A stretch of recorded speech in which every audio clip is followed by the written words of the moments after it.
Recorded Books presents an unabridged recording of The Vampire Lestat by Anne Rice, narrated by Frank Muller. This work is copyrighted 1985 by Anne O'Brien Rice. This recording is copyrighted 1994 by Recorded Books, Incorporated. And now, Book 2 of The Vampire Chronicles, The Vampire Lestat.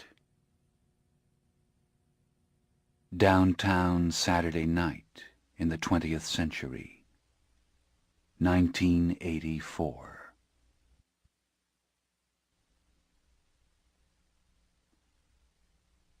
I am the Vampire Lestat. I'm immortal, more or less. The light of the sun, the sustained heat of an intense fire, these things might destroy me. But then again, they might not. I'm 6 feet tall, which was fairly impressive in the 1780s when I was a young mortal man. It's not bad now. I have thick blonde hair, not quite shoulder length and rather curly, which appears white under fluorescent light. My eyes are gray, but they absorb the colors blue or violet easily from surfaces around them, and I have a fairly short, narrow nose, and a mouth that is well-shaped but just a little too big for my face. It can look very mean or extremely generous, my mouth. It always looks sensual. But emotions and attitudes are always reflected in my entire expression. I have a continuously animated face. My vampire nature reveals itself in extremely white and highly reflective skin that has to be powdered down for cameras of any kind. And if I'm starved for blood, I look like a perfect horror. Skin shrunken, veins like ropes over the contours of my bones. But I don't let that happen now. And the only consistent indication that I am not human is my fingernails. It's the same with all vampires. Our fingernails look like glass. And some people notice that when they don't notice anything else. Right now, I am what America calls a rock superstar. My first album has sold 4 million copies. I'm going to San Francisco for the first spot on a nationwide concert tour that will take my band from coast to coast. MTV, the rock music cable channel, has been playing my video clips night and day for 2 weeks. They're also being shown in England on Top of the Pops and on the continent, probably in some parts of Asia and in Japan. Video cassettes of the whole series of clips are selling worldwide. I am also the author of an autobiography, which was published last week. Regarding my English, the language I use in my autobiography, I first learned it from the flatboat men who came down the Mississippi to New Orleans about 200 years ago. I learned more after that from the English language writers, everybody from Shakespeare through Mark Twain to H. Rider Haggard, whom I read as the decades passed.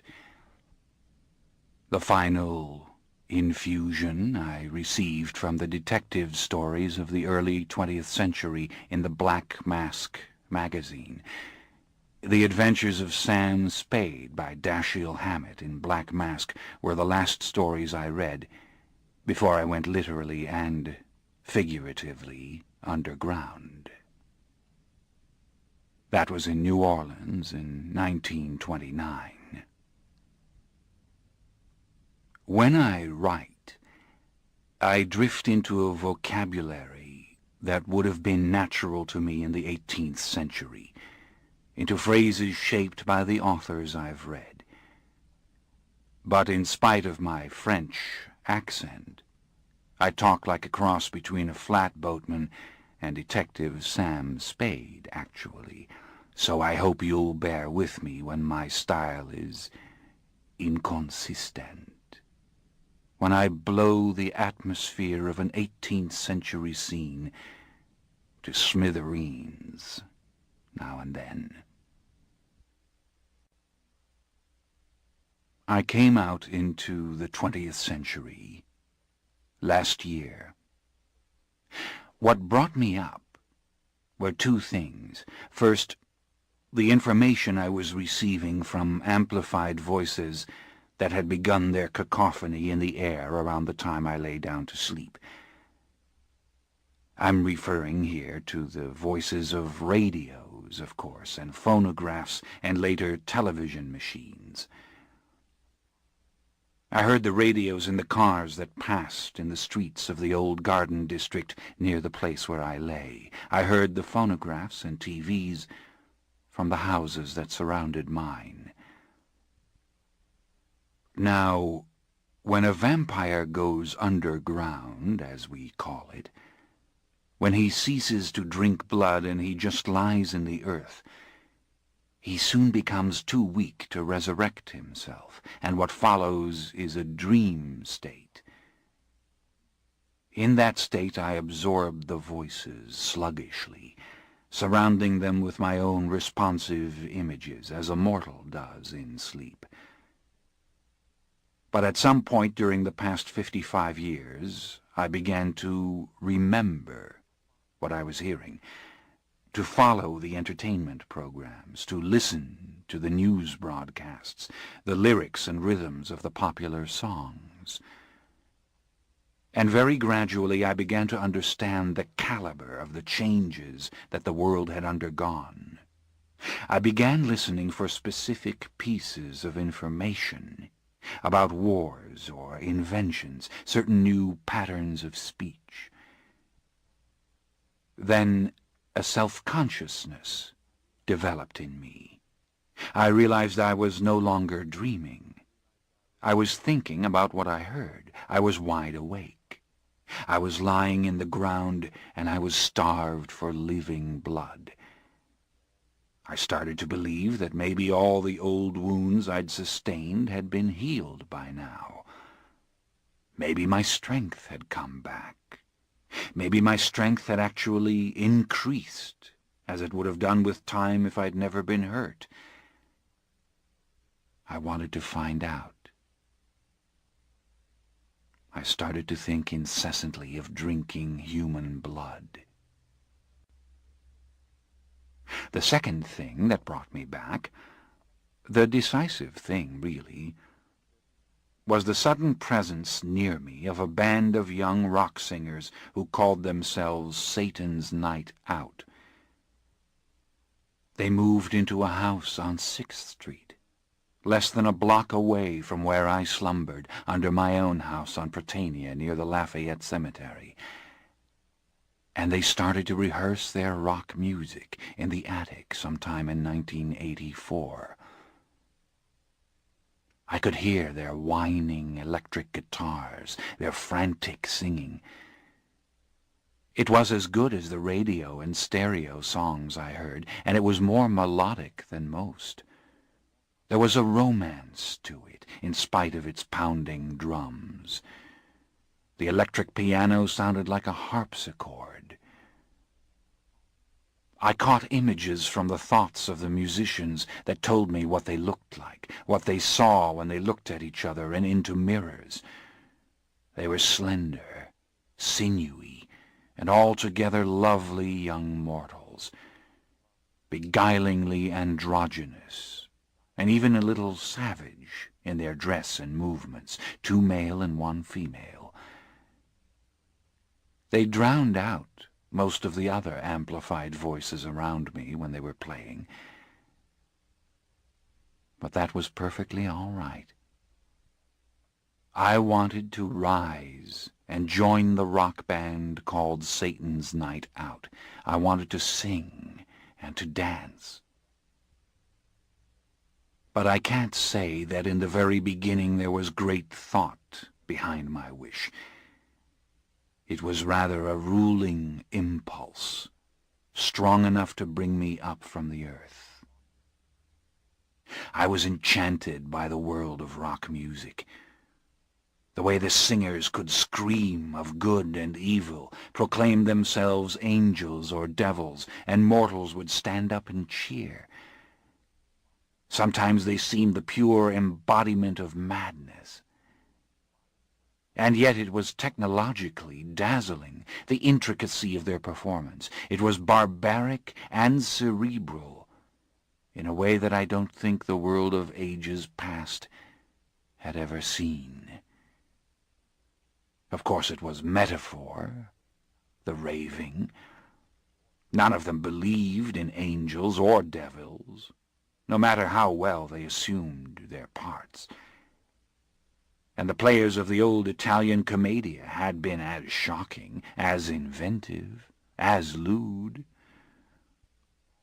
Yet it was entirely new. The extremes to which they took it, the brutality and the defiance, and the way that they were embraced by the world from the very rich to the very poor. Also, there was something vampiric about rock music. It must have sounded supernatural even to those who don't believe in the supernatural. I mean the way the electricity could stretch a single note forever. The way harmony could be layered upon harmony until you felt yourself dissolving in the sound.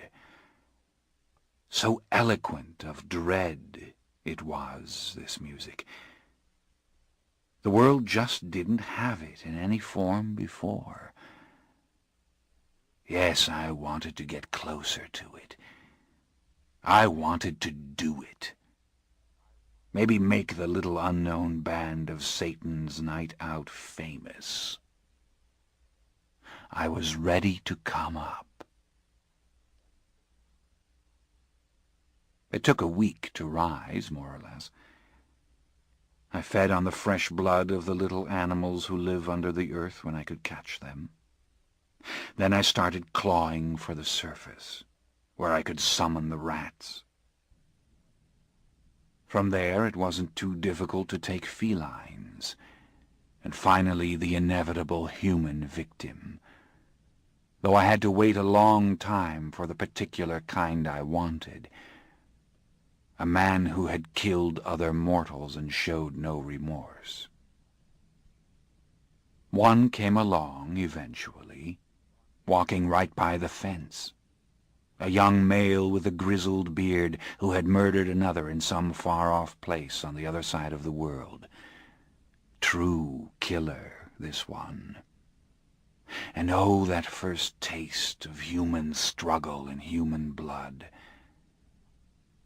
Stealing clothes from nearby houses, getting some of the gold and jewels I'd hidden in the Lafayette Cemetery, that was no problem. Of course, I was scared from time to time. The stench of chemicals and gasoline sickened me. The drone of air conditioners and the whine of the jet planes overhead hurt my ears. But after the third night up, I was roaring around New Orleans on a big black Harley-Davidson motorcycle, making plenty of noise myself. I was looking for more killers to feed on. I wore gorgeous black leather clothes that I'd taken from my victims, and I had a little Sony Walkman stereo in my pocket that fed Bach's Art of the Fugue through tiny earphones right into my head as I blazed along. I was the Vampire Lestat again. I was back in action. New Orleans was once again my hunting ground. As for my strength, well, it was 3 times what it had once been. I could leap from the street to the top of a 4-story building. I could pull iron gratings off windows. I could bend a copper penny double. I could hear human voices and thoughts when I wanted to for blocks around. By the end of the first week, I had a pretty female lawyer in a downtown glass and steel skyscraper who helped me procure a legal birth certificate, social security card, and driver's license. A good portion of my old wealth was on its way to New Orleans from coded accounts in the immortal Bank of London and the Rothschild Bank. But more important, I was swimming in realizations. I knew that everything the amplified voices had told me about the 20th century was true. As I roamed the streets of New Orleans in 1984, this is what I beheld. The dark, dreary, industrial world that I'd gone to sleep on had burnt itself out finally, and the old bourgeois prudery and conformity had lost their hold on the American mind. People were adventurous and erotic again, the way they'd been in the old days, before the great middle-class revolutions of the late 1700s. They even looked the way they had in those times. The men didn't wear the Sam Spade uniform of shirt, tie, gray suit, and gray hat any longer. Once again they costumed themselves in velvet and silk and brilliant colors if they felt like it. They did not have to clip their hair like Roman soldiers anymore. They wore it any length they desired. And the women, the women were glorious, naked in the spring warmth as they'd been under the Egyptian pharaohs, in skimpy short skirts and tunic-like dresses, or wearing men's pants and shirts skin-tight over their curvaceous bodies if they pleased. They painted and decked themselves out in gold and silver, even to walk to the grocery store. Or they went fresh scrubbed and without ornament. It didn't matter. They curled their hair like Marie Antoinette, or cut it off, or let it blow free. For the first time in history, perhaps, they were as strong and as interesting as men. And these were the common people of America, not just the rich, who've always achieved a certain androgyny, a certain joie de vivre that the middle-class revolutionaries called decadence in the past. The old aristocratic sensuality now belonged to everybody. It was wed to the promises of the middle-class revolution, and all people had a right to love and to luxury and to graceful things. Department stores had become palaces of near-oriental loveliness. Merchandise displayed amid soft-tinted carpeting, eerie music, amber light. In the all-night drug-stores, bottles of violet and green shampoo gleamed like gems on the sparkling glass shelves. Waitresses drove sleek, leather-lined automobiles to work. Dock laborers went home at night to swim in their heated backyard pools. Charwomen and plumbers changed at the end of the day into exquisitely cut manufactured clothes. In fact, the poverty and filth that had been common in the big cities of the earth since time immemorial were almost completely washed away. You just didn't see immigrants dropping dead of starvation in the alleyways. There weren't slums where people slept 8 and 10 to a room. Nobody threw the slops in the gutters. The beggars, the cripples, the orphans, the hopelessly diseased were so diminished as to constitute no presence in the immaculate streets at all. Even the drunkards and lunatics who slept on the park benches and in the bus stations had meat to eat regularly, and even radios to listen to, and clothes that were washed. But this was just the surface. I found myself astounded by the more profound changes that moved this awesome current along. For example, something altogether magical had happened to time. The old was not being routinely replaced by the new anymore. On the contrary, the English spoken around me was the same as it had been in the 1800s. Even the old slang, "the coast is clear," or "bad luck," or "that's the thing," was still current. Yet fascinating new phrases like "they brainwashed you," and "it's so Freudian," and "I can't relate to it," were on everyone's lips. In the art and entertainment worlds, all prior centuries were being recycled. Musicians performed Mozart as well as jazz and rock music. People went to see Shakespeare one night and a new French film the next. In giant fluorescent-lighted emporiums, you could buy tapes of medieval madrigals and play them on your car stereo as you drove 90 miles an hour down the freeway. In the bookstores, Renaissance poetry sold side by side with the novels of Dickens or Ernest Hemingway. Sex manuals lay on the same tables with the Egyptian Book of the Dead. Sometimes the wealth and the cleanliness everywhere around me became like an hallucination. I thought I was going out of my head. Through shop windows I gazed, stupefied, at computers and telephones, as pure in form and color as nature's most exotic shells. Gargantuan silver limousines navigated the narrow French Quarter streets like indestructible sea beasts. Glittering office towers pierced the night sky like Egyptian obelisks above the sagging brick buildings of Old Canal Street. Countless television programs poured their ceaseless flow of images into every air-cooled hotel room. But it was no series of hallucinations. This century had inherited the earth in every sense. And no small part of this unpredicted miracle was the curious innocence of these people in the very midst of their freedom and their wealth. The Christian God was as dead as he had been in the 1700s, and no new mythological religion had arisen to take the place of the old. On the contrary, the simplest people of this age were driven by a vigorous secular morality as strong as any religious morality I had ever known.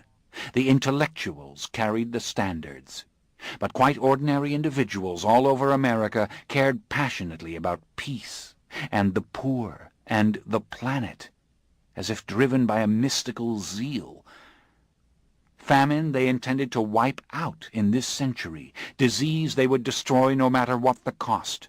They argued ferociously about the execution of condemned criminals, the abortion of unborn babies, and the threats of environmental pollution and holocaustal war. They battled as fiercely as men have battled witchcraft and heresy in ages past.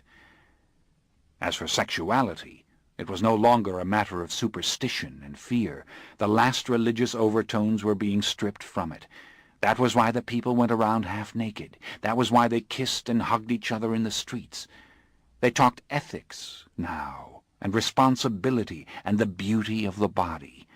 Procreation and venereal disease they had under control. Ah, the 20th century. Ah, the turn of the great wheel. It had outdistanced my wildest dreams of it, this future.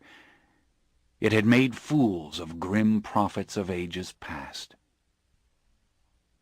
I did a lot of thinking about this sinless secular morality, this optimism, this brilliantly lighted world, where the value of human life was greater than it had ever been before. In the amber electric twilight of a vast hotel room, I watched on the screen before me the stunningly crafted film of war called Apocalypse Now. Such a symphony of sound and color it was, and it sang of the age-old battle of the Western world against evil. "You must make a friend of horror and moral terror," says the mad commander in the savage garden of Cambodia, to which the Western man answers, as he has always answered, "No. No. Horror and moral terror can never be exonerated. They have no real value. Pure evil has no real place." And that means, doesn't it, that I have no place. Except, perhaps, in the art that repudiates evil. The vampire comics, the horror novels, the old Gothic tales. Or in the roaring chants of the rock stars who dramatize the battles against evil that each mortal fights within himself. It was enough to make an old-world monster go back into the earth, this stunning irrelevance to the mighty scheme of things, enough to make him lie down and weep, or enough to make him become a rock singer, when you think about it. But where were the other old-world monsters? I wondered. How did other vampires exist in a world in which each death was recorded in giant electronic computers and bodies were carried away to refrigerated crypts, probably concealing themselves like loathsome insects in the shadows, as they have always done, no matter how much philosophy they talked or how many covens they formed? Well, when I raised my voice with a little band called Satan's Night Out, I would bring them all into the light soon enough. I continued my education. I talked to mortals at bus stops and at gas stations and in elegant drinking places. I read books. I decked myself out in the shimmering dream skins of the fashionable shops. I wore white turtleneck shirts and crisp khaki safari jackets, or lush gray velvet blazers with cashmere scarves. I powdered down my face so that I could pass beneath the chemical lights of the all-night supermarkets, the hamburger joints, the carnival thoroughfares called nightclub strips. I was learning. I was in love. And the only problem I had was that murderers to feed upon were scarce. In this shiny world of innocence and plenty, of kindness and gaiety and full stomachs, the common cutthroat thieves of the past and their dangerous waterfront hangouts were almost gone. And so I had to work for a living. But I'd always been a hunter. I liked the dim, smoky pool rooms with the single light shining on the green felt as the tattooed ex-convicts gathered around it as much as I liked the shiny, satin-lined nightclubs of the big concrete hotels. And I was learning more all the time about my killers, the drug dealers, the pimps, the murderers who fell in with the motorcycle gangs. And more than ever I was resolute that I would not drink innocent blood. Finally, it was time to call upon my old neighbors, the rock band called Satan's Night Out. At 6:30 on a hot, sticky Saturday night, I rang the doorbell of the attic music studio. The beautiful young mortals were all lying about in their rainbow-colored silk shirts and skin-tight dungarees, smoking hashish cigarettes and complaining about their rotten luck getting gigs in the South. They looked like biblical angels, with their long, clean, shaggy hair and feline movements. Their jewelry was Egyptian. Even to rehearse, they painted their faces and their eyes. I was overcome with excitement and love, just looking at them. Alex and Larry and the succulent little tough cookie. And in an eerie moment, in which the world seemed to stand still beneath me, I told them what I was. Nothing new to them, the word vampire. In the galaxy in which they shone, 1,000 other singers had worn the theatrical fangs and the black cape. And yet it felt so strange to speak it aloud to mortals, the forbidden truth. Never in 200 years had I spoken it to anyone who had not been marked to become one of us. Not even to my victims did I confide it before their eyes closed. And now I said it, clearly and distinctly, to these handsome young creatures.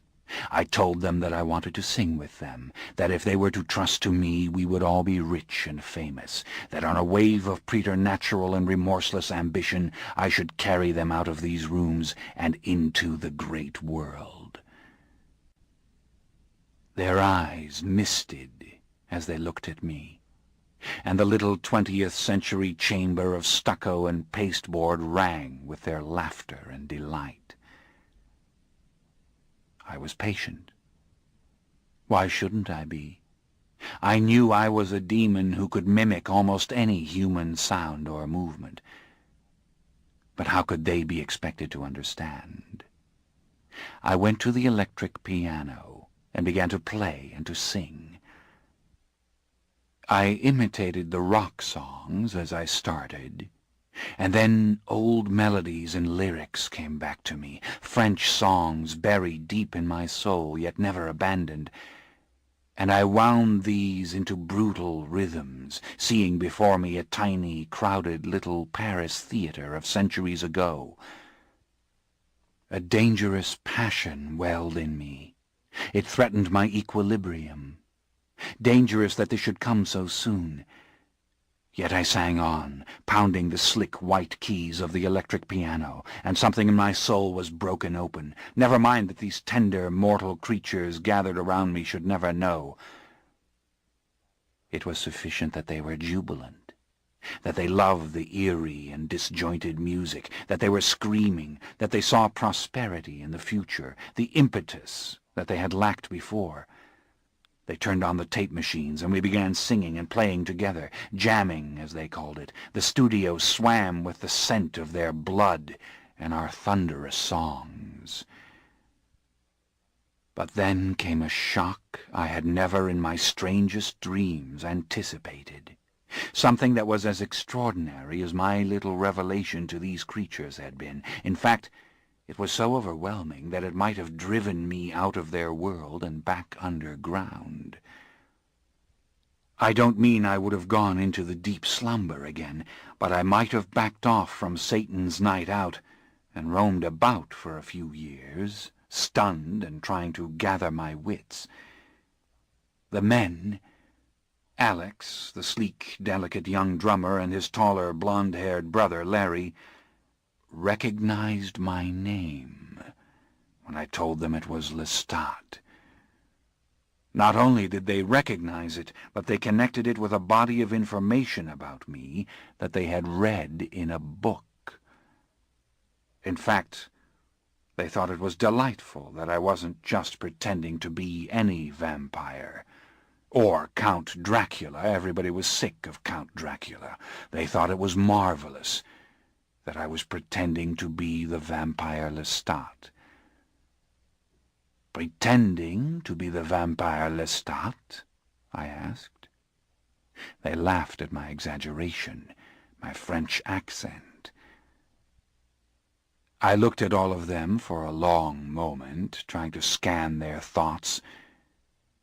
Of course, I hadn't expected them to believe I was a real vampire, but to have read of a fictional vampire with a name as unusual as mine, how could this be explained? But I was losing my confidence, and when I lose my confidence, my powers drain. The little room seemed to be getting smaller, and there was something insectile and menacing about the instruments, the antenna, the wires. "Show me this book," I said. From the other room they brought it, a small pulp-paper novel that was falling to pieces. The binding was gone, the cover ripped, the whole held together by a rubber band. I got a preternatural chill of sorts at the sight of the cover. Interview with the Vampire. Something to do with a mortal boy getting one of the undead to tell the tale. With their permission, I went into the other room, stretched out on their bed, and began to read. When I was halfway finished, I took the book with me and left the house. I stood stock still beneath a street lamp with the book until I finished it. Then I placed it carefully in my breast pocket. I didn't return to the band for 7 nights. During much of that time, I was roaming again, crashing through the night on my Harley-Davidson motorcycle, with the Bach-Goldberg variations turned up to full volume. And I was asking myself, Lestat, What do you want to do now? And the rest of the time I studied with a renewed purpose. I read the fat paperback histories and lexicons of rock music, the chronicles of its stars. I listened to the albums and pondered in silence the concert videotapes. And when the night was empty and still, I heard the voices of interview with the vampire singing to me, as if they sang from the grave. I read the book over and over, and then, in a moment of contemptible anger, I shredded it to bits. Finally, I came to my decision. I met my young lawyer, Christine, in her darkened skyscraper office with only the downtown city to give us light. Lovely she looked against the glass wall behind her, the dim buildings beyond forming a harsh and primitive terrain in which 1,000 torches burned. "It is not enough any longer that my little rock band be successful," I told her. "We must create a fame that will carry my name and my voice to the remotest parts of the world." Quietly, intelligently, as lawyers are wont to do, she advised me against risking my fortune. Yet as I continued with maniacal confidence, I could feel her seduction, the slow dissolution of her common sense. "The best French directors for the rock video films," I said. "You must lure them from New York and Los Angeles. There is ample money for that. And here you can find the studio, surely, in which we will do our work. The young record producers who mix the sound after, again, you must hire the best. It does not matter what we spend on this venture. What is important is that it be orchestrated, that we do our work in secret until the moment of revelation, when our albums and our films are released with the book that I propose to write." Finally her head was swimming with dreams of wealth and power. Her pen raced as she made her notes. And what did I dream of as I spoke to her? Of an unprecedented rebellion, a great and horrific challenge to my kind all over the world. "These rock videos," I said. "You must find directors who will realize my visions. The films are to be sequential. They must tell the story that is in the book I want to create, and the songs, many of them I've already written.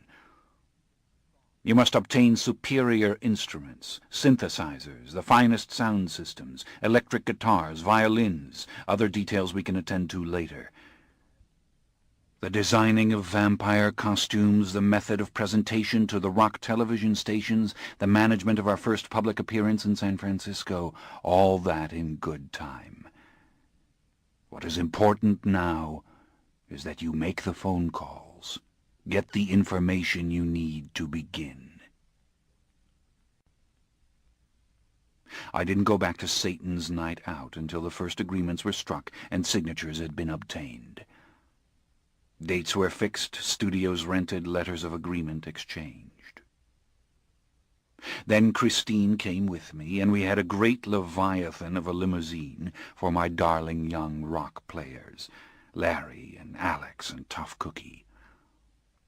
We had breathtaking sums of money. We had papers to be signed. Under the drowsy oaks of the quiet Garden District street, I poured the champagne into the glistening crystal glasses for them. "To the Vampire Lestat," we all sang in the moonlight. It was to be the new name of the band, of the book I'd write. Tough Cookie threw her succulent little arms around me. We kissed tenderly amid the laughter and the reek of wine. Ah, the smell of innocent blood.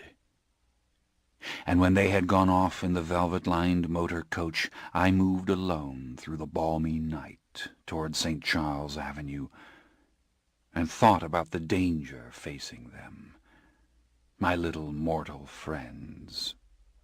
It didn't come from me, of course. But when the long period of secrecy was ended, they would stand innocently and ignorantly in the international limelight with their sinister and reckless star.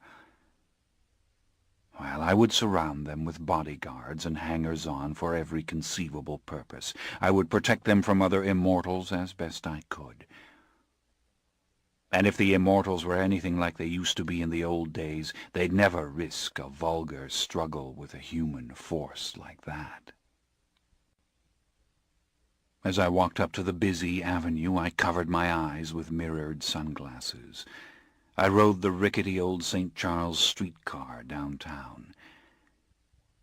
And through the early evening crowd, I wandered into the elegant double-decker bookstore called DeVille Books, and there stared at the small paperback of Interview with the Vampire on the shelf. I wondered how many of our kind had noticed the book. Never mind for the moment the mortals who thought it was fiction. What about other vampires? Because if there is one law that all vampires hold sacred, it is that you do not tell mortals about us. You never pass on our secrets to humans, unless you mean to bequeath the dark gift of our powers to them. You never name other immortals. You never tell where their lairs might be. My beloved Lewis, the narrator of Interview with the Vampire, had done all this. He had gone far beyond my secret little disclosure to my rock singers. He had told hundreds of thousands of readers. He had all but drawn them a map and placed an X on the very spot in New Orleans where I slumbered, though what he really knew about that, and what his intentions were, was not clear.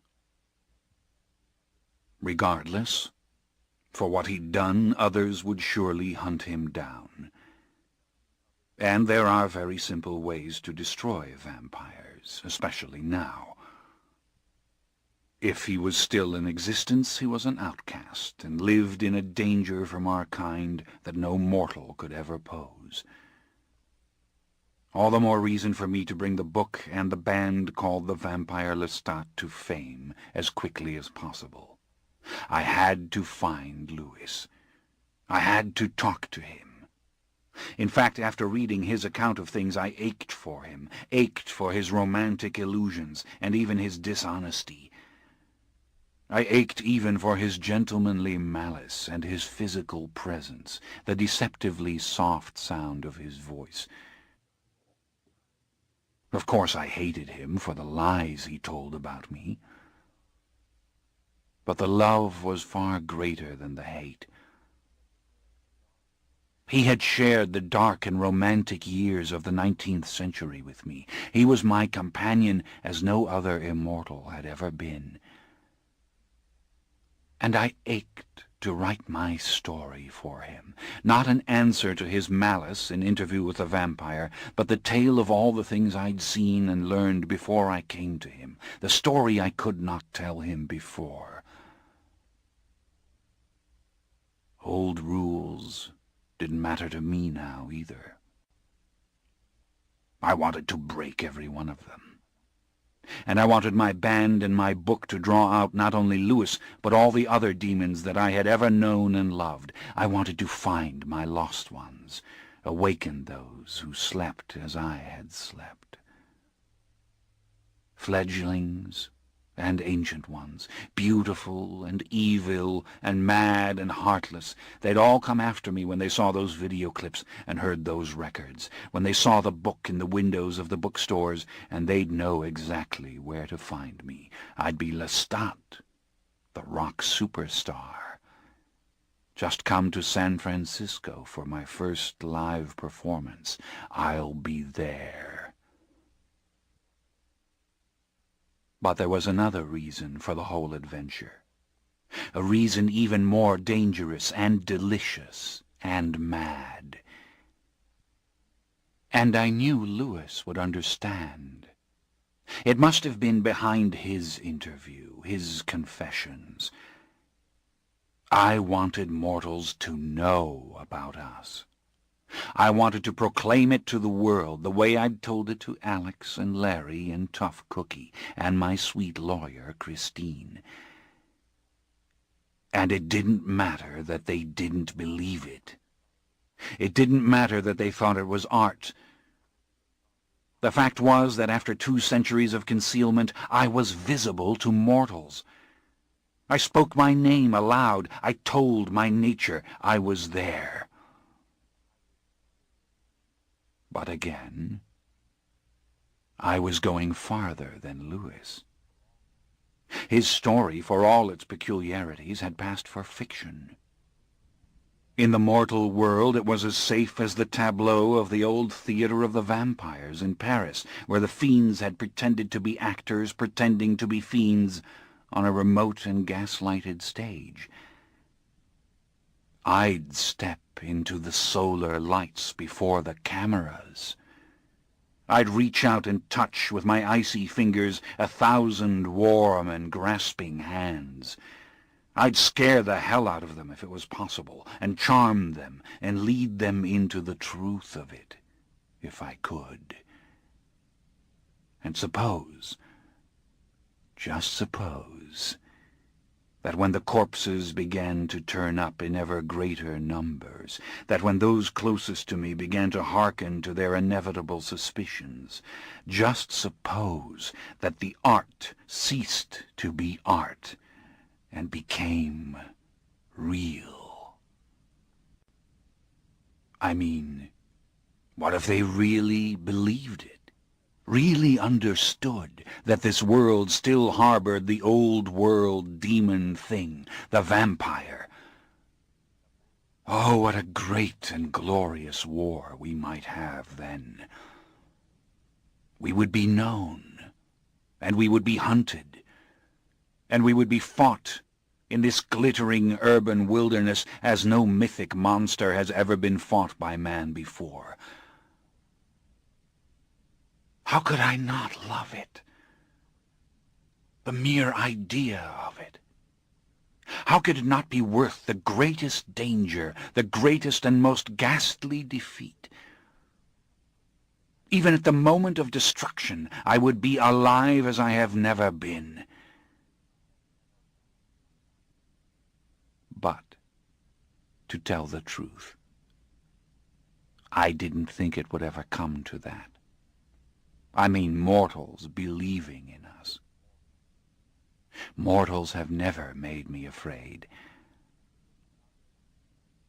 It was the other war that was going to happen, the one in which we'd all come together, or they would all come to fight me. That was the real reason for the Vampire Lestat. That was the kind of game I was playing.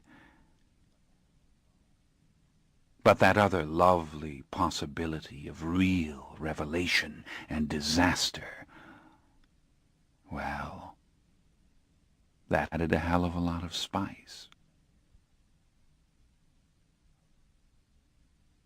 Out of the gloomy waste of Canal Street, I went back up the stairs to my rooms in the old-fashioned French Quarter Hotel. Quiet it was, and suited to me, with the Vieux Carré spread out beneath its windows, the narrow little streets of Spanish townhouses I'd known for so long. On the giant television set, I played the cassette of the beautiful Visconti film Death in Venice. An actor said at one point that evil was a necessity. It was food for genius. I didn't believe that, but I wish it were true. Then I could just be Lestat the monster, couldn't I?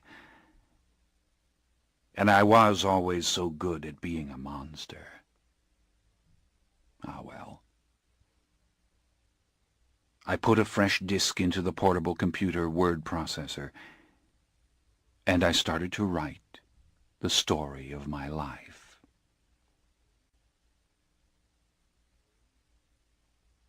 The Early Education and Adventures of the Vampire Lestat. Part 1. Lelio Rising. Chapter 1. In the winter of my 21st year, I went out alone on horseback to kill a pack of wolves. This was on my father's land in the Auvergne in France, and these were the last decades before the French Revolution. It was the worst winter that I could remember, and the wolves were stealing the sheep from our peasants, and even running at night through the streets of the village. These were bitter years for me. My father was the Marquis, and I was the 7th son, and the youngest of the 3 who had lived to manhood. I had no claim to the title or the land, and no prospects. Even in a rich family it might have been that way for a younger boy, but our wealth had been used up long ago. My eldest brother, Augustin, who was the rightful heir to all we possessed, had spent his wife's small dowry as soon as he married her. My father's castle, his estate, and the village nearby were my entire universe, and I'd been born restless. The dreamer, the angry one, the complainer. I wouldn't sit by the fire and talk of old wars and the days of the Sun King. History had no meaning for me. But in this dim and old-fashioned world I had become the hunter. I brought in the pheasant, the venison, and the trout from the mountain streams, whatever was needed and could be got, to feed the family. It had become my life by this time, and one I shared with no one else. And it was a very good thing that I'd taken it up, because there were years when we might have actually starved to death. Of course, this was a noble occupation, hunting one's ancestral lands, and we alone had the right to do it. The richest of the bourgeois couldn't lift his gun in my forests, but then again he didn't have to lift his gun. He had money. 2 times in my life I'd tried to escape this life, only to be brought back with my wings broken. But I'll tell more on that later. Right now I'm thinking about the snow all over those mountains and the wolves that were frightening the villagers and stealing my sheep. And I'm thinking of the old saying in France in those days that if you lived in the province of Auvergne, you could get no farther from Paris. Understand that since I was the lord, and the only lord anymore, who could sit a horse and fire a gun, it was natural that the villagers should come to me, complaining about the wolves and expecting me to hunt them. It was my duty. I wasn't the least afraid of the wolves either. Never in my life had I seen or heard of a wolf attacking a man, and I would have poisoned them if I could, but meat was simply too scarce to lace with poison. So, early on a very cold morning in January, I armed myself to kill the wolves one by one. I had 3 flintlock guns and an excellent flintlock rifle, and these I took with me, as well as my muskets and my father's sword. But just before leaving the castle I added to this arsenal 1 or 2 ancient weapons that I'd never bothered with before. Our castle was full of old armor. My ancestors had fought in countless noble wars since the times of the Crusades with St. Louis. And hung on the walls above all this clattering junk were a good many lances, battle-axes, flails, and maces. It was a very large mace, that is, a spiked club, that I took with me that morning, and also a good-sized flail, an iron ball attached to a chain that could be swung with immense force at an attacker. Now remember, this was the 18th century, the time when white-wigged Parisians tiptoed around in high-heeled satin slippers, pinched snuff, and dabbed at their noses with embroidered handkerchiefs. And here I was, going out to hunt, in rawhide boots and buckskin coat, with these ancient weapons tied to the saddle, and my 2 biggest mastiffs beside me in their spiked collars. That was my life. And it might as well have been lived in the Middle Ages. And I knew enough of the fancy-dressed travellers on the post road to feel it rather keenly. The nobles in the capital called us country lords hare-catchers. Of course we could sneer at them and call them lackeys to the king and queen. Our castle had stood for 1,000 years, and not even the great Cardinal Richelieu in his war on our kind had managed to pull down our ancient towers. But as I said before, I didn't pay much attention to history. I was unhappy and ferocious as I rode up the mountain. I wanted a good battle with the wolves. There were 5 in the pack, according to the villagers, and I had my guns and 2 dogs with jaws so strong they could snap a wolf's spine in an instant. Well, I rode for an hour up the slopes. Then I came into a small valley I knew well enough that no snowfall could disguise it. And as I started across the broad, empty field towards the barren wood, I heard the first howling. Within seconds there had come another howling, and then another, and now the chorus was in such harmony that I couldn't tell the number of the pack, only that they had seen me and were signaling to each other to come together, which was just what I had hoped they would do. I don't think I felt the slightest fear then, but I felt something, and it caused the hair to rise on the backs of my arms. The countryside, for all its vastness, seemed empty. I readied my guns. I ordered my dogs to stop their growling and follow me, and some vague thought came to me that I had better get out of the open field and into the woods, and hurry. My dogs gave their deep, baying alarm. I glanced over my shoulder and saw the wolves hundreds of yards behind me and streaking straight towards me over the snow. 3 giant grey wolves they were, coming on in a line. I broke into a run for the forest. It seemed I would make it easily before the 3 reached me, but wolves are extremely clever animals, and as I rode hard for the trees, I saw the rest of the pack, some 5 full-grown animals, coming out ahead of me to my left. It was an ambush, and I could never make the forest in time, and the pack was 8 wolves, not 5, as the villagers had told me. Even then, I didn't have sense enough to be afraid. I didn't ponder the obvious fact that these animals were starving or they'd never come near the village. Their natural reticence with men was completely gone. I got ready for battle. I stuck the flail in my belt, and with a rifle I took aim. I brought down a big male yards away from me and had time to reload as my dogs and the pack attacked each other. They couldn't get my dogs by the neck on account of the spiked collars, and in this first skirmish my dogs brought down one of the wolves in their powerful jaws immediately. I fired and brought down a second. But the pack had surrounded the dogs. As I fired again and again, reloading as quickly as I could and trying to aim clear of the dogs, I saw the smaller dog go down with its hind legs broken. Blood streamed over the snow.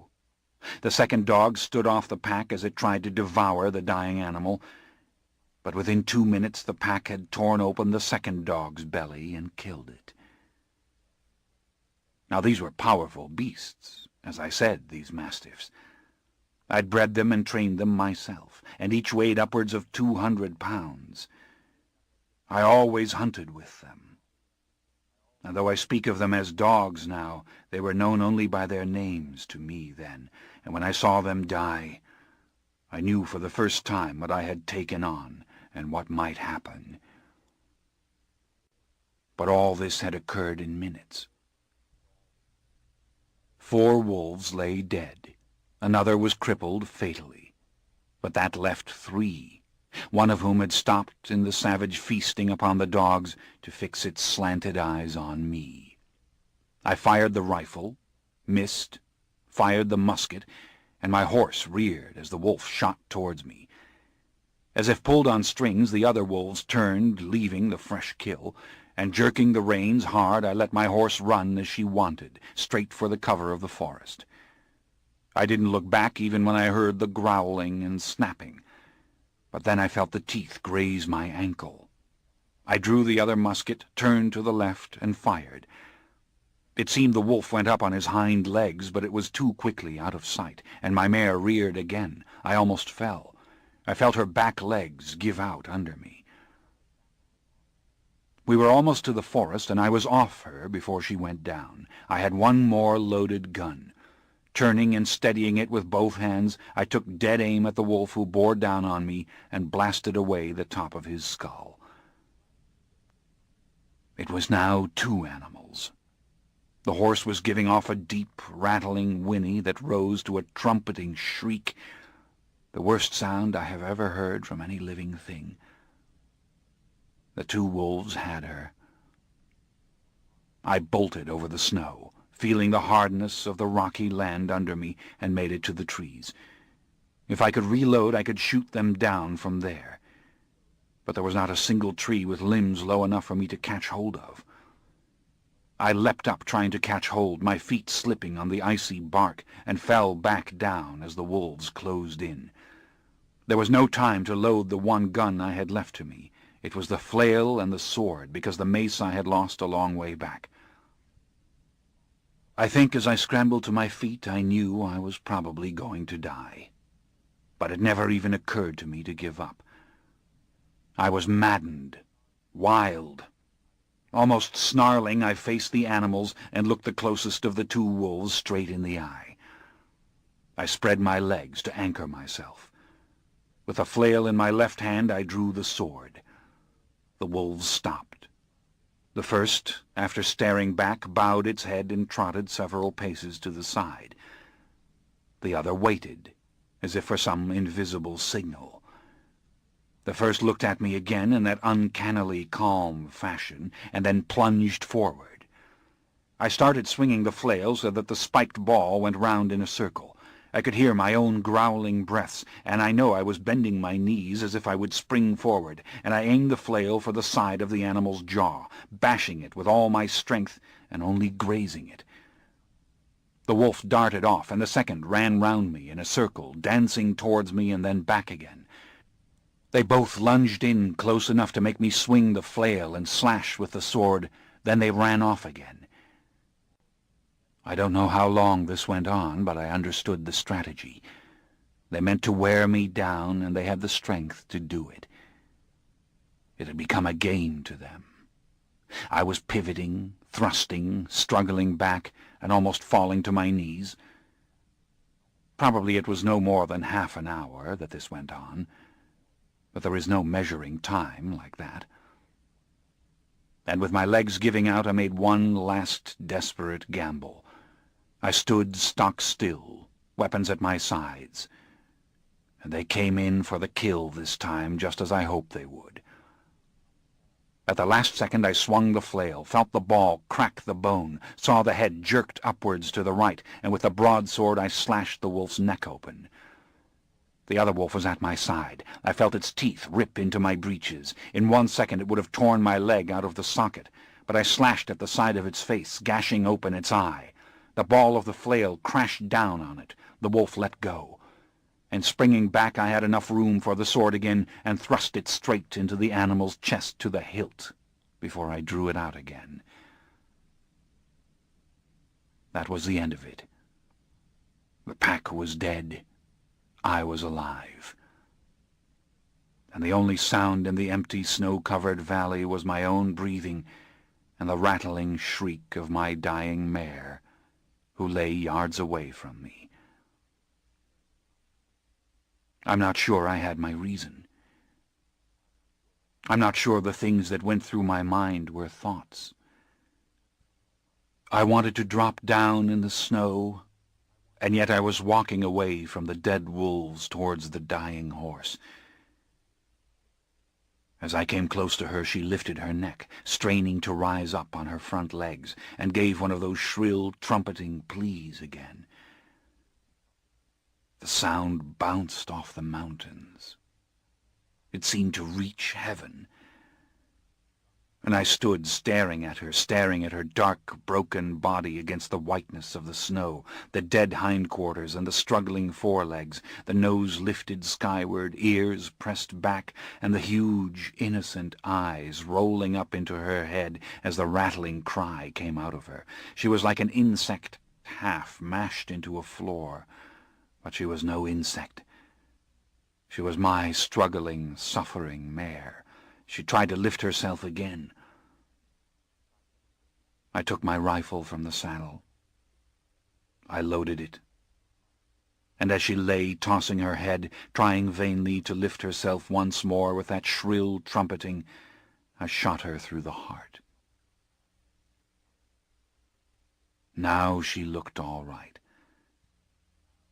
She lay still and dead, and the blood ran out of her, and the valley was quiet. I was shuddering. I heard an ugly, choking noise come from myself, and I saw the vomit spewing out onto the snow before I realized it was mine. The smell of wolf was all over me, and the smell of blood, and I almost fell over when I tried to walk. But not even stopping for a moment, I went among the dead wolves and back to the one who had almost killed me, the last one, and slung him up to carry over my shoulders, and started the trek homeward. It took me probably 2 hours. Again, I don't know. But whatever I had learned or felt when I was fighting those wolves went on in my mind even as I walked.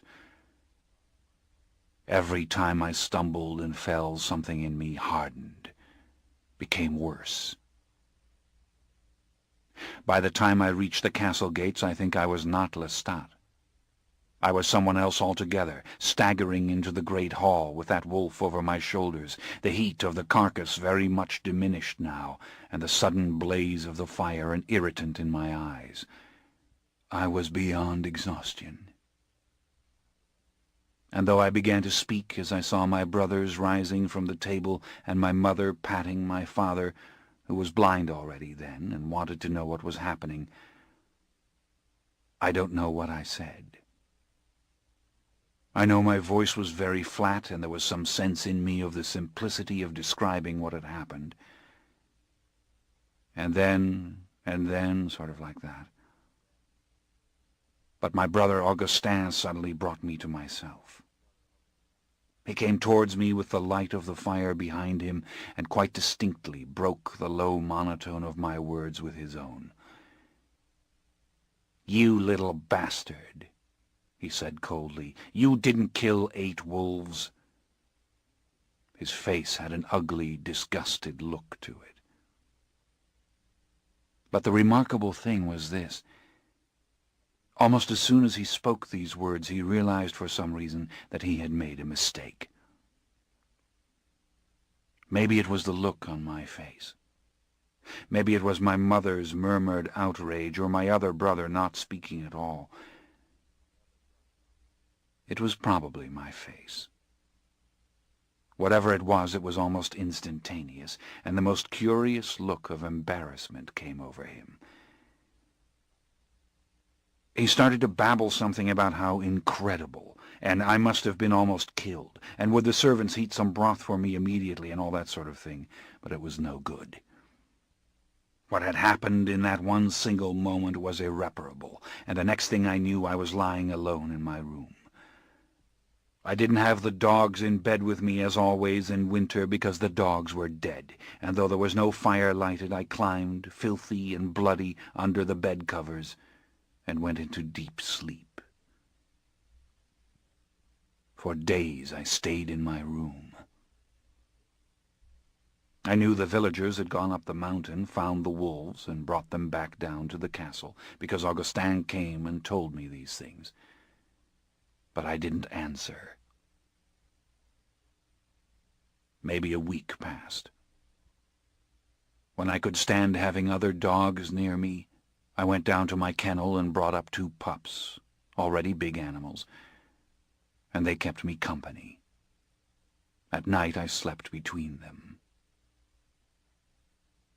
The servants came and went, but no one bothered me.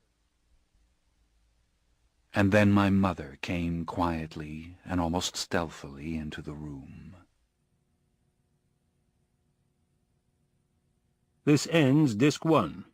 The Vampire Lestat, Disc 2. Chapter 2. It was evening. I was sitting on the bed with one of the dogs stretched out beside me and the other stretched out under my knees. The fire was roaring. And there was my mother coming at last, as I supposed I should have expected. I knew her by her particular movement in the shadows, and whereas if anyone else had come near me I would have shouted, "Go away," I said nothing at all to her. I had a great and unshakable love of her. I don't think anyone else did. And one thing that endeared her to me always was that she never said anything ordinary. Shut the door, eat your soup, sit still, things like that never passed her lips. She read all the time. In fact, she was the only one in our family who had any education, and when she did speak, it was really to speak. So I wasn't resentful of her now. On the contrary, she aroused my curiosity. What would she say, and would it conceivably make a difference to me? I had not wanted her to come, nor even thought of her, and I didn't turn away from the fire to look at her. But there was a powerful understanding between us. When I had tried to escape this house and been brought back, it was she who had shown me the way out of the pain that followed.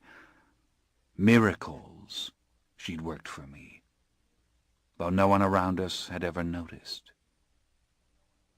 Her first intervention had come when I was 12, and the old parish priest who had taught me some poetry by rote and to read an anthem or two in Latin wanted to send me to school at the nearby monastery. My father said no, that I could learn all I needed in my own house. But it was my mother who roused herself from her books to do loud and vociferous battle with him. I would go, she said, if I wanted to, and she sold one of her jewels to pay for my books and clothing. Her jewels had all come down to her from an Italian grandmother, and each had its story, and this was a hard thing for her to do. But she did it immediately. My father was angry and reminded her that if this had happened before he went blind, his will would have prevailed surely. My brothers assured him that his youngest son wouldn't be gone long. I'd come running home as soon as I was made to do something I didn't want to do. Well, I didn't come running home. I loved the monastery school. I loved the chapel and the hymns, the library with its thousands of old books, the bells that divided the day, the ever-repeated rituals. I loved the cleanliness of the place, the overwhelming fact that all things here were well kept and in good repair. The work never ceased throughout the great house and the gardens.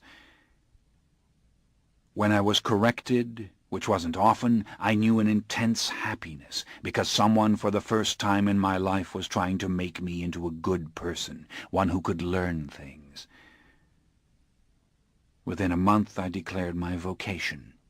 I wanted to enter the order. I wanted to spend my life in those immaculate cloisters, in the library, writing on parchment and learning to read the ancient books. I wanted to be enclosed forever with people who believed I could be good if I wanted to be. I was liked there, and that was a most unusual thing. I didn't make other people there unhappy or angry. The Father Superior wrote immediately to ask my father's permission, and frankly I thought my father would be glad to be rid of me. But 3 days later my brothers arrived to take me home with them. I cried and begged to stay, but there was nothing the Father Superior could do. And as soon as we reached the castle, my brothers took away my books and locked me up. I didn't understand why they were so angry. There was the hint that I had behaved like a fool for some reason. I couldn't stop crying. I was walking round and smashing my fist into things and kicking the door. Then my brother Augustin started coming in and talking to me. He'd circled the point at first, but what came clear finally was that no member of a great French family was going to be a poor teaching brother. How could I have misunderstood everything so completely? I was sent there to learn to read and write. Why did I always have to go to extremes? Why did I behave habitually like a wild creature? As for becoming a priest with real prospects within the church, well, I was the youngest son of this family now, wasn't I? I ought to think of my duties to my nieces and nephews. Translate all that to mean this.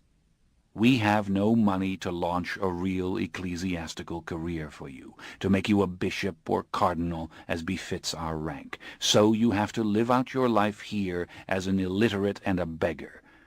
Come in the great hall and play chess with your father. After I got to understand it, I wept right at the supper table, and mumbled words no one understood about this house of ours being chaos, and was sent back to my room for it. Then my mother came to me. She said, "You don't know what chaos is. Why do you use words like that?" "I know," I said. I started to describe to her the dirt and the decay that was everywhere here, and to tell how the monastery had been, clean and orderly, a place where if you set your mind to it, you could accomplish something. She didn't argue. And young as I was, I knew that she was warming to the unusual quality of what I was saying to her. The next morning she took me on a journey. We rode for half a day before we reached the impressive chateau of a neighboring lord, and there she and the gentleman took me out to the kennel, where she told me to choose my favorites from a new litter of mastiff puppies. I had never seen anything as tender and endearing as these little mastiff pups, and the big dogs were like drowsy lions as they watched us, simply magnificent. I was too excited almost to make the choice. I brought back the male and female that the Lord advised me to pick, carrying them all the way home on my lap in a basket. And within a month my mother also bought for me my first flintlock musket and my first good horse for riding. She never did say why she'd done all this, but I understood in my own way what she had given me. I raised those dogs, trained them, and founded a great kennel upon them. I became a true hunter with those dogs, and by the age of 16 I lived in the field. But at home I was more than ever a nuisance. Nobody really wanted to hear me talk of restoring the vineyards, or replanting the neglected fields, or of making the tenants stop stealing from us. I could effect nothing. The silent ebb and flow of life without change seemed deadly to me. I went to church on all the feast days just to break the monotony of life, and when the village fairs came round I was always there, greedy for the little spectacles I saw at no other time, anything, really, to break the routine. It might be the same old jugglers, mimes, and acrobats of years past, but it didn't matter. It was something more than the change of the seasons and the idle talk of past glories. But that year, the year I was 16, a troupe of Italian players came through, with a painted wagon in back of which they set up the most elaborate stage I'd ever seen. They put on the old Italian comedy with Pantaloon and Pulcinella, and the young lovers Lelio and Isabella, and the old doctor, and all the old tricks. I was in raptures watching it. I'd never seen anything like it. The cleverness of it, the quickness, the vitality. I loved it even when the words went so fast I couldn't follow them. When the troupe had finished and collected what they could from the crowd, I hung about with them at the inn and stood them all to wine I couldn't really afford, just so that I could talk to them. I felt inexpressible love for these men and women. They explained to me how each actor had his role for life, and how they did not use memorized words, but improvised everything on the stage. You knew your name, your character, and you understood him, and made him speak and act as you thought he should. That was the genius of it. It was called the Commedia dell'arte. I was enchanted. I fell in love with the young girl who played Isabella. I went into the wagon with the players and examined all the costumes and the painted scenery, and when we were drinking again at the tavern they let me act out Lelio, the young lover to Isabella, and they clapped their hands and said I had the gift. I could make it up the way they did. I thought this was all flattery at first, but in some very real way it didn't matter whether or not it was flattery. The next morning, when their wagon pulled out of the village, I was in it. I was hidden in the back with a few coins I'd managed to save and all my clothes tied in a blanket. I was going to be an actor. Now, Lelio in the old Italian comedy is supposed to be quite handsome. He's the lover, as I have explained, and he doesn't wear a mask.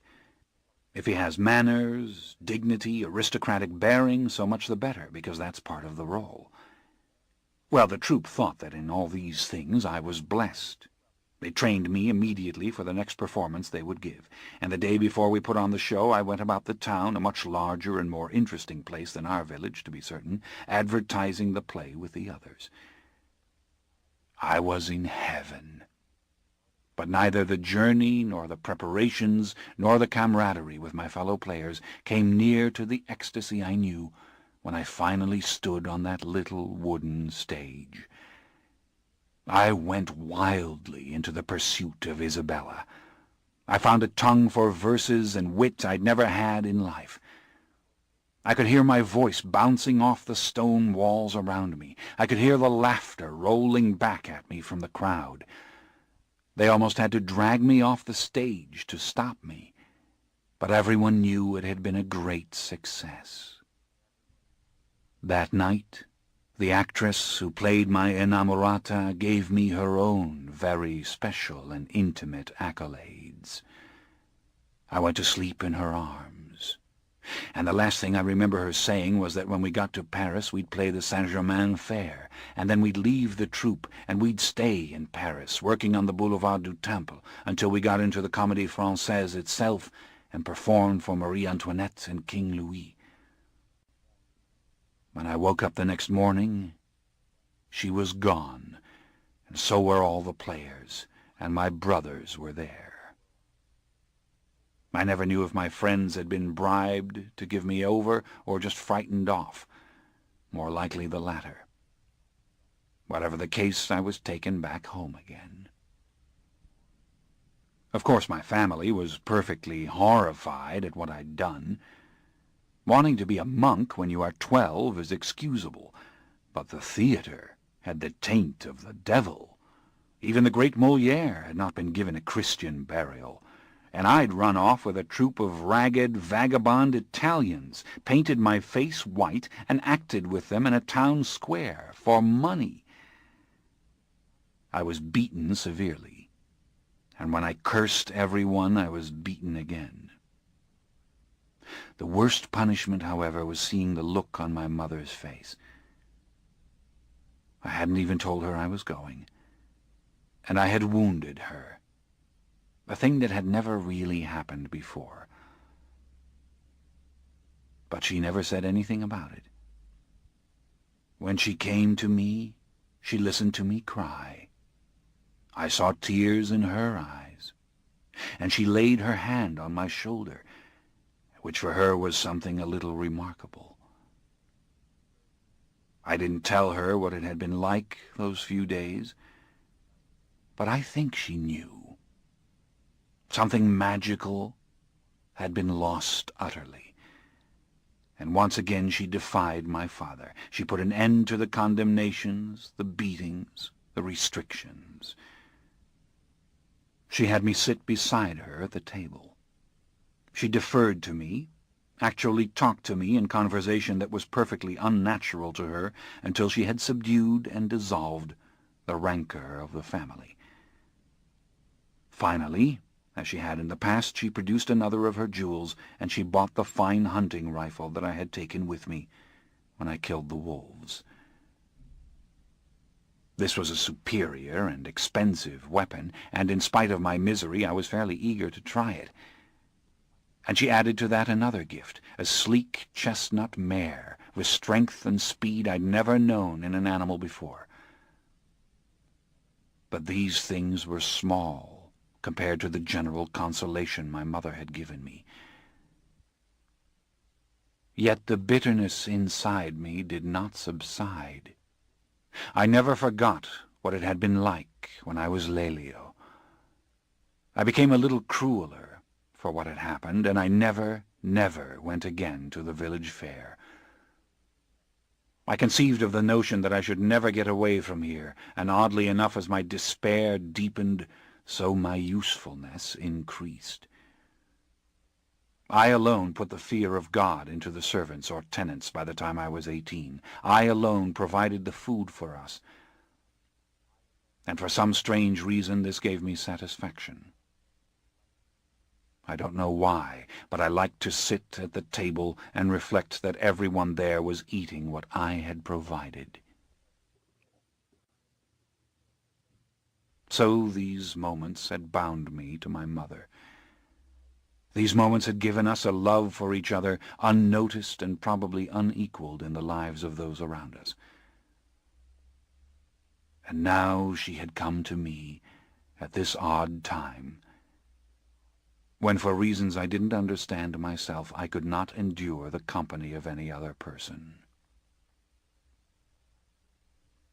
With my eyes on the fire, I barely saw her climb up and sink down into the straw mattress beside me. Silence. Just the crackling of the fire and the deep respiration of the sleeping dogs beside me. Then I glanced at her, and I was vaguely startled. She'd been ill all winter with a cough, and now she looked truly sickly, and her beauty, which was always very important to me, seemed vulnerable for the first time. Her face was angular and her cheekbones perfect, very high and broadly spaced, but delicate. Her jawline was strong, yet exquisitely feminine. And she had very clear, cobalt-blue eyes, fringed with thick, ashen lashes.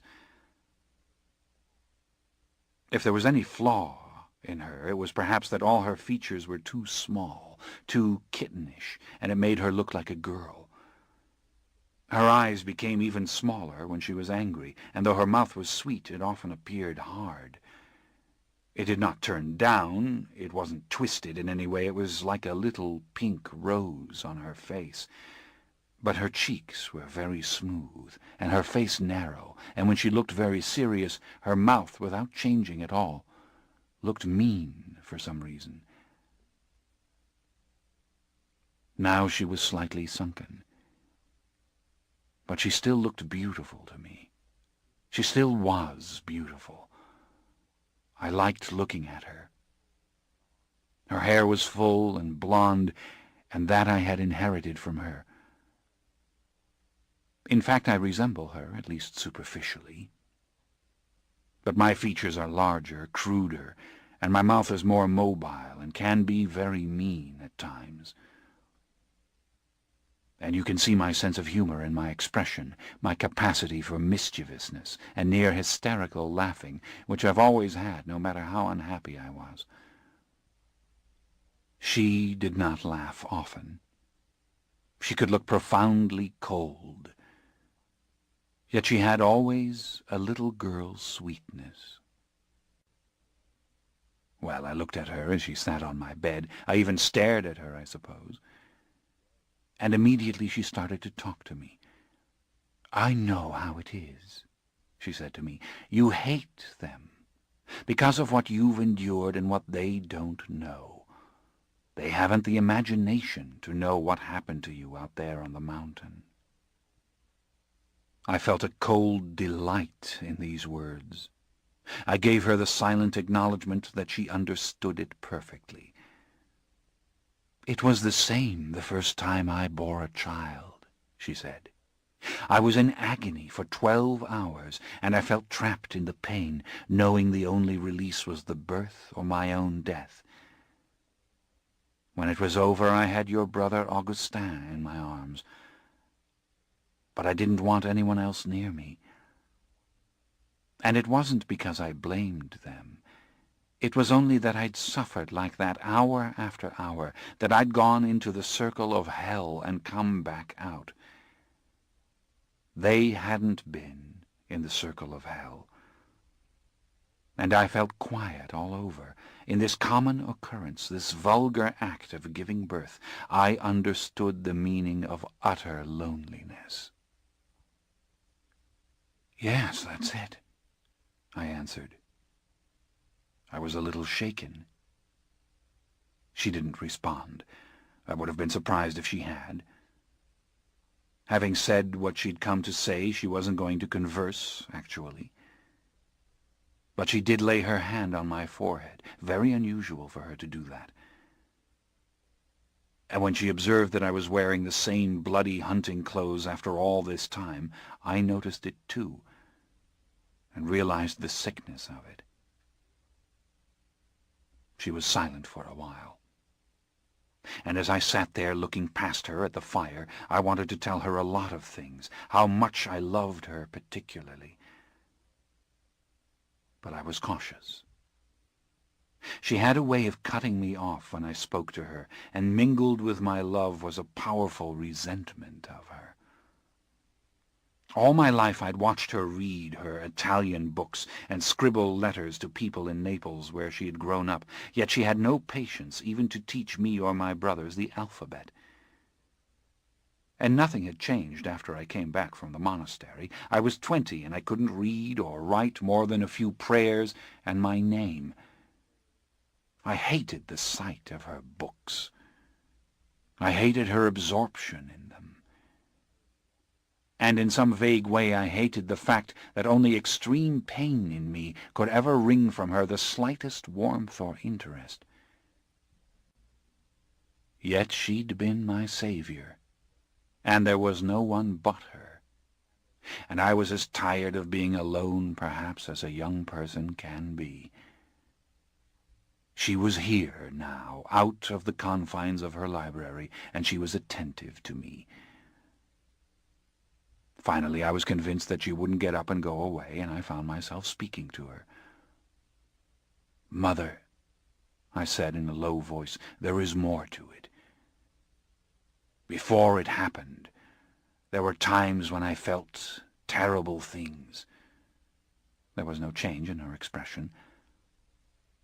"I mean, I dream sometimes that I might kill all of them," I said.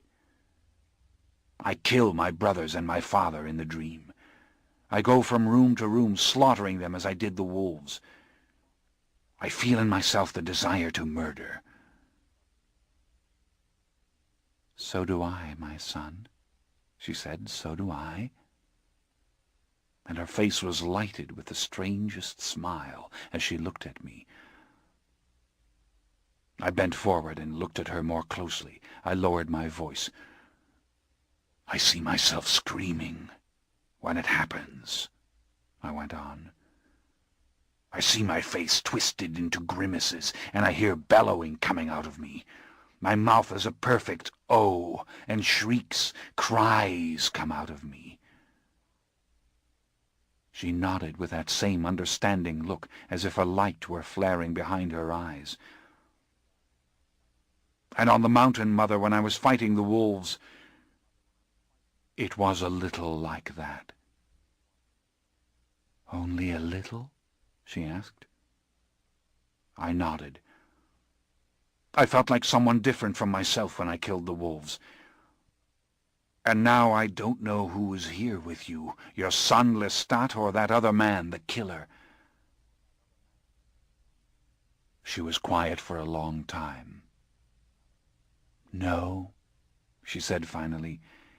"It was you who killed the wolves. You're the hunter, the warrior.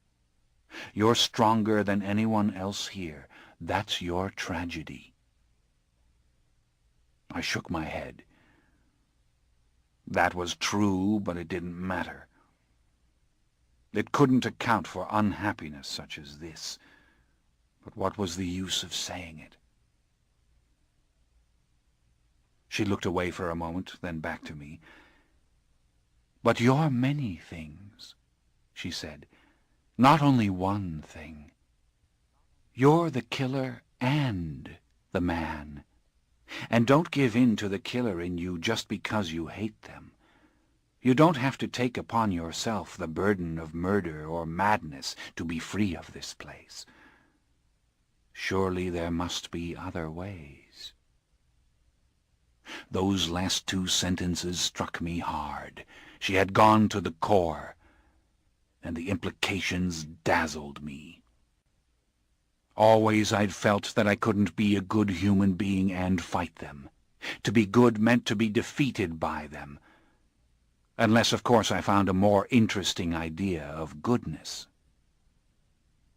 We sat still for a few moments, and there seemed an uncommon intimacy, even for us. She was looking at the fire, scratching at her thick hair, which was wound into a circle on the back of her head. "You know what I imagine," she said, looking towards me again.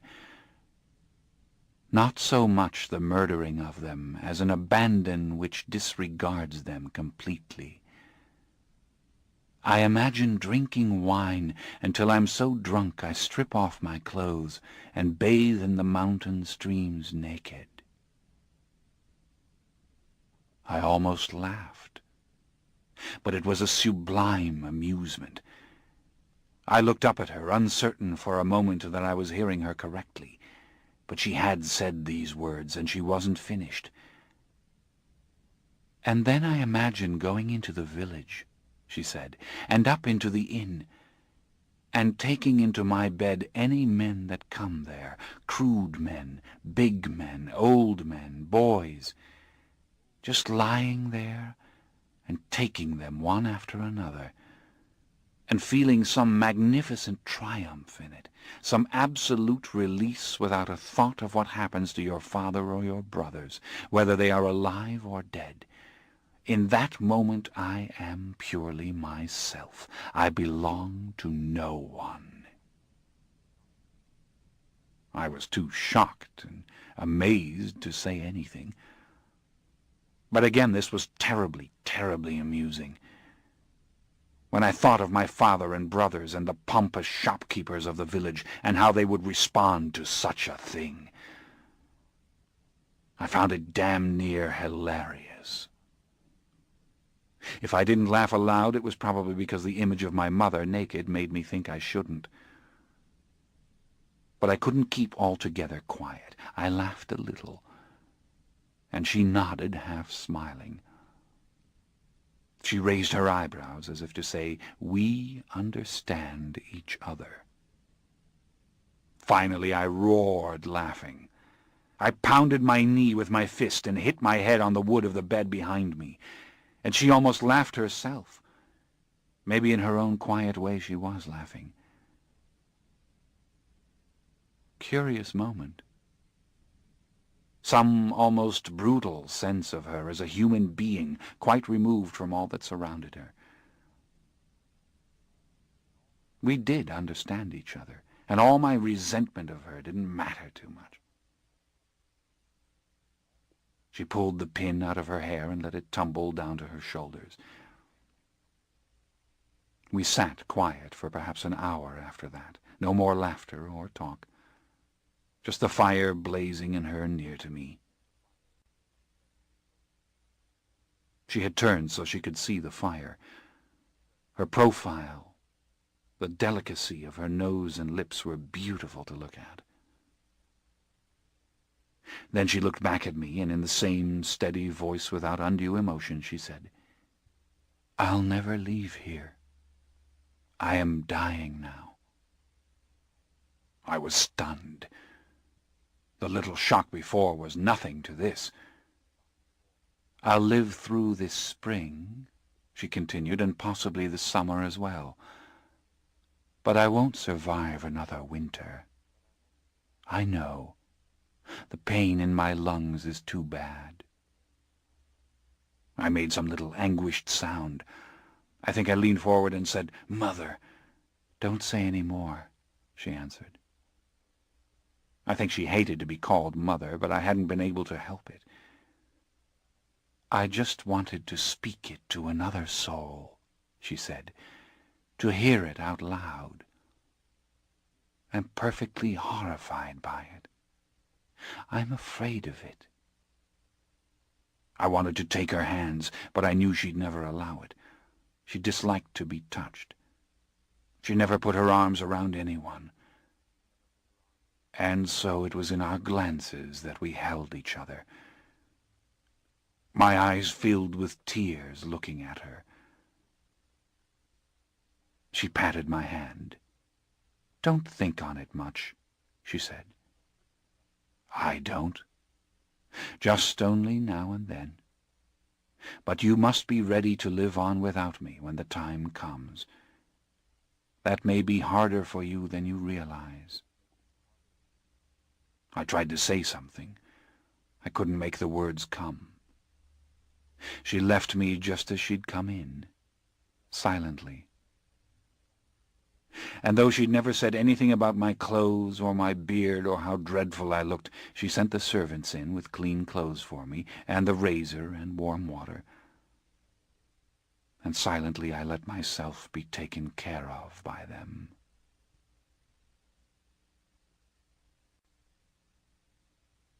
Chapter 3. I began to feel a little stronger. I stopped thinking about what happened with the wolves, and I thought about her. I thought about the words "perfectly horrified," and I didn't know what to make of them, except they sounded exactly true. I'd feel that way if I were dying slowly. It would have been better on the mountain with the wolves. But there was more to it than that. She had always been silently unhappy. She hated the inertia and the hopelessness of our life here as much as I did, and now, after 8 children, 3 living, 5 dead, she was dying. This was the end for her. I determined to get up if it would make her feel better, but when I tried, I couldn't. The thought of her dying was unbearable. I paced the floor of my room a lot, ate the food brought to me, but still I wouldn't go to her. But by the end of the month, visitors came to draw me out. My mother came in and said I must receive the merchants from the village who wanted to honor me for killing the wolves. "Oh, hell with it," I answered. "No, you must come down," she said. "They have gifts for you. Now do your duty." I hated all this. When I reached the hall, I found the rich shopkeepers there, all men I knew well, and all dressed for the occasion. But there was one startling young man among them I didn't recognize immediately. He was my age, perhaps, and quite tall, and when our eyes met I remembered who he was. Nicolas de l'Enfant, eldest son of the draper, who had been sent to school in Paris. He was a vision now. Dressed in a splendid brocade coat of rose and gold, he wore slippers with gold heels and layers of Italian lace at his collar. Only his hair was what it used to be, dark and very curly, and boyish-looking for some reason, though it was tied back with a fine bit of silk ribbon. Parisian fashion, all this. The sort that passed as fast as it could through the local post-house. And here I was to meet him in threadbare wool and scuffed leather boots and yellowed lace that had been 17 times mended. We bowed to each other, as he was apparently the spokesman for the town, and then he unwrapped from its modest covering of black serge a great red velvet cloak, lined in fur. Gorgeous thing. His eyes were positively shining when he looked at me. You would have thought he was looking at a sovereign. "Monsieur, we beg you to accept this," he said very sincerely. The finest fur of the wolves has been used to line it, and we thought it would stand you well in the winter, this fur-lined cloak, when you ride out to hunt." "And these too, monsieur," said his father, producing a finely sewn pair of fur-lined boots in black suede. "For the hunt, monsieur," he said. I was a little overcome. They meant these gestures in the kindest way, these men who had the sort of wealth I only dreamed of, and they paid me respect as the aristocrat. I took the cloak and the boots. I thanked them as effusively as I'd ever thanked anybody for anything. And behind me I heard my brother Augustin say, "Now he will really be impossible." I felt my face color. Outrageous that he should say this in the presence of these men, but when I glanced to Nicolas de l'Enfant I saw the most affectionate expression on his face. "I too am impossible, monsieur," he whispered as I gave him the parting kiss. "Some day will you let me come talk to you and tell me how you killed them all? Only the impossible can do the impossible." None of the merchants ever spoke to me like that. We were boys again for a moment, and I laughed out loud. His father was disconcerted. My brothers stopped whispering, but Nicolas de l'Enfant kept smiling, with a Parisian's composure. As soon as they had left, I took the red velvet cloak and the suede boots up into my mother's room. She was reading, as always, while very lazily she brushed her hair. In the weak sunlight from the window, I saw grey in her hair for the first time. I told her what Nicolas de l'Enfant had said. "Why is he impossible?" I asked her. "He said this with feeling, as if it meant something." She laughed.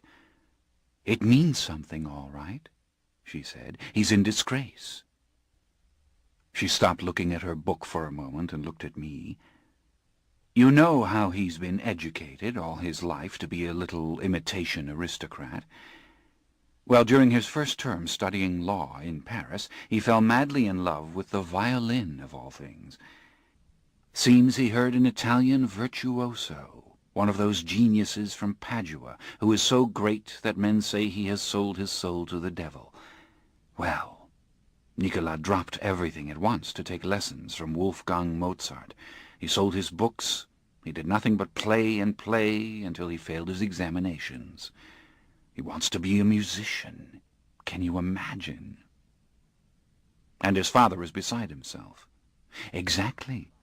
He even smashed the instrument, and you know what a piece of expensive merchandise means to the good draper." I smiled. "And so Nicolas has no violin now?" "He has a violin. He promptly ran away to Clermont and sold his watch to buy another. He's impossible, all right. And the worst part of it is that he plays rather well. You've heard him?" She knew good music. She grew up with it in Naples. All I'd ever heard were the church choir, the players at the fairs. "I heard him Sunday when I went to Mass," she said. "He was playing in the upstairs bedroom over the shop. Everyone could hear him, and his father was threatening to break his hands." I gave a little gasp at the cruelty of it. I was powerfully fascinated. I think I loved him already, doing what he wanted like that. "Of course he'll never be anything," she went on. "Why not?" "He's too old. You can't take up the violin when you're 20. But what do I know? He plays magically in his own way, and maybe he can sell his soul to the devil." I laughed a little uneasily. It sounded tragic. "But why don't you go down to the town and make a friend of him?" she asked. "Why the hell should I do that?" I asked. "Lestat, really. Your brothers will hate it, and the old merchant will be beside himself with joy, his son and the Marquise's son. Those aren't good enough reasons." "He's been to Paris," she said. She watched me for a long moment. Then she went back to her book, brushing her hair now and then lazily. I watched her reading, hating it. I wanted to ask her how she was, if her cough was very bad that day. But I couldn't broach the subject to her. "Go on down and talk to him, Lestat," she said, without another glance at me. Chapter 4. It took me a week to make up my mind that I would seek out Nicolas de l'Enfant. I put on the red velvet fur-lined cloak and the fur-lined suede boots, and I went down the winding main street of the village towards the inn. The shop owned by Nicolas's father was right across from the inn, but I didn't see or hear Nicolas. I had no more than enough for one glass of wine, and I wasn't sure just how to proceed, when the innkeeper came out, bowed to me, and set a bottle of his best vintage before me. Of course, these people had always treated me like the son of the Lord, but I could see that things had changed on account of the wolves, and strangely enough this made me feel even more alone than I usually felt. But as soon as I poured the first glass, Nicolas appeared, a great blaze of colour in the open doorway. He was not so finely dressed as before, thank heaven, yet everything about him exuded wealth. Silk and velvet and brand-new leather. But he was flushed as if he'd been running, and his hair was wind-blown and messy, and his eyes full of excitement. He bowed to me, waited for me to invite him to sit down, and then he asked me, "What was it like, monsieur, killing the wolves?" And folding his arms on the table, he stared at me. "Why don't you tell me what it's like in Paris, monsieur?" I said, and I realized right away that it sounded mocking and rude. "I'm sorry," I said immediately. "I would really like to know. Did you go to the university? Did you really study with Mozart? What do people in Paris do? What do they talk about? What do they think?"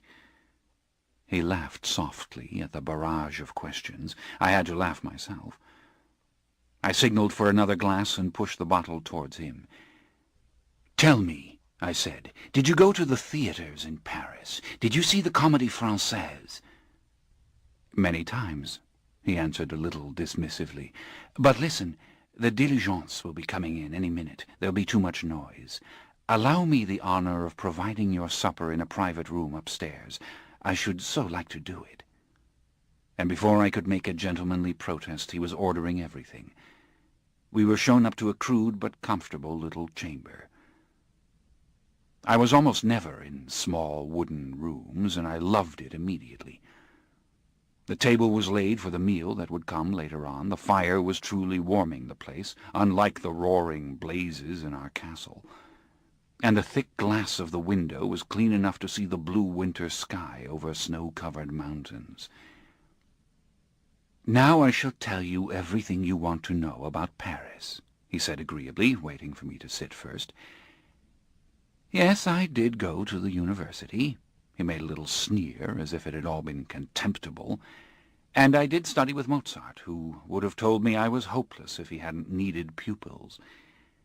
Now, where do you want me to begin? The stench of the city, or the infernal noise of it? The hungry crowds that surround you everywhere? The thieves in every alley ready to cut your throat?" I waved all that away. His smile was very different from his tone, his manner open and appealing. "A really big Paris theatre," I said. "Describe it to me. What is it like?" I think we stayed in that room for 4 solid hours, and all we did was drink and talk. He drew plans of the theatres on the tabletop with a wet finger, described the plays he had seen, the famous actors, the little houses of the boulevards. Soon he was describing all of Paris, and he'd forgotten to be cynical, my curiosity firing him as he talked of the Ile de la Cité and the Latin Quarter, the Sorbonne, the Louvre. We went on to more abstract things, how the newspapers reported events, how his student cronies gathered in cafes to argue.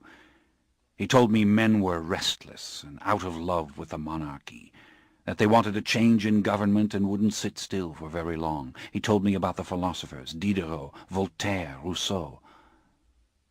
I couldn't understand everything he said, but in rapid, sometimes sarcastic speech, he gave me a marvelously complete picture of what was going on.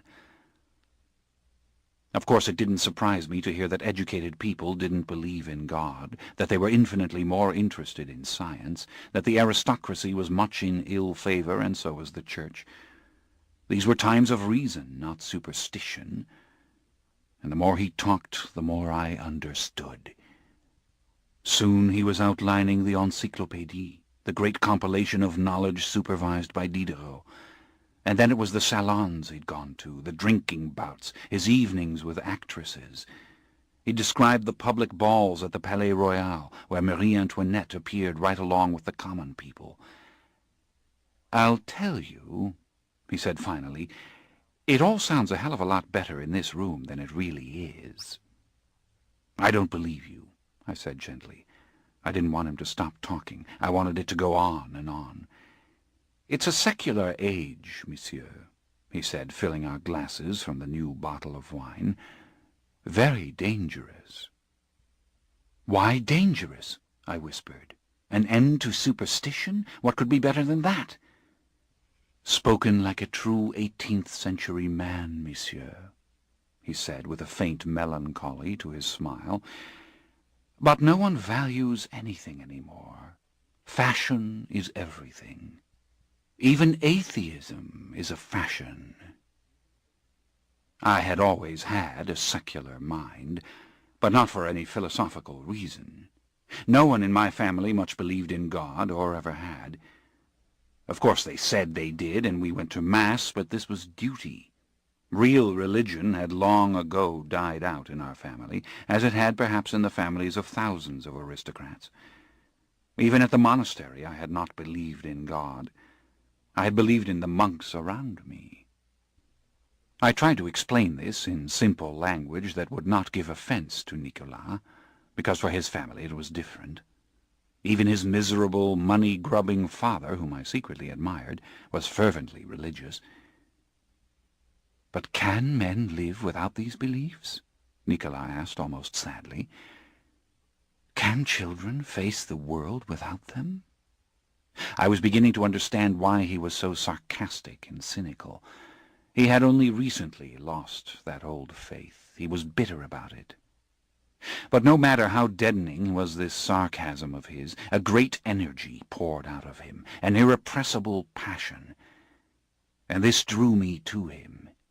I think I loved him. Another 2 glasses of wine, and I might say something absolutely ridiculous like that. "I've always lived without beliefs," I said. "Yes, I know," he answered. "Do you remember the story of the witches? The time you cried at the witches' place?" "Cried over the witches?" I looked at him blankly for a moment. But it stirred something painful, something humiliating. Too many of my memories had that quality. And now I had to remember crying over witches. "I don't remember," I said. "We were little boys, and the priest was teaching us our prayers, and the priest took us out to see the place where they burnt the witches in the old days, the old stakes and the blackened ground." "Ah, that place!" I shuddered. "That horrid, horrid place!" "You began to scream and cry. They sent someone for the Marquise herself, because your nurse couldn't quiet you." "I was a dreadful child," I said, trying to shrug it off. Of course I did remember now. Screaming, being carried home, nightmares about the fires, someone bathing my forehead and saying, "Lestat, wake up." But I hadn't thought of that little scene in years. It was the place itself I thought about whenever I drew near it, the thicket of blackened stakes, the images of men and women and children burnt alive. Nicolas was studying me. "When your mother came to get you, she said it was all ignorance and cruelty. She was so angry with the priest for telling us the old tales." I nodded. The final horror to hear they had all died for nothing, those long-forgotten people of our own village, that they had been innocent. Victims of superstition, she had said. There were no real witches. No wonder I had screamed and screamed. But my mother, Nicolas said, told a different story, that the witches had been in league with the devil, that they'd blighted the crops, and in the guise of wolves killed the sheep and the children. "And won't the world be better if no one is ever again burnt in the name of God?" I asked. "If there is no more faith in God to make men do that to each other? What is the danger in a secular world where horrors like that don't happen?" He leaned forward with a mischievous little frown. "The wolves didn't wound you on the mountain, did they?" he asked playfully. "You haven't become a werewolf, have you, monsieur, unbeknownst to the rest of us?" He stroked the furred edge of the velvet cloak I still had over my shoulders. "Remember what the good father said, that they had burnt a good number of werewolves in those times. They were a regular menace." I laughed. "If I turn into a wolf," I answered, "I can tell you this much. I won't hang around here to kill the children. I'll get away from this miserable little hellhole of a village where they still terrify little boys with tales of burning witches. I'll get on the road to Paris and never stop till I see her ramparts." "And you'll find Paris is a miserable hellhole," he said, "where they break the bones of thieves on the wheel for the vulgar crowds in the Place de Grève." "No," I said. "I'll see a splendid city, where great ideas are born in the minds of the populace, ideas that go forth to illuminate the darkened corners of this world." "Ah, you are a dreamer," he said, but he was delighted. He was beyond handsome when he smiled. "And I'll know people like you," I went on. "People who have thoughts in their heads and quick tongues with which to voice them, and will sit in cafes, and will drink together, and will clash with each other violently in words, and will talk for the rest of our lives in divine excitement." He reached out and put his arm around my neck and kissed me. We almost upset the table, we were so blissfully drunk. "My lord the wolf-killer," he whispered. When the third bottle of wine came, I began to talk of my life, as I'd never done before, of what it was like each day to ride out into the mountains, to go so far I couldn't see the towers of my father's house any more, to ride above the tilled land to the place where the forest seemed almost haunted. The words began to pour out of me as they had out of him, and soon we were talking about 1,000 things we had felt in our hearts, varieties of secret loneliness, and the words seemed to be essential words, the way they did on those rare occasions with my mother. And we came to describe our longings and dissatisfactions. We were saying things to each other with great exuberance, like "yes, yes," and "exactly," and "I know completely what you mean," and "yes, of course, you felt that you could not bear it," etc. Another bottle, and a new fire, and I begged Nicolas to play his violin for me. He rushed home immediately to get it. It was now late afternoon. The sun was slanting through the window, and the fire was very hot. We were very drunk. We had never ordered supper, and I think I was happier than I had ever been in my life. I lay on the lumpy straw mattress of the little bed with my hands under my head, watching him as he took out the instrument. He put the violin to his shoulder and began to pluck at it and twist the pegs. Then he raised the bow and drew it down hard over the strings to bring out the first note. I sat up and pushed myself back against the paneled wall and stared at him, because I couldn't believe the sound I was hearing. He ripped into the song. He tore the notes out of the violin, and each note was translucent and throbbing. His eyes were closed, his mouth a little distorted, his lower lip sliding to the side, and what struck my heart almost as much as the song itself was the way that he seemed with his whole body to lean into the music, to press his soul like an ear to the instrument. I had never known music like it. The rawness of it, the intensity, the rapid, glittering torrents of notes that came out of the strings as he sawed away. It was Mozart that he was playing, and it had all the gaiety, the velocity, and the sheer loveliness of everything Mozart wrote. When he'd finished, I was staring at him, and I realized I was gripping the sides of my head. "Monsieur, what's the matter?" he said almost helplessly, and I stood up and threw my arms around him and kissed him on both cheeks and kissed the violin. "Stop calling me monsieur," I said. "Call me by my name." I lay back down on the bed and buried my face on my arm and started to cry, and once I'd started I couldn't stop it. He sat next to me, hugging me and asking me why I was crying, and though I couldn't tell him, I could see that he was overwhelmed that his music had produced this effect. There was no sarcasm or bitterness in him now. I think he carried me home that night. And the next morning I was standing in the crooked stone street in front of his father's shop, tossing pebbles up at his window. When he stuck his head out, I said, "Do you want to come down and go on with our conversation?"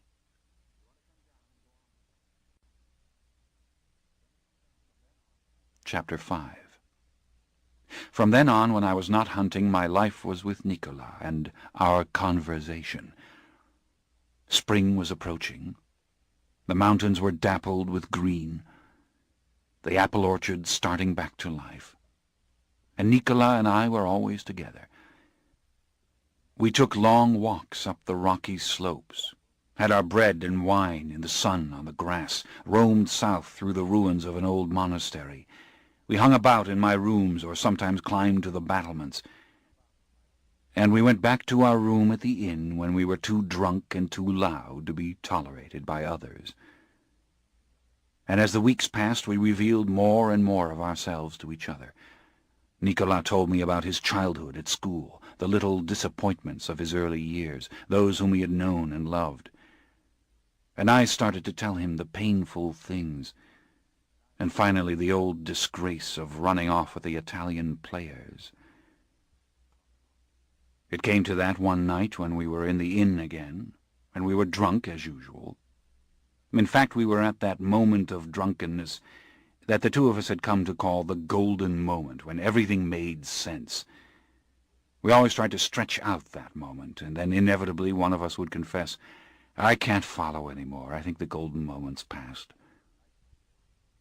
On this night, looking out the window at the moon over the mountains, I said that at the golden moment it was not so terrible that we weren't in Paris, that we weren't at the Opera or the Comédie, waiting for the curtain to rise. "You in the theatres of Paris," he said to me. "No matter what we're talking about, you bring it back to the theatres and the actors." His brown eyes were very big and trusting, and even drunk as he was, he looked spruce in his red velvet Paris frock coat. "Actors and actresses make magic," I said. "They make things happen on the stage. They invent, they create." "Wait until you see the sweat streaming down their painted faces in the glare of the footlights," he answered. "Ah, there you go again," I said. "And you, the one who gave up everything to play the violin." He got terribly serious suddenly, looking off as if he were weary of his own struggles. "That I did," he confessed. Even now the whole village knew it was war between him and his father. Nicky wouldn't go back to school in Paris. "You make life when you play," I said. "You create something from nothing. You make something good happen, and that is blessed to me." "I make music, and it makes me happy," he said. "What is blessed or good about that?" I waved it away, as I always did his cynicism now. "I've lived all these years among those who create nothing and change nothing," I said. "Actors and musicians, they're saints to me." "Saints?" he asked. "Blessedness? Goodness? Lestat, your language baffles me." I smiled and shook my head. "You don't understand. I'm speaking of the character of human beings, not what they believe in. I'm speaking of those who won't accept a useless life just because they were born to it. I mean those who would be something better. They work, they sacrifice, they do things. He was moved by this, and I was a little surprised that I'd said it. Yet I felt I had hurt him somehow. "There is blessedness in that," I said. "There's sanctity. And God or no God, there is goodness in it. I know this, the way I know the mountains are out there, that the stars shine." He looked sad for me, and he looked hurt still. But for the moment I didn't think of him. I was thinking of the conversation I had had with my mother and my perception that I couldn't be good and defy my family. But if I believed what I was saying... As if he could read my mind, he asked, "But do you really believe those things?" "Maybe yes, maybe no," I said. I couldn't bear to see him look so sad. And I think more on account of that than anything else, I told him the whole story of how I'd run off with the players. I told him what I'd never told anyone, not even my mother, about those few days and the happiness they'd given me. Now how could it not have been good, I asked, to give and receive such happiness? We brought to life that town when we put on our play. Magic, I tell you. It could heal the sick. It could. He shook his head, and I knew there were things he wanted to say, which, out of respect for me, he was leaving to silence. "You don't understand, do you?" I asked. "Lestat, sin always feels good," he said gravely. "Don't you see that? Why do you think the Church has always condemned the players? It was from Dionysus, the wine god, that the theatre came. You can read that in Aristotle. And Dionysus was a god that drove men to debauchery. It felt good to you to be on that stage because it was abandoned and lewd, the age-old service of the god of the grape. And you were having a high time of it defying your father. No, Nicky, no, 1,000 times no. Lestat, we're partners in sin," he said, smiling finally. "We've always been. We've both behaved badly, both been utterly disreputable. It's what binds us together." Now it was my turn to look sad and hurt, and the golden moment was gone beyond reprieve, unless something new was to happen.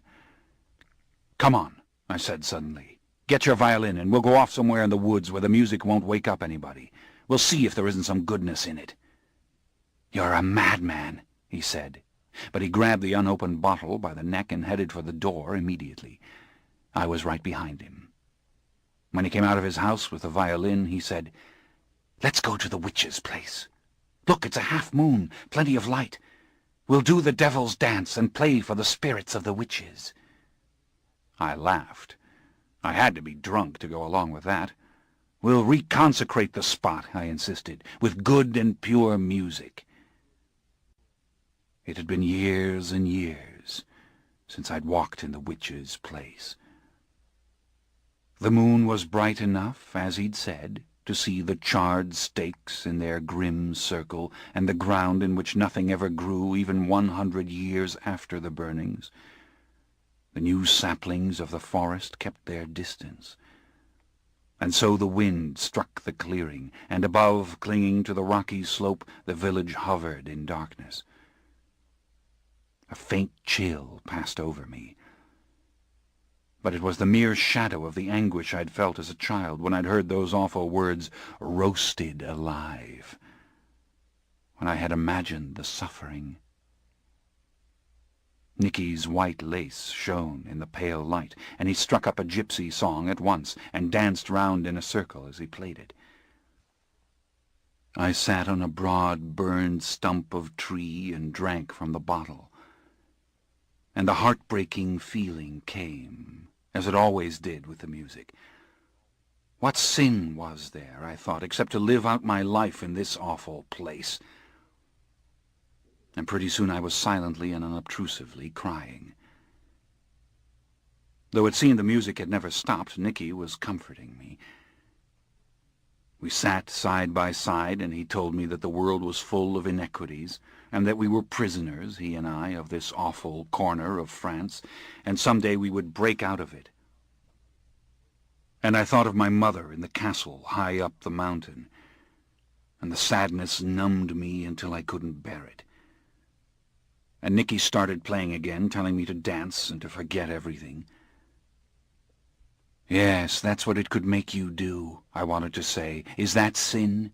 How can it be evil?" I went after him as he danced in a circle. The notes seemed to be flying up and out of the violin as if they were made of gold. I could almost see them flashing. I danced round and round him now, and he sawed away into a deeper and more frenzied music. I spread the wings of the fur-lined cape and threw back my head to look at the moon. The music rose all around me like smoke, and the witch's place was no more. There was only the sky above, arching down to the mountains. We were closer for all this in the days that followed. But a few nights later, something altogether extraordinary happened. It was late. We were at the inn again, and Nicola, who was walking about the room and gesturing dramatically, declared what had been on our minds all along, that we should run away to Paris, even if we were penniless, that it was better than remaining here, even if we lived as beggars in Paris. It had to be better. Of course, we had both been building up to this. "Well, beggars in the streets it might be, Nicky," I said, "because I'll be damned in hell before I'll play the penniless country cousin begging at the big houses." "Do you think I want you to do that?" he demanded. "I mean run away, Lestat," he said. "Spite them, every one of them." Did I want to go on like this? So our fathers would curse us. After all, our life was meaningless here. Of course, we both knew this running off together would be 1,000 times more serious than what I had done before. We weren't boys anymore, we were men. Our fathers would curse us, and this was something neither of us could laugh off. Also, we were old enough to know what poverty meant. "What am I going to do in Paris when we get hungry?" I asked. "Shoot rats for supper?" "I'll play my violin for coins on the Boulevard du Temple if I have to, and you can go to the theaters." Now he was really challenging me. He was saying, "Is it all words with you, Lestat? With your looks, you know, you'd be on the stage in the Boulevard du Temple in no time." I loved this change in our conversation. I loved seeing him believe we could do it. All his cynicism had vanished, even though he did throw in the word spite every 10 words or so. It seemed possible suddenly to do all this. And this notion of the meaninglessness of our lives here began to inflame us. I took up the theme again that music and acting were good because they drove back chaos. Chaos was the meaninglessness of day-to-day life, and if we were to die now, our lives would have been nothing but meaninglessness. In fact, it came to me that my mother dying soon was meaningless, and I confided in Nicola what she had said. "I'm perfectly horrified. I'm afraid." Well, if there had been a golden moment in the room, it was gone now, and something different started to happen. I should call it the dark moment, but it was still high-pitched and full of eerie light. We were talking rapidly, cursing this meaninglessness, and when Nicola at last sat down and put his head in his hands, I took some glamorous and hearty swigs of wine and went to pacing and gesturing as he had done before. I realized aloud in the midst of saying it that even when we die we probably don't find out the answer as to why we were ever alive. Even the avowed atheist probably thinks that in death he'll get some answer. I mean, God will be there, or there won't be anything at all. "But that's just it," I said. "We don't make any discovery at that moment. We merely stop. We pass into non-existence without ever knowing a thing."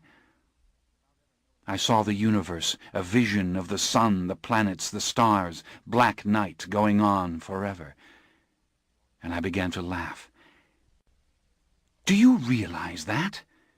We'll never know why the hell any of it happened, not even when it's over, I shouted at Nicolas, who was sitting back on the bed, nodding and drinking his wine out of a flagon.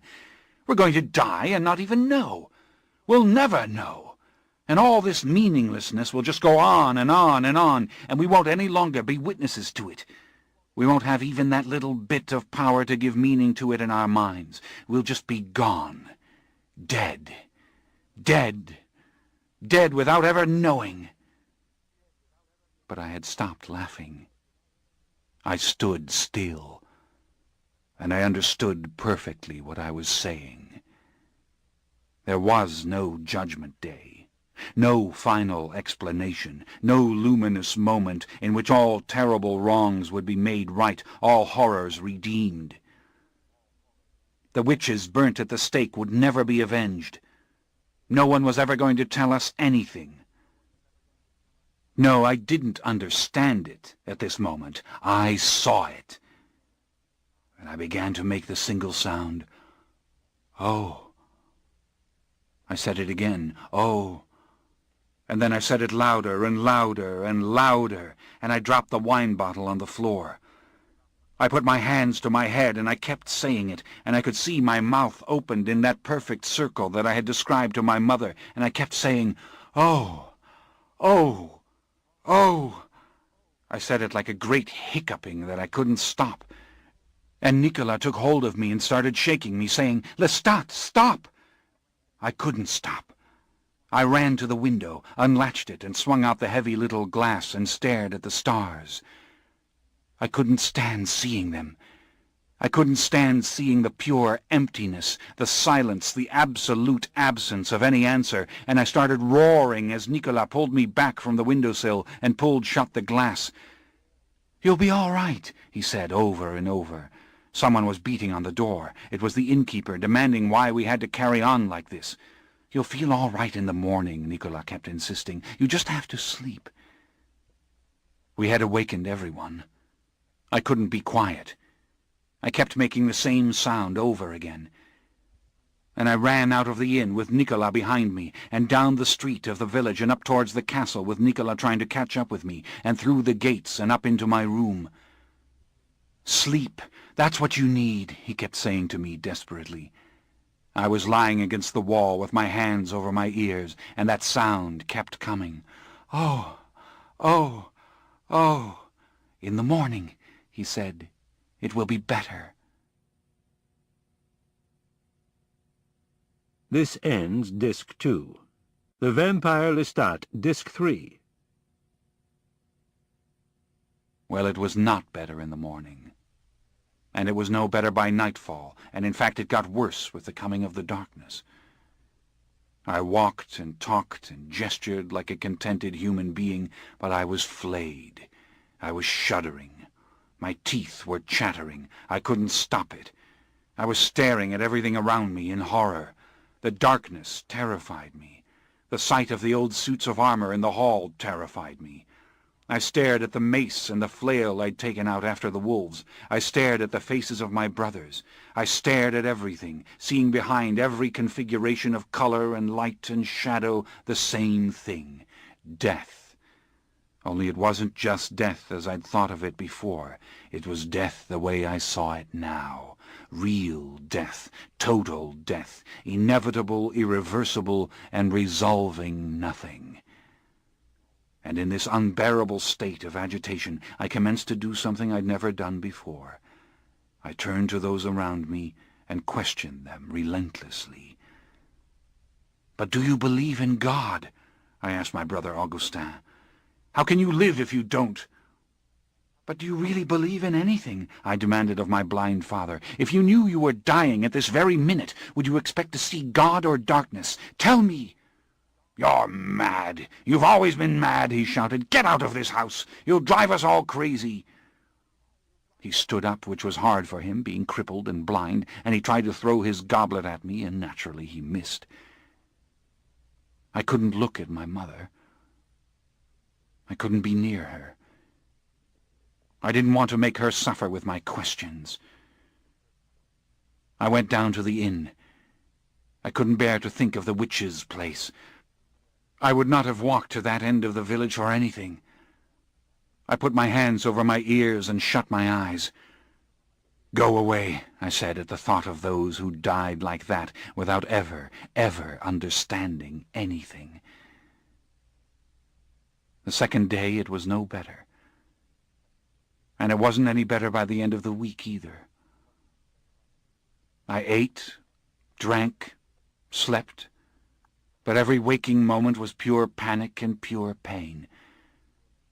I went to the village priest and demanded did he really believe the body of Christ was present on the altar at the consecration, and after hearing his stammered answers and seeing the fear in his eyes, I went away more desperate than before. "But how do you live? How do you go on breathing and moving and doing things when you know there is no explanation?" I was raving finally. And then Nicolas said maybe the music would make me feel better. He would play the violin. I was afraid of the intensity of it. But we went to the orchard, and in the sunshine Nicolas played every song he knew. I sat there with my arms folded and my knees drawn up, my teeth chattering, though we were right in the hot sun, and the sun was glaring off the little polished violin. And I watched Nicolas swaying into the music as he stood before me, the raw, pure sounds swelling magically to fill the orchard and the valley, though it wasn't magic. And Nicolas put his arms around me finally, and we just sat there, silent, and then he said very softly, "Lestat, believe me, this will pass." "Play again," I said. "The music is innocent." Nicolas smiled and nodded. Pamper the madman. And I knew it wasn't going to pass, and nothing for the moment could make me forget. But what I felt was inexpressible gratitude for the music, that in this horror there could be something as beautiful as that. You couldn't understand anything, and you couldn't change anything, but you could make music like that. And I felt the same gratitude when I saw the village children dancing, when I saw their arms raised and their knees bent, and their bodies turning to the rhythm of the songs they sang. I started to cry watching them. I wandered into the church, and on my knees I leaned against the wall, and I looked at the ancient statues, and I felt the same gratitude looking at the finely carved fingers, and the noses and the ears, and the expressions on their faces, and the deep folds in their garments. And I couldn't stop myself from crying. "At least we had these beautiful things," I said. "Such goodness." But nothing natural seemed beautiful to me now. The very sight of a great tree standing alone in a field could make me tremble and cry out, "Fill the orchard with music." And let me tell you a little secret. It never did pass, really. Chapter 6. What caused it? Was it the late-night drinking and talking? Or did it have to do with my mother and her saying she was going to die? Did the wolves have something to do with it? Was it a spell cast upon the imagination by the witch's place? I don't know. It had come like something visited upon me from outside. One minute it was an idea, and the next it was real. I think you can invite that sort of thing, but you can't make it come. Of course it was to slacken, but the sky was never quite the same shade of blue again.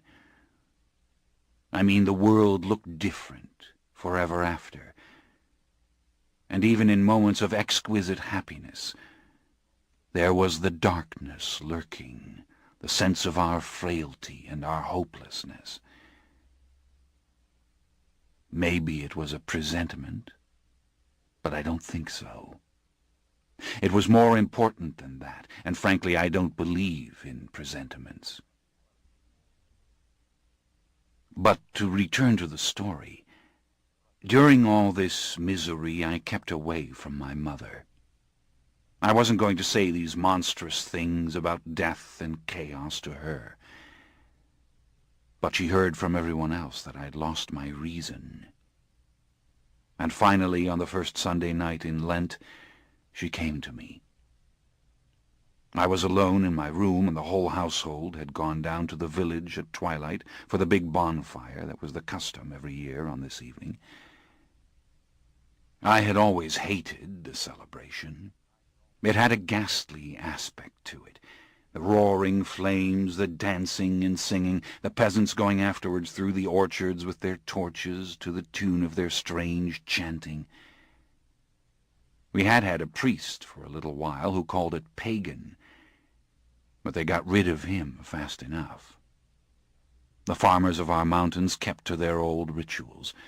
It was to make the trees bear and the crops grow, all this. And on this occasion, more than any other, I felt I saw the kind of men and women who could burn witches. In my present frame of mind, it struck terror. I sat by my own little fire, trying to resist the urge to go to the window and look down on the big fire that drew me as strongly as it scared me. My mother came in, closed the door behind her, and told me that she must talk to me. Her whole manner was tenderness. "Is it on account of my dying? What's come over you?" she asked. "Tell me if it is, and put your hands in mine." She even kissed me. She was frail in her faded dressing gown, and her hair was undone. I couldn't stand to see the streaks of gray in it. She looked starved. But I told her the truth. I didn't know, and then I explained some of what had happened in the inn. I tried not to convey the horror of it, the strange logic of it. I tried not to make it so absolute. She listened, and then she said, "You're such a fighter, my son. You never accept. Not even when it's the fate of all mankind will you accept it." "I can't," I said miserably. "I love you for it," she said. "It's all too like you that you should see this in a tiny bedroom in the inn late at night when you're drinking wine, and it's entirely like you to rage against it the way you rage against everything else." I started to cry again, though I knew she wasn't condemning me. And then she took out a handkerchief and opened it to reveal several gold coins. "You'll get over this," she said. "For the moment, death is spoiling life for you, that's all. But life is more important than death. You'll realize it soon enough. Now, listen to what I have to say. I've had the doctor here and the old woman in the village who knows more about healing than he knows. Both agree with me I won't live too long." "Stop, Mother," I said, aware of how selfish I was being, but unable to hold it back. "And this time there'll be no gifts. Put the money away." "Sit down," she said. She pointed to the bench near the hearth. Reluctantly I did as I was told. She sat beside me. "I know," she said, "that you and Nicola are talking of running away." "I won't go, Mother." "What, until I'm dead?" I didn't answer her. I can't convey to you my frame of mind. I was still raw, trembling, and we had to talk about the fact that this living, breathing woman was going to stop living and breathing and start to putrefy and rot away, that her soul would spin into an abyss, that everything she had suffered in life, including the end of it, would come to nothing at all. Her little face was like something painted on a veil. And from the distant village came the thinnest sound of the singing villagers. "I want you to go to Paris, Lestat," she said. "I want you to take this money, which is all I have left from my family. I want to know you're in Paris, Lestat, when my time comes. I want to die knowing you are in Paris?" I was startled. I remembered her stricken expression years ago when they'd brought me back from the Italian troupe. I looked at her for a long moment. She sounded almost angry in her persuasiveness. "I'm terrified of dying," she said. Her voice went almost dry.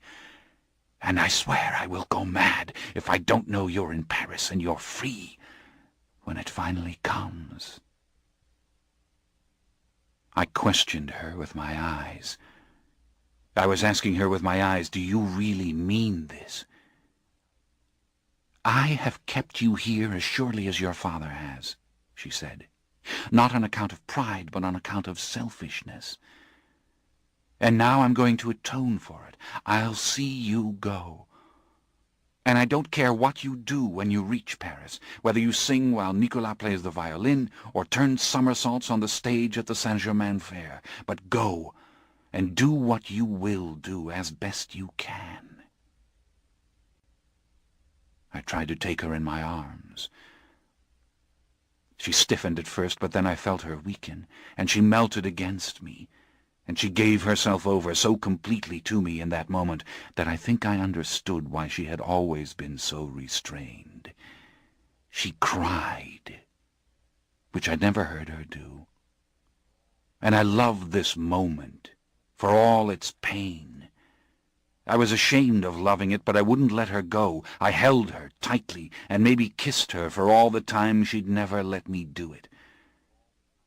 We seemed, for the moment, like two parts of the same thing. And then she grew calm. She seemed to settle into herself, and slowly but very firmly she released me and pushed me away. She talked for a long time. She said things I didn't understand then, about how when she would see me riding out to hunt, she felt some wondrous pleasure in it. And she felt that same pleasure when I angered everyone and thundered my questions at my father and brothers as to why we had to live the way we lived. She spoke in an almost eerie way of my being a secret part of her anatomy, of my being the organ for her which women do not really have. "You are the man in me," she said, "and so I've kept you here, afraid of living without you, and maybe now in sending you away, I am only doing what I have done before." She shocked me a little. I never thought a woman could feel or articulate anything quite like this. "Nicolas' father knows about your plans," she said. "The innkeeper overheard you. It's important you leave right away. Take the diligence at dawn, and write to me as soon as you reach Paris. There are letter writers at the cemetery of Les Innocents near the Saint-Germain market. Find one who can write Italian for you, and then no one will be able to read the letter but me." When she left the room, I didn't quite believe what had happened. For a long moment I stood staring before me. I stared at my bed with its mattress of straw, at the 2 coats I owned, and the red cloak, and my 1 pair of leather shoes by the hearth. I stared out the narrow slit of a window at the black hulk of the mountains I'd known all my life. The darkness, the gloom, slid back from me for a precious moment. And then I was rushing down the stairs and down the mountain to the village to find Nicolas and to tell him we were going to Paris. We were going to do it. Nothing could stop us this time. He was with his family, watching the bonfire, and as soon as he saw me, he threw his arm around my neck, and I hooked my arm around his waist, and I dragged him away from the crowds and the blaze and towards the end of the meadow. The air smelled fresh and green, as it does only in spring. Even the villagers' singing didn't sound so horrible. I started dancing around in a circle. "Get your violin," I said. "Play a song about going to Paris. We're on our way. We're going in the morning." "And how are we going to feed ourselves in Paris?" he sang out as he made with his empty hands to play an invisible violin. Are you going to shoot rats for our supper? Don't ask what we'll do when we get there, I said. The important thing is just to get there. Chapter 7.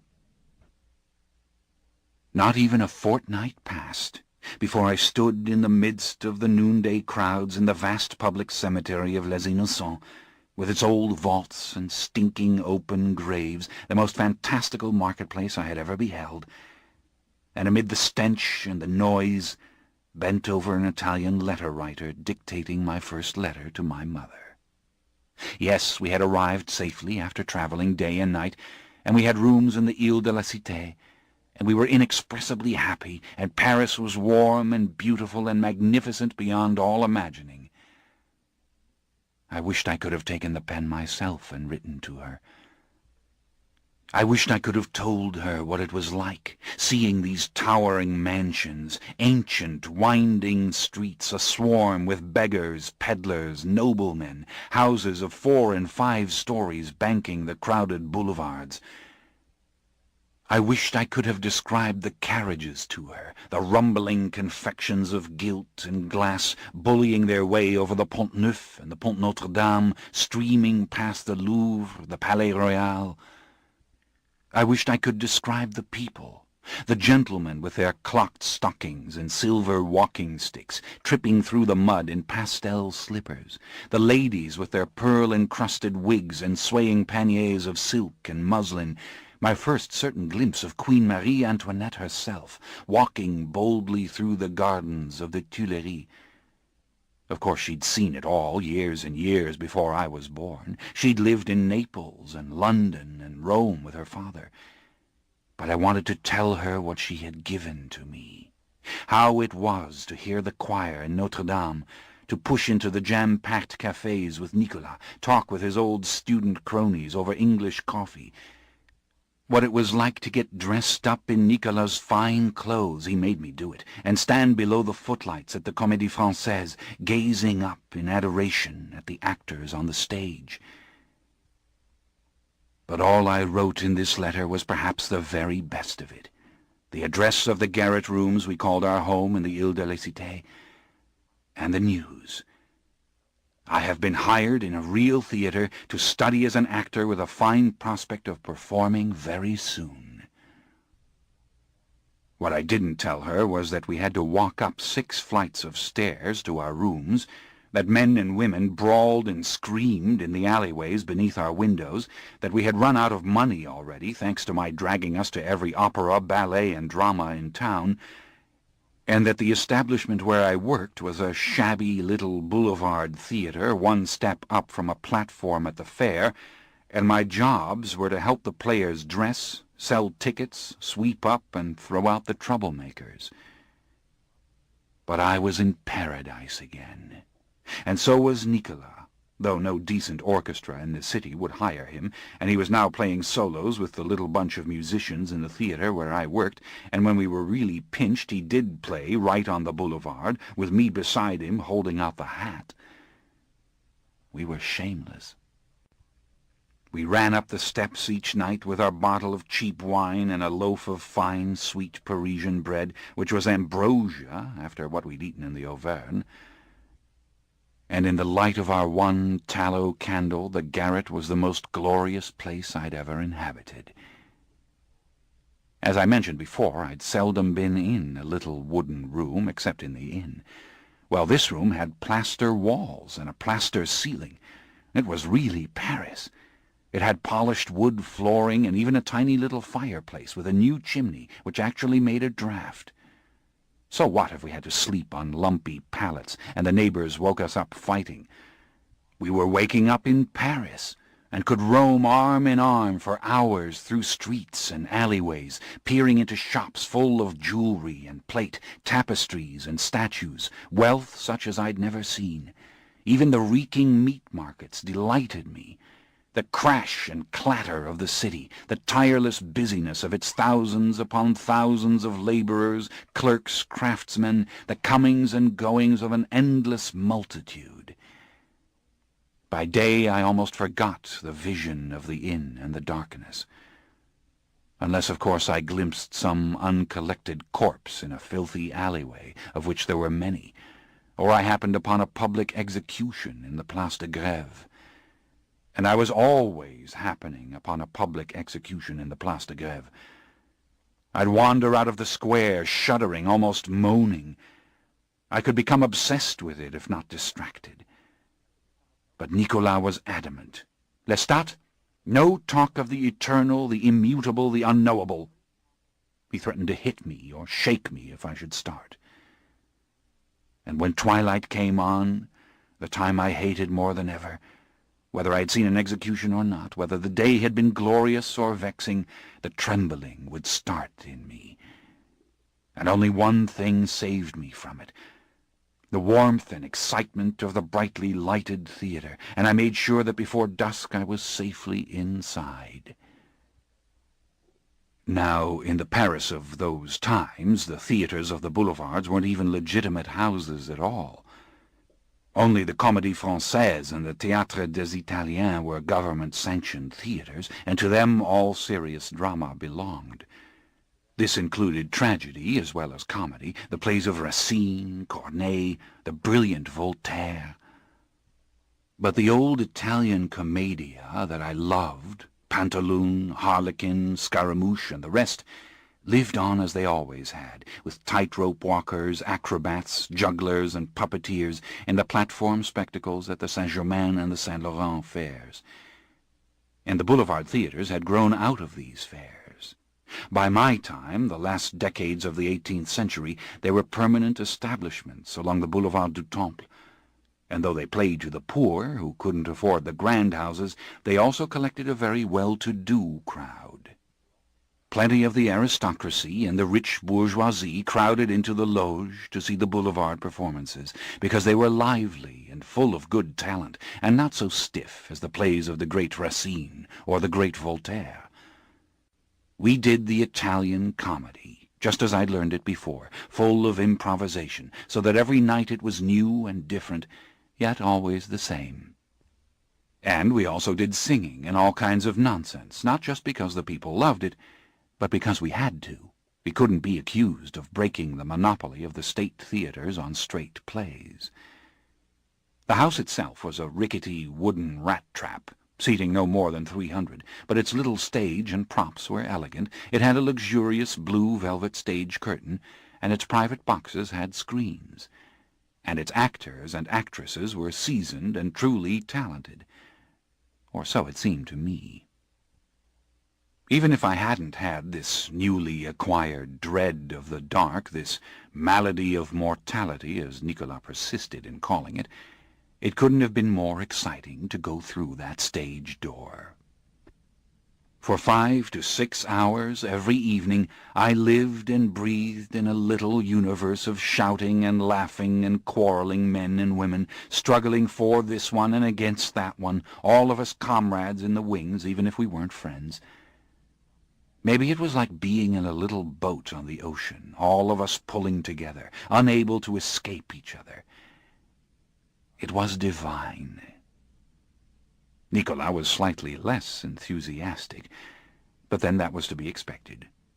And he even got more ironical when his rich student friends came around to talk to him. They thought he was a lunatic to live as he did. And for me, a nobleman shoveling actresses into their costumes and emptying slop buckets, they had no words at all.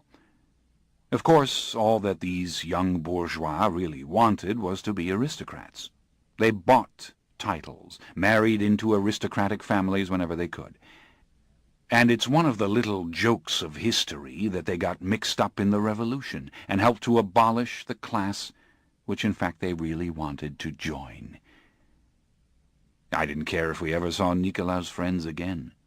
The actors didn't know about my family, and in favor of the very simple Lestat de Valois, which meant nothing actually, I dropped my real name, de Liancourt. I was learning everything I could about the stage. I memorized, I mimicked, I asked endless questions, and only stopped my education long enough each night for that moment when Nicolas played his solo on the violin. He'd rise from his seat, In the tiny orchestra, the spotlight would pick him out from the others, and he would rip into a little sonata, sweet enough and just short enough to bring down the house.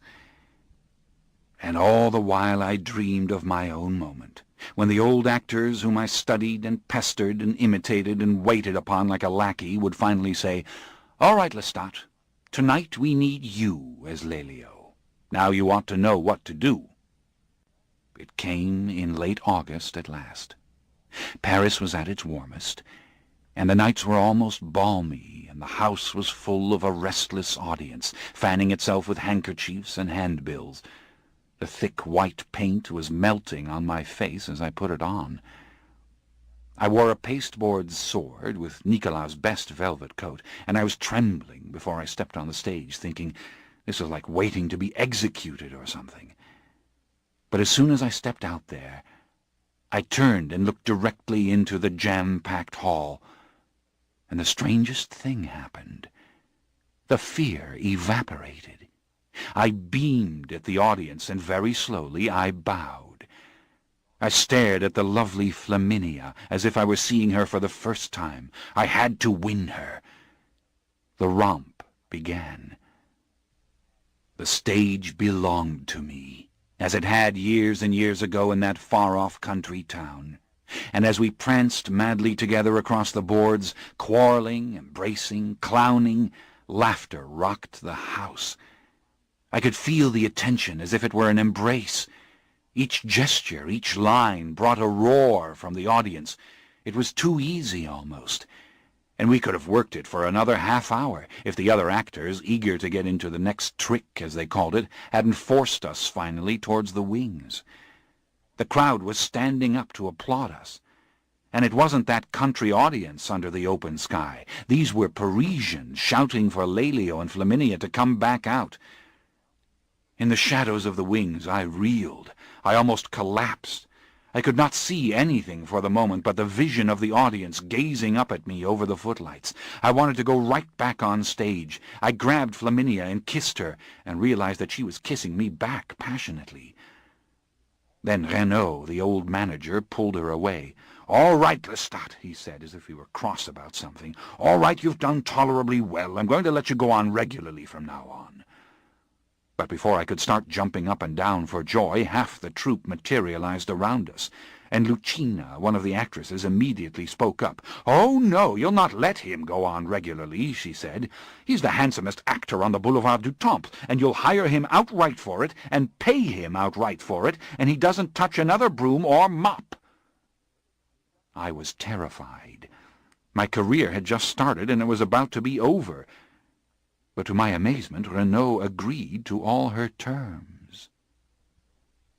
Of course, I was very flattered to be called handsome, and I understood, as I had years ago, that Lelio, the lover, is supposed to have considerable style.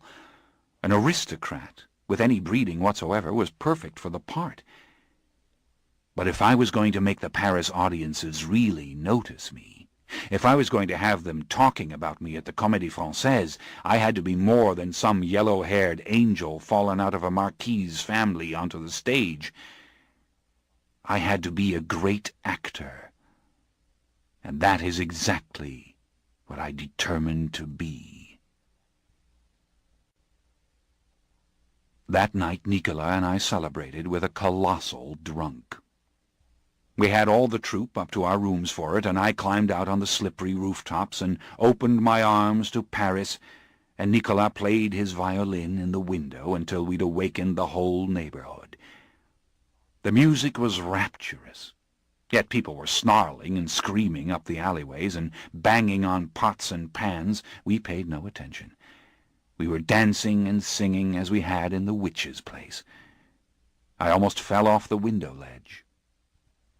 The next day, bottle in hand, I dictated the whole story to the Italian letter-writer in the stinking sunshine in Les Innocents, and saw that the letter went off to my mother at once. I wanted to embrace everybody I saw in the streets. I was Lelio. I was an actor. By September I had my name on the handbills, and I sent those to my mother, too. And we weren't doing the old commedia. We were performing a farce by a famous writer who, on account of a general playwrights' strike, couldn't get it performed at the Comédie Française. Of course, we couldn't say his name, but everyone knew it was his work, and half the court was packing Renaud's House of Thespians every night. I wasn't the lead, but I was the young lover, a sort of Lelio again, really, which was almost better than the lead, and I stole every scene in which I appeared. Nicolas had taught me the part, bawling me out constantly for not learning to read, and by the fourth performance the playwright had written extra lines for me. Nicky was having his own moment at the intermezzo, when his latest rendering of a frothy little Mozart sonata was keeping the house in its seats. Even his student friends were back. We were getting invitations to private balls. I went tearing off to Les Innocents every few days to write to my mother, and finally I had a clipping from an English paper, The Spectator, to send her, which praised our little play, and in particular the blonde-haired rogue who steals the hearts of ladies in the third and fourth acts. Of course I couldn't read this clipping, but the gentleman who'd brought it to me said it was complimentary, and Nicolas swore it was too. When the first chill nights of fall came on, I wore the fur-lined red cloak on the stage. You could have seen it in the back row of the gallery, even if you were almost blind. I had more skill now with the white makeup, shading it here and there to heighten the contours of my face. And though my eyes were ringed in black and my lips reddened a little, I looked both startling and human at the same time. I got love notes from the women in the crowd. Nicolas was studying music in the mornings with an Italian maestro, yet we had money enough for good food, wood, and coal. My mother's letters came twice a week and said her health had taken a turn for the better. She wasn't coughing as badly as last winter. She wasn't in pain. But our fathers had disowned us, and would not acknowledge any mention of our names. We were too happy to worry about that. But the dark dread, the malady of mortality was with me a lot when the cold weather came on. The cold seemed worse in Paris. It wasn't clean, as it had been in the mountains. The poor hovered in doorways, shivering and hungry. The crooked, unpaved streets were thick with filthy slush. I saw barefoot children suffering before my very eyes, and more neglected corpses lying about than ever before. I was never so glad of the fur-lined cape as I was then. I wrapped it around Nicolas and held him close to me when we went out together, and we walked in a tight embrace through the snow and the rain. Cold or no cold, I can't exaggerate the happiness of these days. Life was exactly what I thought it could be, and I knew I wouldn't be long in Renaud's theatre. Everybody was saying so. I had visions of the big stages, of touring London and Italy and even America with a great troupe of actors. Yet there was no reason to hurry. My cup was full.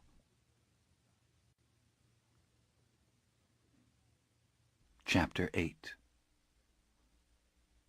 But in the month of October, when Paris was already freezing, I commenced to see, quite regularly, a strange face in the audience that invariably distracted me. Sometimes it almost made me forget what I was doing, this face. And then it would be gone, as if I'd imagined it. I must have seen it off and on for a fortnight before I finally mentioned it to Nicky. I felt foolish and found it hard to put into words.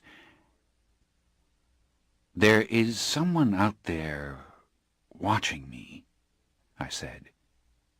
"Everyone's watching you," Nicky said. "That's what you want." He was feeling a little sad that evening, and his answer was slightly sharp. Earlier, when he was making the fire, he had said he would never amount to much with the violin. In spite of his ear and his skill, there was too much he didn't know. And I would be a great actor, he was sure. I had said this was nonsense, but it was a shadow falling over my soul. I remembered my mother telling me that it was too late for him. He wasn't envious, he said. He was just unhappy a little, that's all. I decided to drop the matter of the mysterious face. I tried to think of some way to encourage him. I reminded him that his playing produced profound emotions in people, that even the actors backstage stopped to listen when he played. He had an undeniable talent. "But I want to be a great violinist," he said, "and I'm afraid it will never be. As long as we were at home, I could pretend that it was going to be." "You can't give up on it," I said. "Lestat, let me be frank with you," he said. "Things are easy for you. What you set your sights on, you get for yourself. I know what you're thinking about all the years you were miserable at home, but even then what you really set your mind to, you accomplished. And we left for Paris the very day that you decided to do it." "You don't regret coming to Paris, do you?" I asked. "Of course not. I simply mean that you think things are possible which aren't possible. At least not for the rest of us. Like killing the wolves." A coldness passed over me when he said this, and for some reason I thought of that mysterious face again in the audience, the one watching. Something to do with the wolves. Something to do with the sentiments Nicky was expressing. Didn't make sense. I tried to shrug it off. "If you'd set out to play the violin, you'd probably be playing for the court by now," he said. "Nicky, this kind of talk is poison," I said under my breath. "You can't do anything but try to get what you want. You knew the odds were against you when you started. There isn't anything else. Except—" "I know," he smiled. "Except the meaninglessness. Death." "Yes," I said. "All you can do is make your life have meaning. Make it good." "Oh, not goodness again," he said. "You and your malady of mortality and your malady of goodness." He had been looking at the fire, and he turned to me with a deliberately scornful expression. "We're a pack of actors and entertainers who can't even be buried in consecrated ground. We're outcasts." "God, if you could only believe in it," I said, "that we do good when we make others forget their sorrow. Make them forget for a little while that—" "What, that they are going to die?" He smiled in a particularly vicious way. "Lestat, I thought all this would change with you when you got to Paris." "That was foolish of you, Nick," I answered. He was making me angry now. "I do good in the Boulevard du Temple.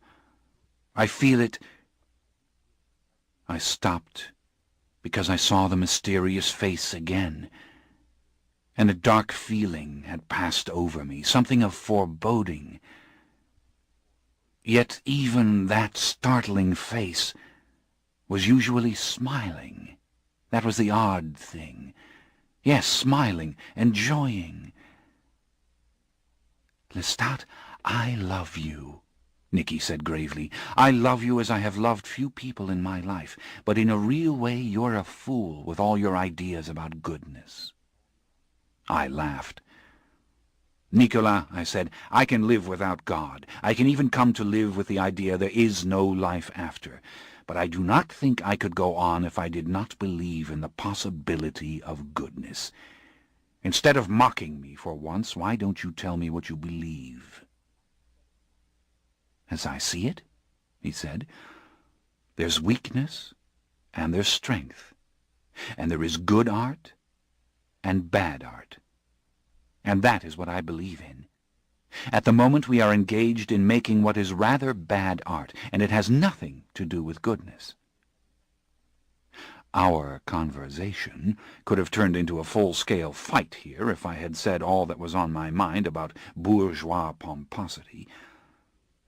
For I fully believed that our work at Renaud's was in many ways finer than what I saw at the grand theatres. Only the framework was less impressive. Why couldn't a bourgeois gentleman forget about the frame? How could he be made to look at something other than the surface? I took a deep breath. If goodness does exist, he said, then I'm the opposite of it. I'm evil and I revel in it. I thumb my nose at goodness. And if you must know, I don't play the violin for the idiots who come to Renaud's to make them happy. I play it for me, for Nicolas. I didn't want to hear any more. It was time to go to bed. But I was bruised by this little talk, and he knew it, and as I started to pull off my boots, he got up from the chair and came and sat next to me. "I'm sorry," he said in the most broken voice. It was so changed from the posture of a minute ago that I looked up at him, and he was so young and so miserable that I couldn't help putting my arm around him and telling him that he must not worry about it any more. "You have a radiance in you, Lestat," he said, "and it draws everyone to you. It's there even when you're angry or discouraged." "Poetry," I said. "We're both tired." "No, it's true," he said. "You have a light in you that's almost blinding. But in me there's only darkness. Sometimes I think it's like the darkness that infected you that night in the inn when you began to cry and to tremble. You were so helpless, so unprepared for it. I try to keep that darkness from you because I need your light. I need it desperately. But you don't need the darkness." "You're the mad one," I said. "If you could see yourself, hear your own voice, your music, which of course you play for yourself, you wouldn't see darkness, Nicky. You'd see an illumination that is all your own. Somber, yes, but light and beauty come together in you in 1,000 different patterns." The next night, the performance went especially well. The audience was a lively one, inspiring all of us to extra tricks. I did some new dance steps that for some reason never proved interesting in private rehearsal, but worked miraculously on the stage. And Nicky was extraordinary with the violin, playing one of his own compositions. But towards the end of the evening, I glimpsed the mysterious face again. It jarred me, worse than it ever had, and I almost lost the rhythm of my song. In fact, it seemed my head for a moment was swimming. When Nicky and I were alone, I had to talk about it, about the peculiar sensation that I had fallen asleep on the stage and had been dreaming. We sat by the hearth together with our wine on the top of a little barrel, and in the firelight Nicky looked as weary and dejected as he had the night before. I didn't want to trouble him, but I couldn't forget about the face. "Well, what does he look like?" Nikolai asked. He was warming his hands, and over his shoulder I saw through the window a city of snow-covered rooftops that made me feel more cold. I didn't like this conversation. "That's the worst part of it," I said. "All I see is a face. He must be wearing something black, a cloak, and even a hood. But it looks like a mask to me, the face, very white and strangely clear. I mean, the lines in his face are so deep. They seem to be etched with black grease paint. I see it for a moment. It veritably glows. Then when I look again, there's no one there. Yet this is an exaggeration. It's more subtle than that, the way he looks, and yet—" The description seemed to disturb Nicky as much as it disturbed me. He didn't say anything, but his face softened somewhat as if he were forgetting his sadness. "Well, I don't want to get your hopes up," he said. He was very kind and sincere now. "But maybe it is a mask you're seeing. And maybe it's someone from the Comédie Française come to see you perform." I shook my head. "I wish it was, but no one would wear a mask like that. And I'll tell you something else, too." He waited, but I could see I was passing on to him some of my own apprehension. He reached over and took the wine bottle by the neck and poured a little in my glass. "Whoever he is," I said, "he knows about the wolves." "He what?" "He knows about the wolves." I was very unsure of myself. It was like recounting a dream I had all but forgotten. He knows I killed the wolves back home. He knows the cloak I wear is lined with their fur.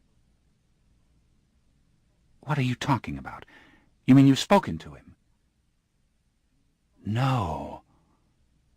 That's just it, I said. This was so confusing to me, so vague. I felt that swimming sensation again. That's what I'm trying to tell you.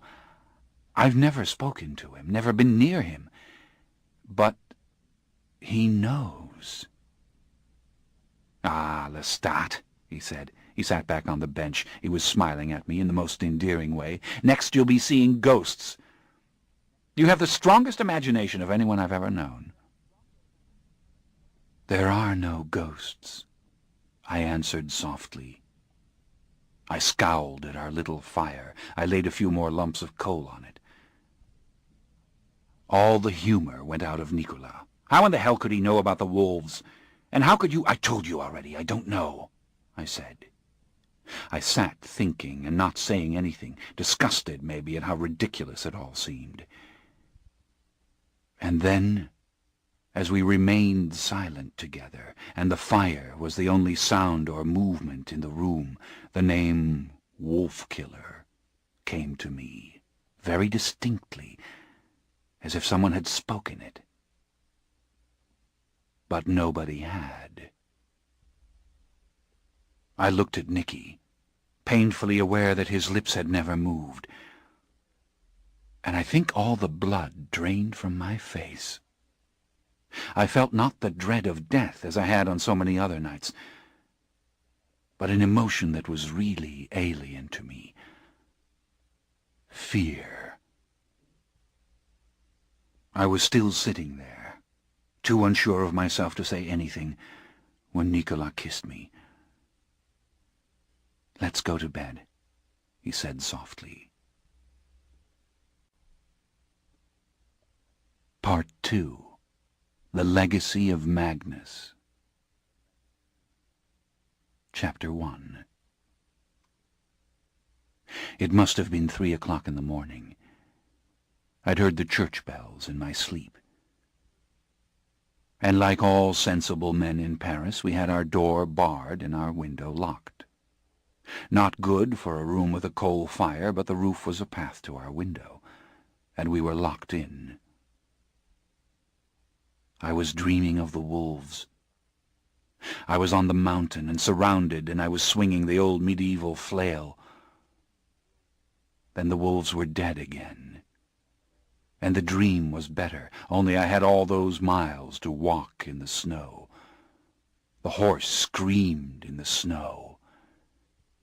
My mare turned into a loathsome insect half smashed on the stone floor. A voice said, "Wolf-Killer," long and low, a whisper that was like a summons and a tribute at the same time.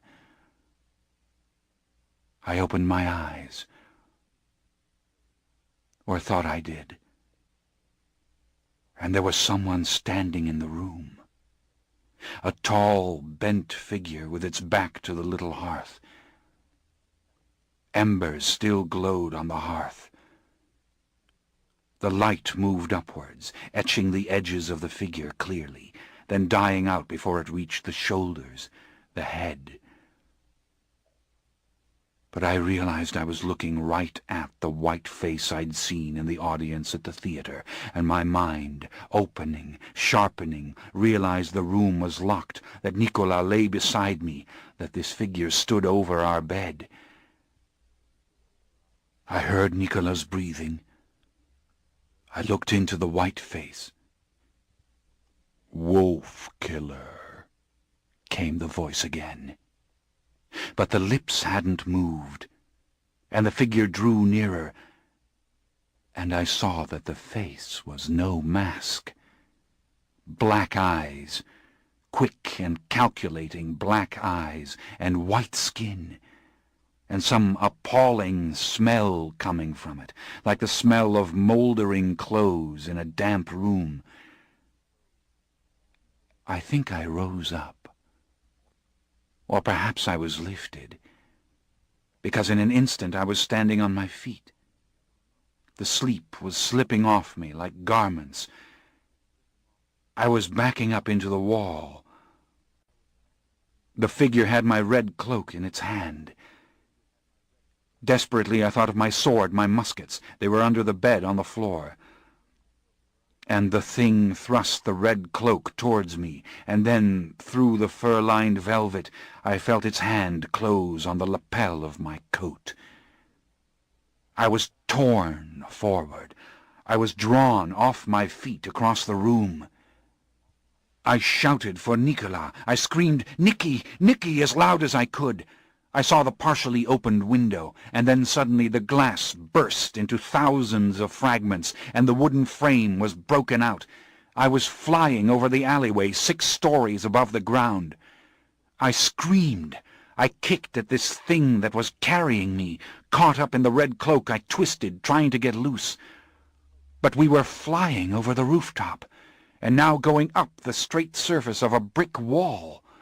I was dangling in the arm of the creature, and then very suddenly on the surface of a high place I was thrown down. I lay for a moment, seeing Paris spread out before me in a great circle, the white snow and chimney-pots and church belfries and the lowering sky. And then I rose up, stumbling over the fur-lined cloak, and I started to run. I ran to the edge of the roof and looked down. Nothing but a sheer drop of hundreds of feet, and then to another edge, and it was exactly the same. I almost fell. I turned, desperate, panting. We were on the top of some square tower, no more than 50 feet across, and I could see nothing higher in any direction. And the figure stood staring at me, and I heard come out of it a low, rasping laughter, just like the whisper before. "Wolf killer," it said again. "Damn you!" I shouted. "Who the hell are you?" And in a rage I flew at it with my fists. It didn't move. I struck it as if I were striking the brick wall. I veritably bounced off it, losing my footing in the snow and scrambling up and attacking it again. Its laughter grew louder and louder, and deliberately mocking, but with a strong undercurrent of pleasure that was even more maddening than the mockery. I ran to the edge of the tower and then turned on the creature again. "What do you want with me?" I demanded. "Who are you?" And when it gave nothing but this maddening laughing, I went for it again. But this time I went for the face and the neck, and I made my hands like claws to do it, and I pulled off the hood and saw the creature's black hair and the full shape of its human-looking head. Soft skin. Yet it was as immovable as before. It backed up a little, raising its arms to play with me, to push me back and forth, as a man would push a little child. Too fast for my eyes, it moved its face away from me, turning to one side and then the other, and all of these movements with seeming effortlessness, as I frantically tried to hurt it, and could feel nothing but that soft white skin sliding under my fingers, and maybe once or twice its fine black hair. "Brave, strong little wolf-killer," it said to me now in a rounder, deeper voice. I stopped, panting and covered with sweat, staring at it and seeing the details of its face. The deep lines I had only glimpsed in the theater, its mouth drawn up in a jester's smile. "Oh, God, help me! Help me!" I said as I backed away. It seemed impossible that such a face should move, show expression, and gaze with such affection on me as it did. "God!" "What god is that, wolf-killer?" it asked. I turned my back on it and let out a terrible roar. I felt its hands close on my shoulders like things forged of metal, and as I went into a last frenzy of struggling, it whipped me around so that its eyes were right before me, wide and dark, and the lips were closed, yet still smiling. And then it bent down, and I felt the prick of its teeth on my neck. Out of all the childhood tales, the old fables, the name came to me, like a drowned thing shooting to the surface of black water and breaking free in the light. "Vampire!" I gave one last frantic cry, shoving at the creature with all I had. Then there was silence. Stillness. I knew that we were still on the roof. I knew that I was being held in the thing's arms. Yet it seemed we had risen, become weightless, were traveling through the darkness even more easily than we had traveled before. Yes, yes, I wanted to say. Exactly. And a great noise was echoing all around me, enveloping me. The sound of a deep gong, perhaps, being struck very slowly in perfect rhythm, its sound washing through me, so that I felt the most extraordinary pleasure through all my limbs. My lips moved, but nothing came out of them. Yet this didn't really matter. All the things I had ever wanted to say were clear to me, and that is what mattered, not that they be expressed. And there was so much time, so much sweet time, in which to say anything and do anything. There was no urgency at all. Rapture. I said the word, and it seemed clear to me, that one word, though I couldn't speak or really move my lips. And I realized I was no longer breathing. Yet something was making me breathe. It was breathing for me, and the breaths came with the rhythm of the gong, which was nothing to do with my body, and I loved it, the rhythm, the way that it went on and on, and I no longer had to breathe or speak or know anything. My mother smiled at me, and I said, "I love you," to her, and she said, "Yes, always loved, always loved." And I was sitting in the monastery library, and I was 12 years old, and the monk said to me, "A great scholar." And I opened all the books, and could read everything, Latin, Greek, French. The illuminated letters were indescribably beautiful, and I turned around and faced the audience in Renaud's theater, and saw all of them on their feet, and a woman moved the painted fan from in front of her face, and it was Marie Antoinette. She said, "Wolf-killer." And Nicolas was running towards me, crying for me to come back. His face was full of anguish, his hair was loose, and his eyes were rimmed with blood. He tried to catch me. I said, "Nicky, get away from me." And I realized in agony, positive agony, that the sound of the gong was fading away.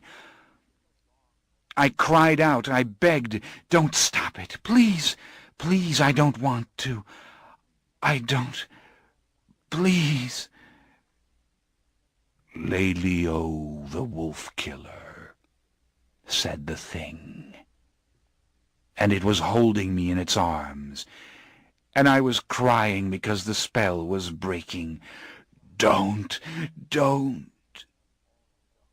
I was heavy all over. My body had come back to me with its aches and its pains and my own choking cries, and I was being lifted, thrown upwards, until I fell over the creature's shoulder, and I felt its arm around my knees. I wanted to say, "God protect me." I wanted to say it with every particle of me, but I couldn't say it. And there was the alleyway below me again, that drop of hundreds of feet, and the whole of Paris tilted at an appalling angle, and there was snow, and the searing wind.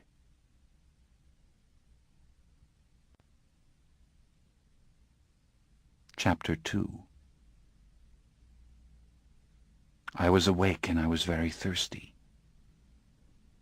I wanted a great deal of very cold white wine, the way it is when you bring it up out of the cellar in autumn. I wanted something fresh and sweet to eat, like a ripe apple.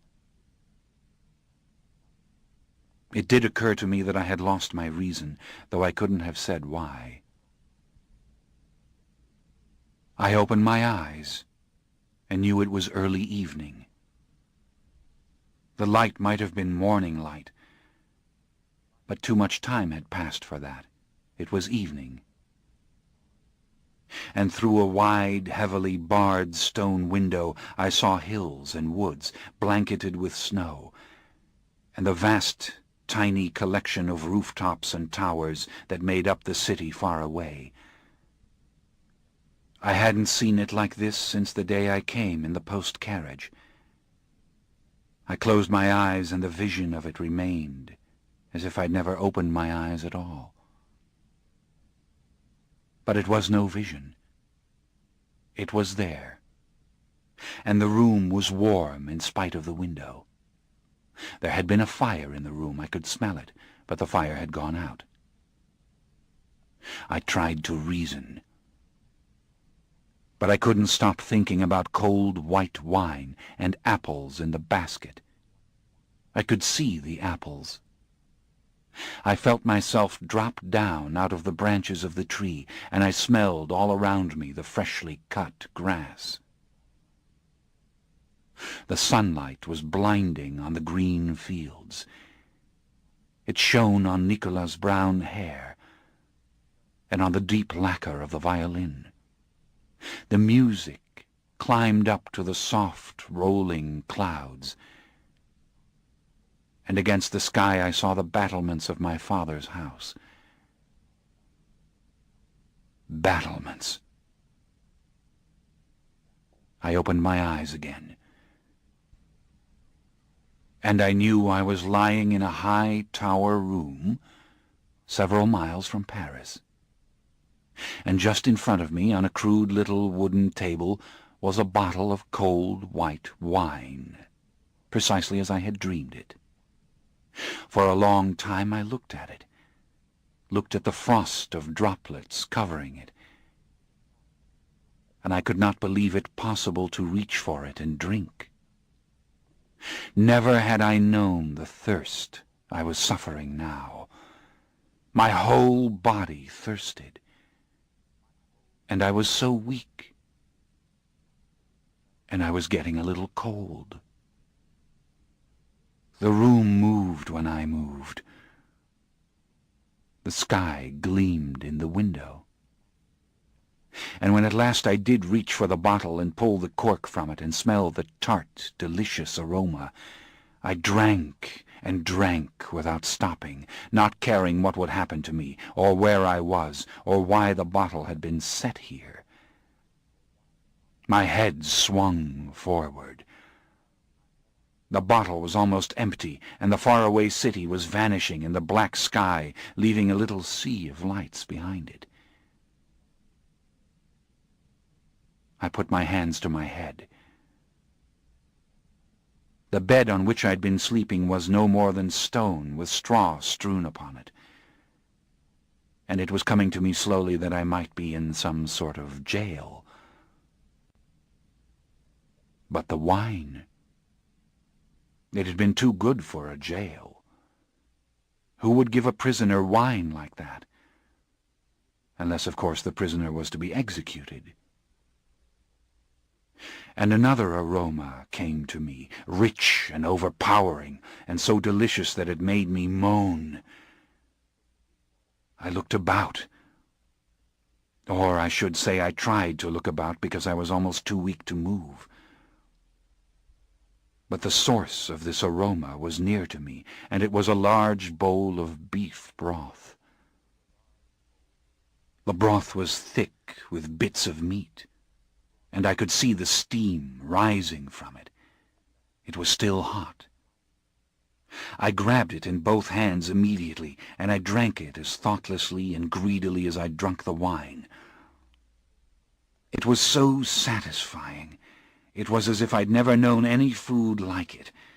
That rich, boiled-down essence of the meat, and when the bowl was empty I fell back, full, almost sick, on the straw. It seemed something moved in the darkness near me, but I was not sure. I heard the chink of glass. "More wine," said a voice to me, and I knew the voice. Gradually, I began remembering everything. Scaling the walls, the small square rooftop, that smiling white face. For one moment I thought, no, quite impossible, it must have been a nightmare. But this just wasn't so. It had happened, and I remembered the raptures suddenly, the sound of the gong, and I felt myself grow dizzy as though I were losing consciousness again. I stopped it. I wouldn't let it happen. And fear crept over me so that I didn't dare to move. "More wine," said the voice again. Turning my head slightly, I saw a new bottle, corked but ready for me, outlined against the window's luminous glow. I felt the thirst again, and this time it was heightened by the salt of the broth. I wiped my lips, and then I reached for the bottle, and again I drank. I fell back against the stone wall, and I struggled to look clearly through the darkness, half afraid of what I knew I would see. Of course I was very drunk now. I saw the window, the city. I saw the little table, and as my eyes moved slowly over the dusky corners of the room, I saw him there. He no longer wore his black hooded cape, and he didn't sit or stand as a man might. Rather, he leaned to rest, it seemed, upon the thick stone frame of the window, one knee bent a little towards it, the other long, spindly leg sprawled out to the other side. His arms appeared to hang at his sides, and the whole impression was of something limp and lifeless, and yet his face was as animated as it had been the night before. Huge black eyes seeming to stretch the white flesh in deep folds, the nose long and thin, and the mouth the jester's smile. There were the fanged teeth just touching the colorless lip, and the hair a gleaming mass of black and silver, growing up high from the white forehead and flowing down over his shoulders and his arms. I think that he laughed. I was beyond terror. I could not even scream. This ends Disc 3. The Vampire Lestat, Disc 4. I had dropped the wine. The glass bottle was rolling on the floor. And as I tried to move forward, to gather my senses and make my body more than something drunken and sluggish, his thin, gangly limbs found animation all at once. He advanced on me. I didn't cry out. I gave a low roar of angry terror and scrambled up off the bed, tripping over the small table and running from him as fast as I could. But he caught me in long white fingers that were as powerful and as cold as they had been the night before. "Let me go! Damn you! Damn you! Damn you!" I was stammering. My reason told me to plead, and I tried. "I'll just go away. Please, let me out of here. You have to. Let me go." His gaunt face loomed over me, his lips drawn up sharply into his white cheeks, and he laughed, a low, riotous laugh that seemed endless. I struggled, pushing at him uselessly, pleading with him again, stammering nonsense and apologies, and then I cried, "God help me!" He clapped one of those monstrous hands over my mouth. "No more of that in my presence, wolf-killer, or I'll feed you to the wolves of hell," he said with a little sneer.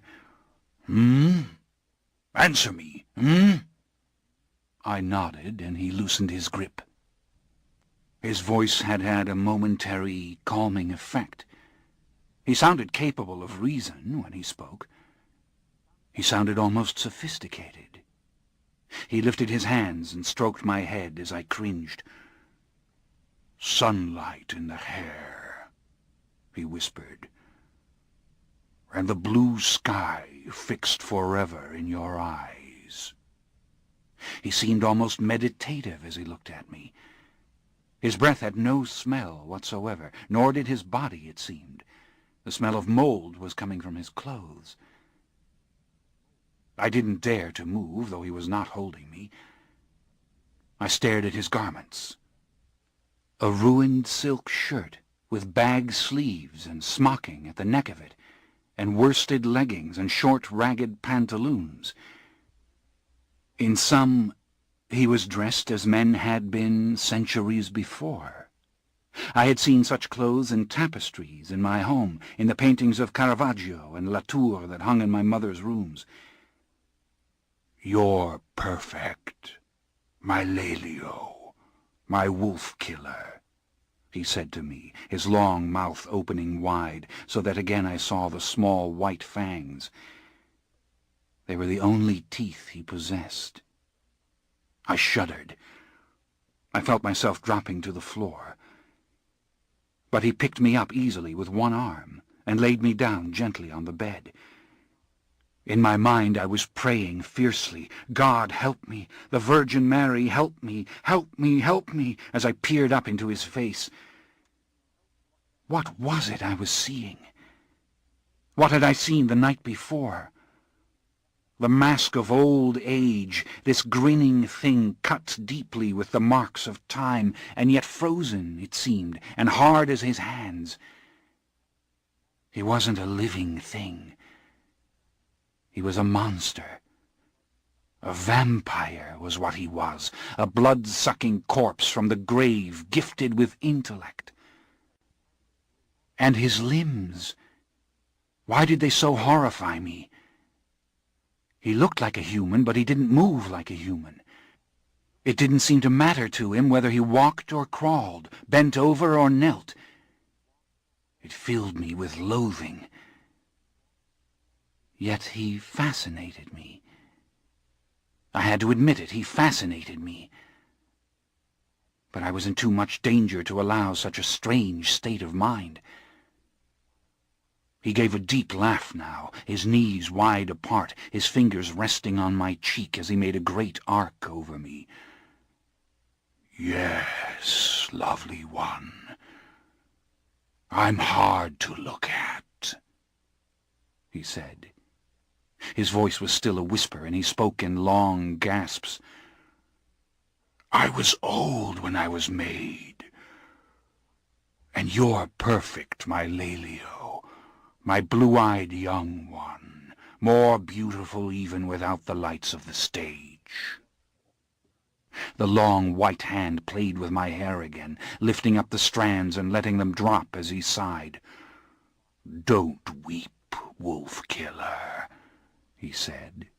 "You're chosen, and your tawdry little triumphs in the house of Thesbians will be nothing once this night comes to its close." Again came that low riot of laughter.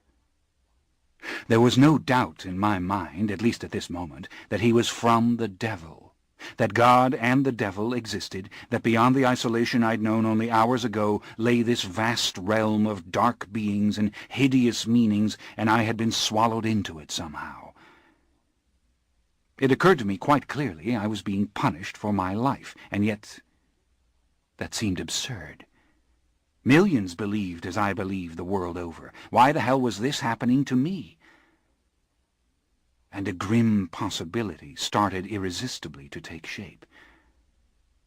That the world was no more meaningful than before, and this was but another horror. "In God's name, get away!" I shouted. I had to believe in God now. I had to. That was absolutely the only hope. I went to make the sign of the cross. For one moment he stared at me, his eyes wide with rage, and then he remained still. He watched me make the sign of the cross. He listened to me call upon God again and again. He only smiled, making his face a perfect mask of comedy from the proscenium arch. And I went into a spasm of crying like a child. "Then the devil reigns in heaven, and heaven is hell," I said to him. "Oh, God, don't desert me!" I called on all the saints I had ever for a little while loved. He struck me hard across the face. I fell to one side and almost slipped from the bed to the floor. The room went round. A sour taste of the wine rose in my mouth. And I felt his fingers again on my neck. "Yes, fight, wolf-killer," he said. "Don't go into hell without a battle. Mock God." "I don't mock," I protested. Once again he pulled me to himself. And I fought him harder than I had ever fought anyone or anything in my existence, even the wolves. I beat on him, kicked him, tore at his hair. But I might as well have fought the animated gargoyles from a cathedral. He was that powerful. He only smiled. Then all the expression went out of his face. It seemed to become very long. The cheeks were hollow, the eyes wide and almost wondering, and he opened his mouth. The lower lip contracted. I saw the fangs. "Damn you! Damn you! Damn you!" I was roaring and bellowing, and he drew closer, and the teeth went through my flesh. "Not this time," I was raging. "Not this time! I will not feel it! I will resist! I will fight for my soul this time!" But it was happening again. The sweetness, and the softness, and the world far away, and even he in his ugliness was curiously outside of me, like an insect pressed against a glass who causes no loathing in us because he cannot touch us. And the sound of the gong, and the exquisite pleasure. And then I was altogether lost.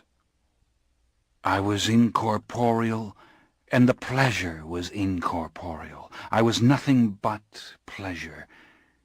And I slipped into a web of radiant dreams. A catacomb I saw, a rank place, and a white vampire creature waking in a shallow grave. Bound in heavy chains he was, the vampire, and over him bent this monster who had abducted me, and I knew that his name was Magnus, and that he was mortal still in this dream, a great and powerful alchemist. and he had unearthed and bound this slumbering vampire right before the crucial hour of dusk. And now, as the light died out of the heavens, Magnus drank from his helpless, immortal prisoner the magical and accursed blood that would make him one of the living dead. Treachery it was, the theft of immortality, a dark Prometheus stealing a luminescent fire, laughter in the darkness, laughter echoing in the catacomb, echoing as if down the centuries, and the stench of the grave, and the ecstasy, absolutely fathomless and irresistible, and then drawing to a finish. I was crying. I lay on the straw, and I said, "Please don't stop it." Magnus was no longer holding me, and my breathing was once again my own, and the dreams were dissolved. I fell down and down as the night full of stars slid upwards, jewels affixed to a dark purple veil. Clever, that. I had thought the sky was real. The cold winter air was moving just a little in this room. I felt the tears on my face. I was consumed with thirst. And far, far away from me, Magnus stood looking down at me, his hands dangling low beside his thin legs. I tried to move. I was craving. My whole body was thirsty. "You're dying, Wolf-Killer," he said, "the light's going out of your blue eyes, as if all the summer days are gone." "No, please." This thirst was unbearable. My mouth was open, gaping, my back arched. And it was here, at last, the final horror, death itself, like this. "Ask for it, child," he said, his face no longer the grinning mask, but utterly transfigured with compassion. He looked almost human, almost naturally old. "Ask, and you shall receive," he said. I saw water rushing down all the mountain streams of my childhood. "Help me, please."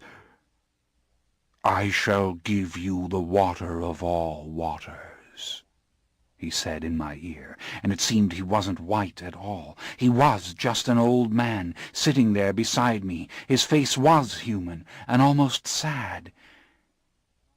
But as I watched his smile and his gray eyebrows rise in wonder, I knew it wasn't true. He wasn't human. He was that same ancient monster, only he was filled with my blood. "The wine of all wines," he breathed. "This is my body. This is my blood." And then his arms surrounded me. They drew me to him, and I felt a great warmth emanating from him, and he seemed to be filled not with blood, but with love for me. "Ask for it, Wolf-Killer, and you will live forever," he said, but his voice sounded weary and spiritless, and there was something distant and tragic in his gaze.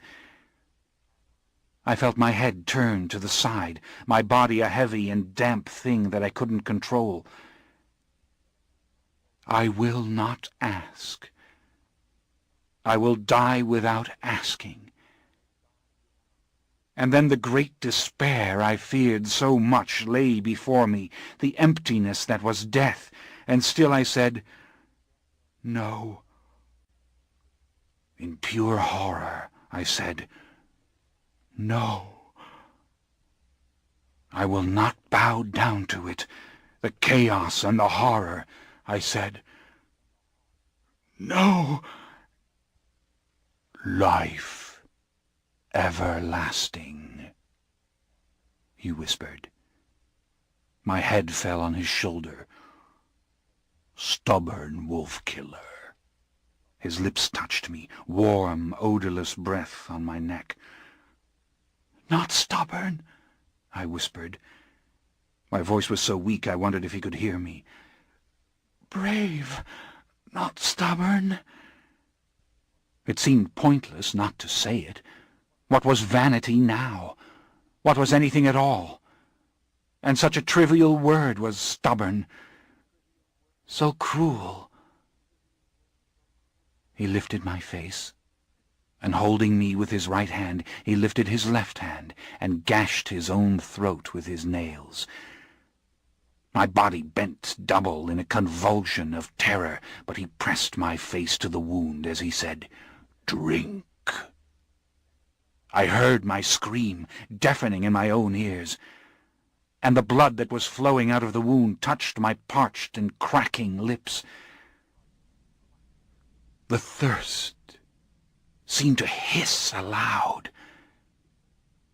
My tongue licked at the blood, and a great whiplash of sensation caught me, and my mouth opened and locked itself to the wound. I drew with all my power upon the great fount that I knew would satisfy my thirst as it had never been satisfied before. Blood, and blood, and blood. And it was not merely the dry, hissing coil of the thirst that was quenched and dissolved. It was all my craving, all the want and misery and hunger that I had ever known. My mouth widened, pressed harder to him. I felt the blood coursing down the length of my throat. I felt his head against me. I felt the tight enclosure of his arms. I was against him, and I could feel his sinews, his bones, the very contour of his hands. I knew his body. And yet there was this numbness creeping through me, and a rapturous tingling as each sensation penetrated the numbness, and was amplified in the penetration so that it became fuller, keener, and I could almost see what I felt. But the supreme part of it remained the sweet, luscious blood filling me as I drank and drank. More of it. More. This was all I could think, if I thought at all. And for all its thick substance, it was like light passing into me. So brilliant did it seem to the mind, so blinding, that red stream, and all the desperate desires of my life were thousandfold fed. But his body, the scaffolding to which I clung, was weakening beneath me. I could hear his breath in feeble gasps, yet he didn't make me stop. "Love you," I wanted to say. "Magnus, my unearthly master, ghastly thing that you are, love you, love you. This was what I had always so wanted, and could never have. This, and you've given it to me."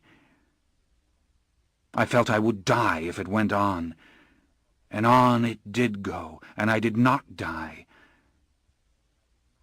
But quite suddenly I felt his gentle, loving hands caressing my shoulders, and with his incalculable strength he forced me backwards. I let out a long, mournful cry. Its misery alarmed me. But he was pulling me to my feet. He still held me in his arms. He brought me to the window, and I stood looking out with my hands out to the stone on either side. I was shaking, and the blood in me pulsed in all my veins. I leaned my forehead against the iron bars. Far, far below lay the dark cusp of a hill, overgrown with trees that appeared to shimmer in the faint light of the stars. And beyond the city, with its wilderness of little lights, sunk not in darkness, but in a soft, violet mist, The snow everywhere was luminescent, melting. Rooftops, towers, walls, all were myriad facets of lavender, mauve, rose. This was the sprawling metropolis. And as I narrowed my eyes, I saw a million windows, like so many projections of beams of light. And then, as if this were not enough, in the very depths, I saw the unmistakable movement of the people. Tiny mortals on tiny streets, heads and hands touching in the shadows, a lone man no more than a speck ascending a wind-blown belfry, a million souls on the tessellated surface of the night, and coming soft on the air a dim mingling of countless human voices, cries, songs, the faintest wisps of music, the muted throb of bells. I moaned. The breeze seemed to lift my hair, and I heard my own voice as I had never heard it before, crying. The city dimmed. I let it go, its swarming millions lost again in the vast and wondrous play of lilac shadow and fading light. Oh, what have you done? What is this that you've given to me? I whispered. And it seemed my words did not stop one after another. Rather, they ran together until all of my crying was one immense and coherent sound that perfectly amplified my horror and my joy. If there was a God, he did not matter now. He was part of some dull and dreary realm whose secrets had long ago been plundered, whose lights had long ago gone out. This was the pulsing center of life itself, round which all true complexity revolved. Ah, the allure of that complexity, the sense of being there. Behind me the scratch of the monster's feet came on the stones. And when I turned I saw him white and bled dry, and like a great husk of himself. His eyes were stained with blood-red tears, and he reached out to me as if in pain. I gathered him to my chest. I felt such love for him as I had never known before. "Ah, don't you see?" came the ghastly voice with its long words, whispers without end. "My heir, chosen to take the dark gift from me, with more fibre and courage than 10 mortal men. What a child of darkness you are to be." I kissed his eyelids. I gathered his soft black hair in my hands.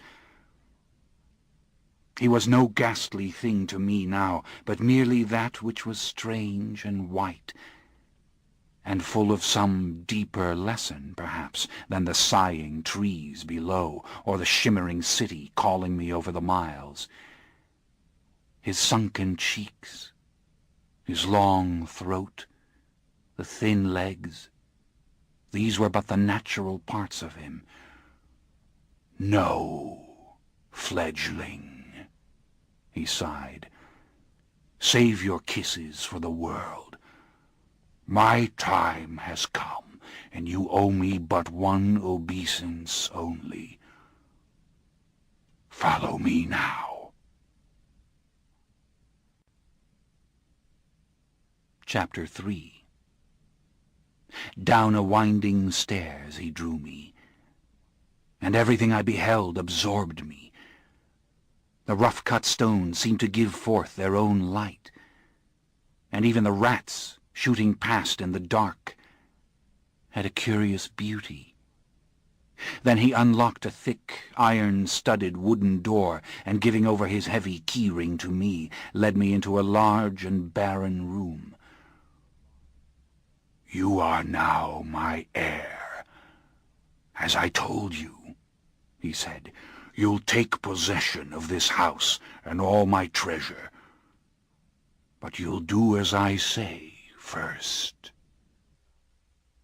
The barred windows gave a limitless view of the moonlit clouds, and I saw the soft, shimmering city again, as if it were spreading its arms.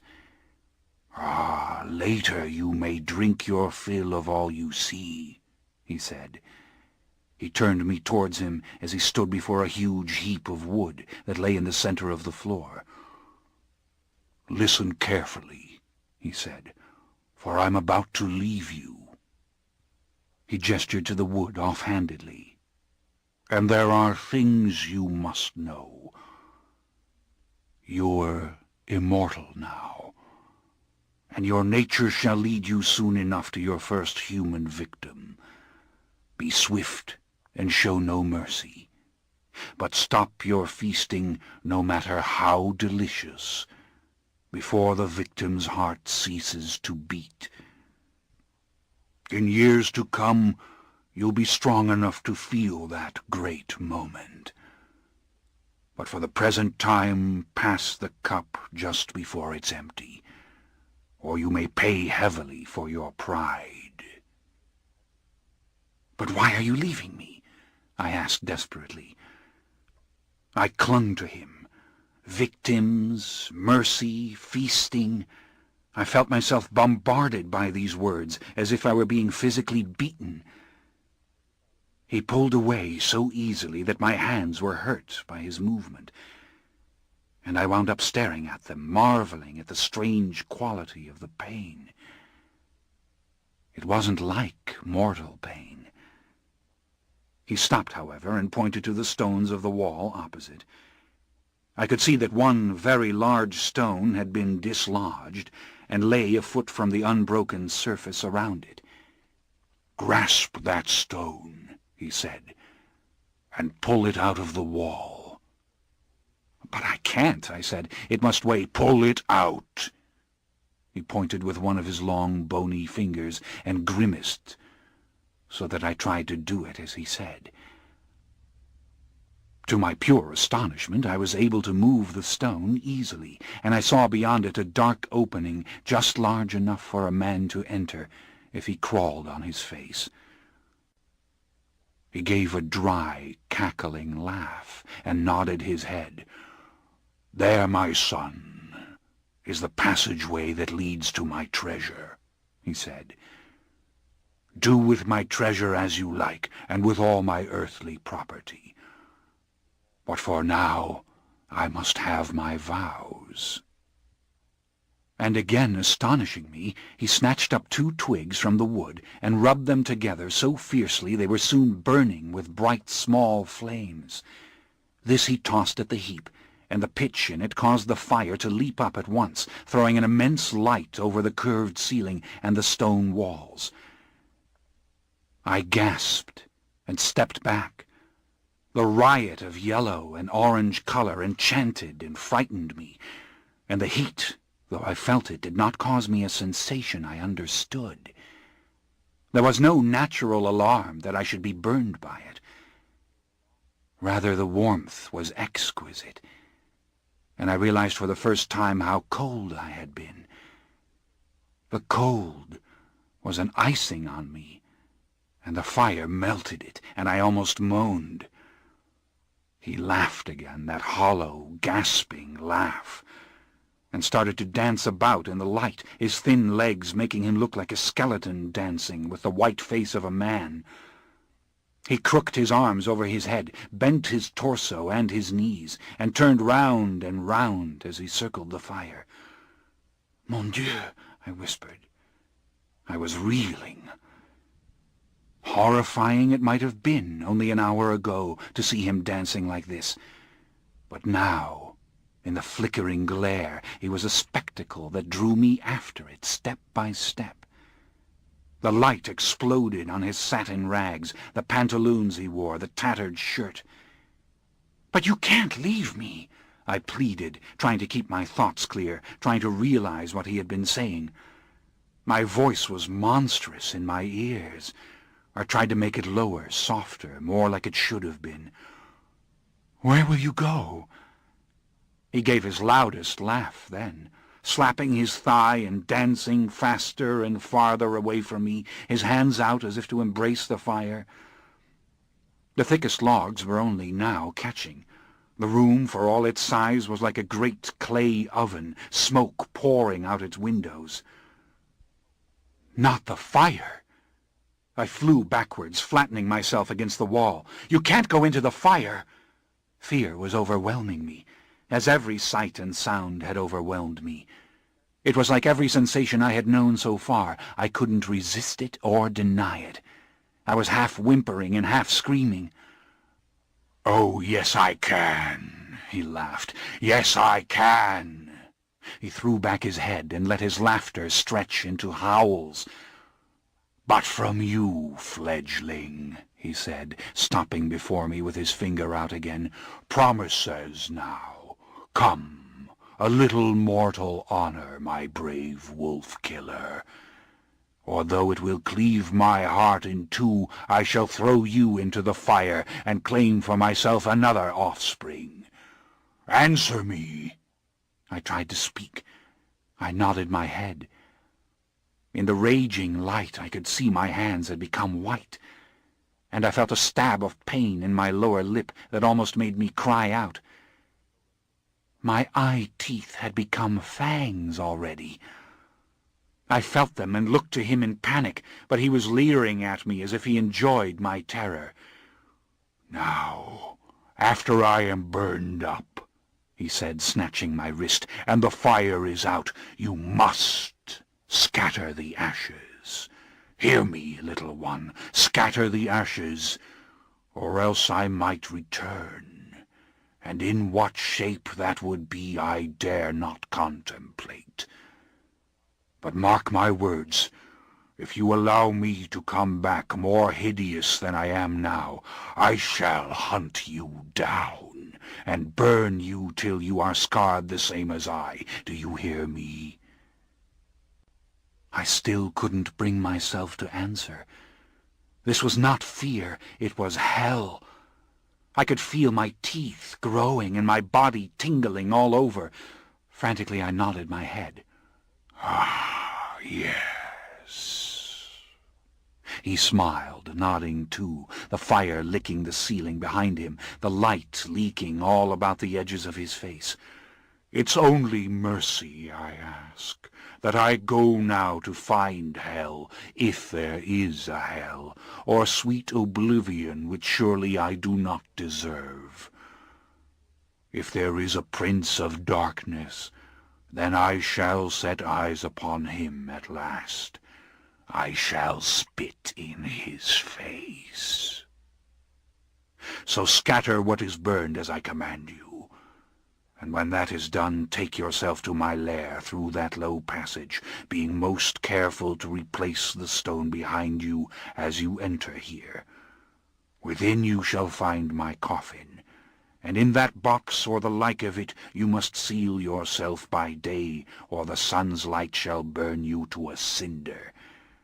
Mark my words. Nothing on earth can end your life save the sun, or a blaze such as you see before you. And even then, only, and I say only, if your ashes are scattered when it is done."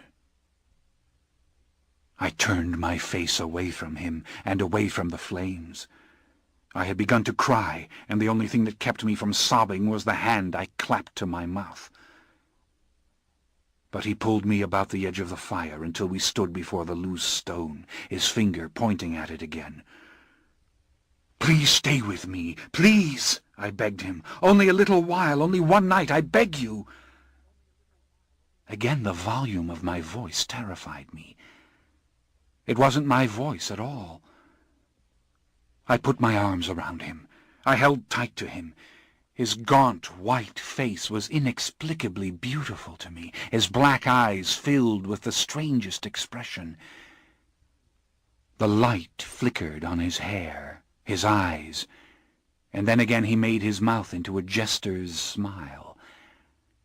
"Ah, greedy son," he said, Is it not enough to be immortal with all the world you'll repast? Goodbye, little one. Do as I say. Remember the ashes. And beyond this stone the inner chamber. Therein lies all that you will need to prosper. I struggled to hold on to him, and he laughed low in my ear, marveled at my strength. "Excellent, excellent," he whispered. "Now live forever, beautiful wolf-killer, with the gifts nature gave you, and discover for yourself all those most unnatural gifts which I have added to the lot." He sent me stumbling away from him, and he leapt so high and so far into the very middle of the flames. He appeared to be flying. I saw him descend. I saw the fire catch his garments. It seemed his head became a torch, and then all of a sudden his eyes grew wide, and his mouth became a great black cavern in the radiance of the flames, and his laughter rose in such piercing volume I covered my ears. He appeared to jump up and down on all fours in the flames, and suddenly I realized that my cries had drowned out his laughter. The spindly black arms and legs rose and fell, and then suddenly appeared to wither. The fire shifted, roared, and in the heart of it I could see nothing now but the blaze itself. Yet still I cried. I fell down upon my knees, my hands over my eyes. But against my closed lids I could still see it, one vast explosion of sparks after another, until I pressed my forehead on the stones.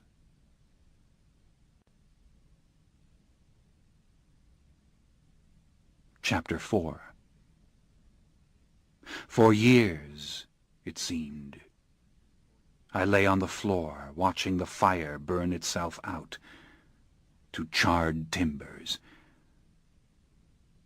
The room had cooled. The freezing air moved through the open window, and again I wept. My own sobs reverberated in my ears until I felt I couldn't endure the sound of them. And it was no comfort to know that all things were magnified in this state, even the misery that I felt. Now and then I prayed again. I begged for forgiveness, though forgiveness for what I couldn't have said. I prayed to the Blessed Mother, to the saints. I murmured the Aves over and over until they became a senseless chant. And my tears were blood. They left their stain on my hands when I wiped at my face. Then I lay flat on the stones, murmuring not prayers any longer, but those inarticulate pleas we make to all that is powerful, all that is holy, all that may or may not exist by any and all names. Do not leave me alone here. Do not abandon me. I am in the witch's place. It's the witch's place. Do not let me fall even farther than I have already fallen this night. Do not let it happen. Lestat, wake up. But Magnus's words came back to me over and over. To find hell if there is a hell, if there is a Prince of Darkness. Finally I rose on my hands and knees. I felt light-headed and mad and almost giddy. I looked at the fire and saw that I might still bring it back to a roaring blaze and throw myself into it. But even as I forced myself to imagine the agony of this, I knew that I had no intention of doing it. After all, why should I do it? What had I done to deserve the witch's fate? I didn't want to be in hell, even for a moment. I sure as hell wasn't going there just to spit in the face of the Prince of Darkness, whoever he might be. On the contrary, if I was a damned thing, then let the son of a bitch come for me. Let him tell me why I was meant to suffer. I would truly like to know. As for oblivion, well, we can wait a little while for that. We can think this over for a little while, at least. An alien calm crept slowly over me. It was dark, full of bitterness and growing fascination. I wasn't human anymore. And as I crouched there, thinking about it, and looking at the dying embers, an immense strength was gathering in me. Gradually my boyish sobs died away,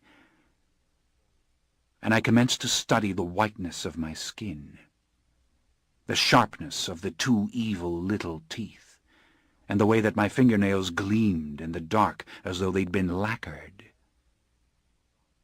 All the little familiar aches were gone out of my body, and the remaining warmth that came from the smoking wood was good to me, as something laid over me or wrapped about me.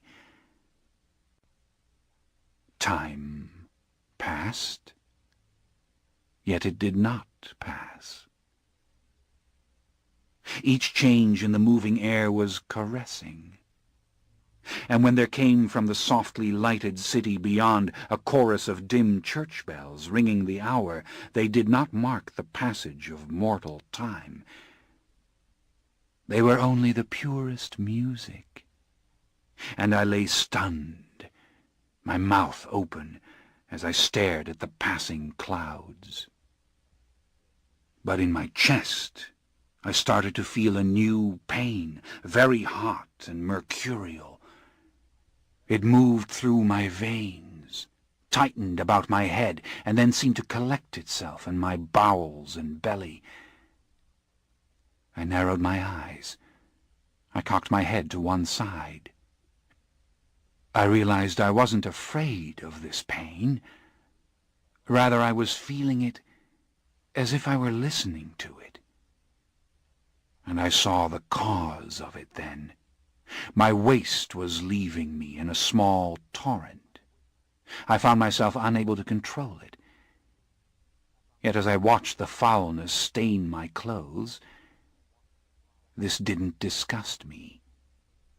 Rats creeping into the very room, approaching this filth on their tiny, soundless feet. Even these did not disgust me. These things couldn't touch me, even as they crawled over me to devour the waste. In fact, I could imagine nothing in the dark, not even the slithering insects of the grave, that could bring about revulsion in me. Let them crawl on my hands and face, it wouldn't matter now. I wasn't part of the world that cringed at such things. And with a smile I realized that I was of that dark ilk that makes others cringe.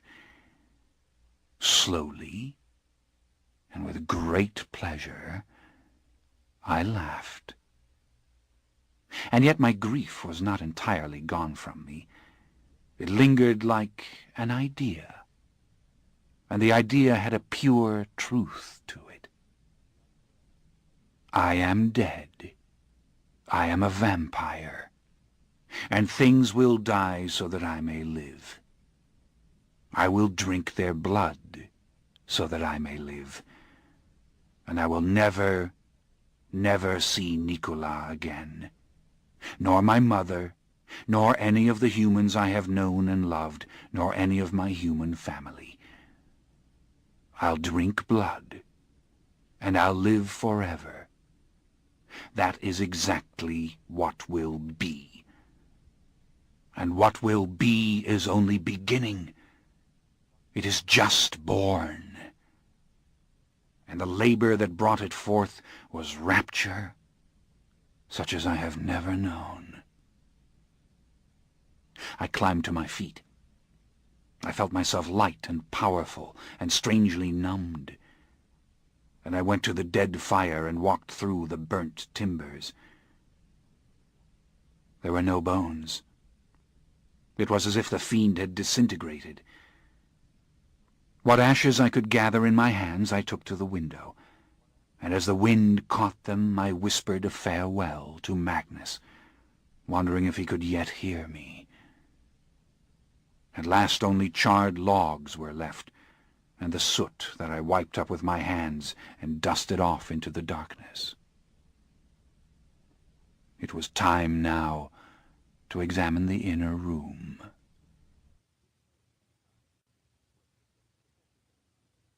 Chapter 5. The stone moved out easily enough, as I'd seen before, and it had a hook on the inside of it by which I could pull it closed behind me. But to get into the narrow, dark passage I had to lie on my belly, and when I dropped down on my knees and peered into it I could see no visible light at the end. I didn't like the look of it. I knew that if I'd been mortal still, nothing could have induced me to crawl into a passage like this. But the old vampire had been plain enough in telling me the sun could destroy me as surely as the fire. I had to get to the coffin, and I felt the fear coming back in a deluge. I got down flat on the ground and crawled as a lizard might into the passage. As I feared, I could not really raise my head, and there was no room to turn and reach for the hook in the stone. I had to slip my foot into the hook and crawl forward to pull the stone behind me. Total darkness, with room to rise only a few inches on my elbows. I gasped, and the fear welled, and I almost went mad thinking about the fact that I couldn't raise my head, and finally I smacked it against the stone and lay still, whimpering. But what was I to do? I must reach the coffin. So, telling myself to stop this whining, I commenced to crawl, faster and faster. My knees scraped the stone. My hands sought crevices and cracks to pull me along. My neck ached with the strain as I struggled not to try to lift my head again in panic. And when my hand suddenly felt solid stone ahead, I pushed upon it with all my strength.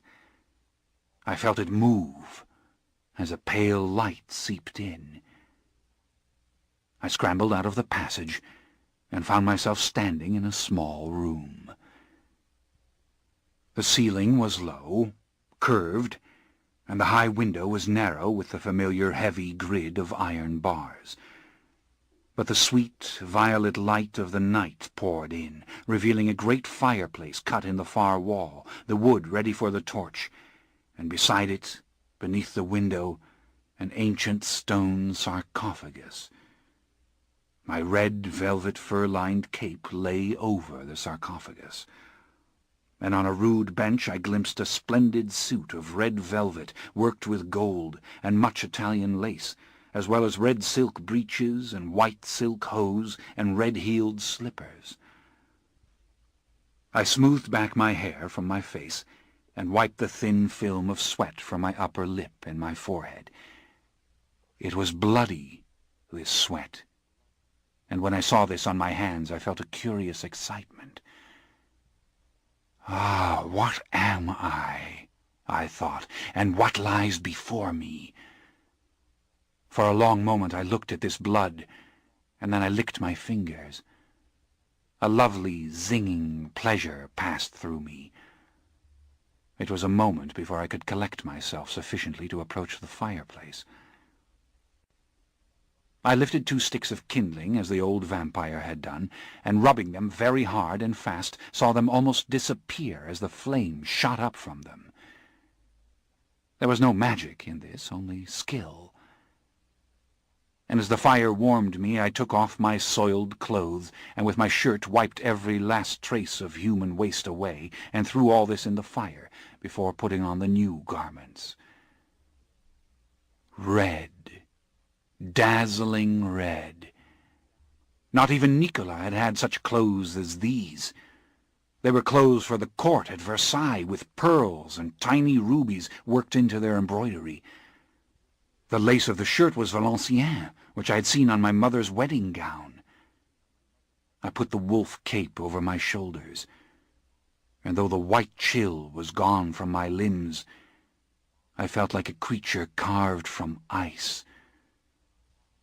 My smile felt hard and glittering to me, and strangely slow as I allowed myself to feel and to see these garments. In the blaze of the fire I looked at the coffin. The effigy of an old man was carved upon its heavy lid, and I realized immediately it was the likeness of Magnus. But here he lay in tranquillity, his jester's mouth sealed, his eyes staring mildly at the ceiling, his hair a neat mane of deeply carved waves and ringlets. 3 centuries old was this thing, surely. He lay with his hands folded on his chest, his garments long robes, and from his sword that had been carved into the stone, someone had broken out the hilt and part of the scabbard. I stared at this for an interminable length of time, seeing that it had been carefully chipped away with much effort. Was it the shape of the cross that someone had sought to remove? I traced it over with my finger. Nothing happened, of course, any more than when I'd murmured all those prayers. And squatting in the dust beside the coffin, I drew a cross there. Again, nothing. Then to the cross I added a few strokes to suggest the body of Christ, his arms, the crook of his knees, his bowed head. I wrote, "The Lord Jesus Christ," the only words I could write well, save for my own name, and again, nothing. And still glancing back uneasily at the words in the little crucifix, I tried to lift the lid of the coffin. Even with this new strength it was not easy, and no mortal man alone could have done it. But what perplexed me was the extent of my difficulty. I did not have limitless strength, and certainly I didn't have the strength of the old vampire. Maybe the strength of 3 men was what I now possessed, or the strength of 4. It was impossible to calculate. It seemed pretty damned impressive to me at the moment. I looked into the coffin. Nothing but a narrow place full of shadows where I couldn't imagine myself lying. There were Latin words inscribed around the rim, and I couldn't read them. This tormented me. I wished the words weren't there, and my longing for Magnus, my helplessness, threatened to close in on me. I hated him for leaving me. And it struck me with full ironic force that I'd felt love for him before he'd leapt into the fire. I'd felt love for him when I saw the red garments. Do devils love each other? Do they walk arm in arm in hell saying, "Ah, you are my friend, how I love you," things like that to each other? It was a rather detached intellectual question I was asking, as I did not believe in hell. But it was a matter of concept, of evil, wasn't it? All creatures in hell are supposed to hate one another, as all the saved hate the damned without reservation. I'd known that all my life. It had terrified me as a child, the idea that I might go to heaven and my mother might go to hell, and that I should hate her. I couldn't hate her. And what if we were in hell together? Well, now I know, whether I believe in hell or not, that vampires can love each other, that in being dedicated to evil one does not cease to love. Or so it seemed for that brief instant. But don't start crying again. I can't abide all this crying.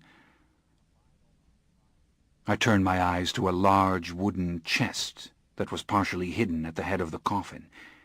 It wasn't locked. Its rotted wooden lid fell almost off the hinges when I opened it. And though the old master had said he was leaving me his treasure, I was flabbergasted by what I saw here. The chest was crammed with gems and gold and silver.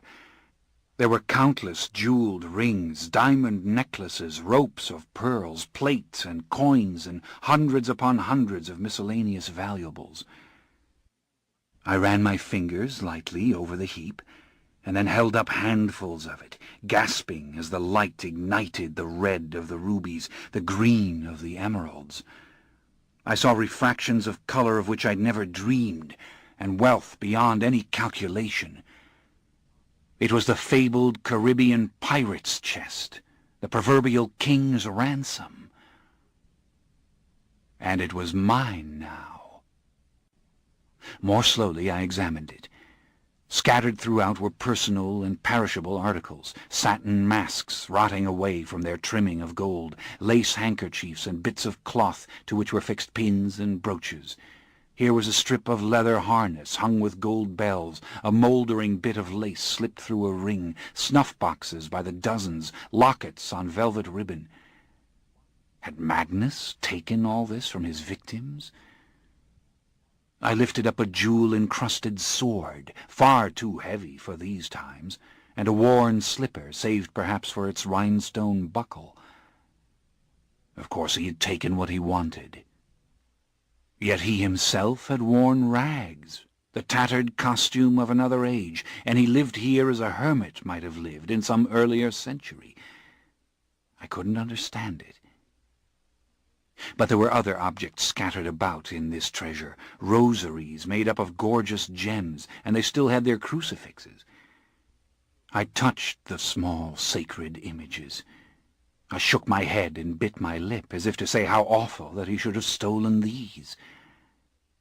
But I also found it very funny, and further proof that God had no power over me.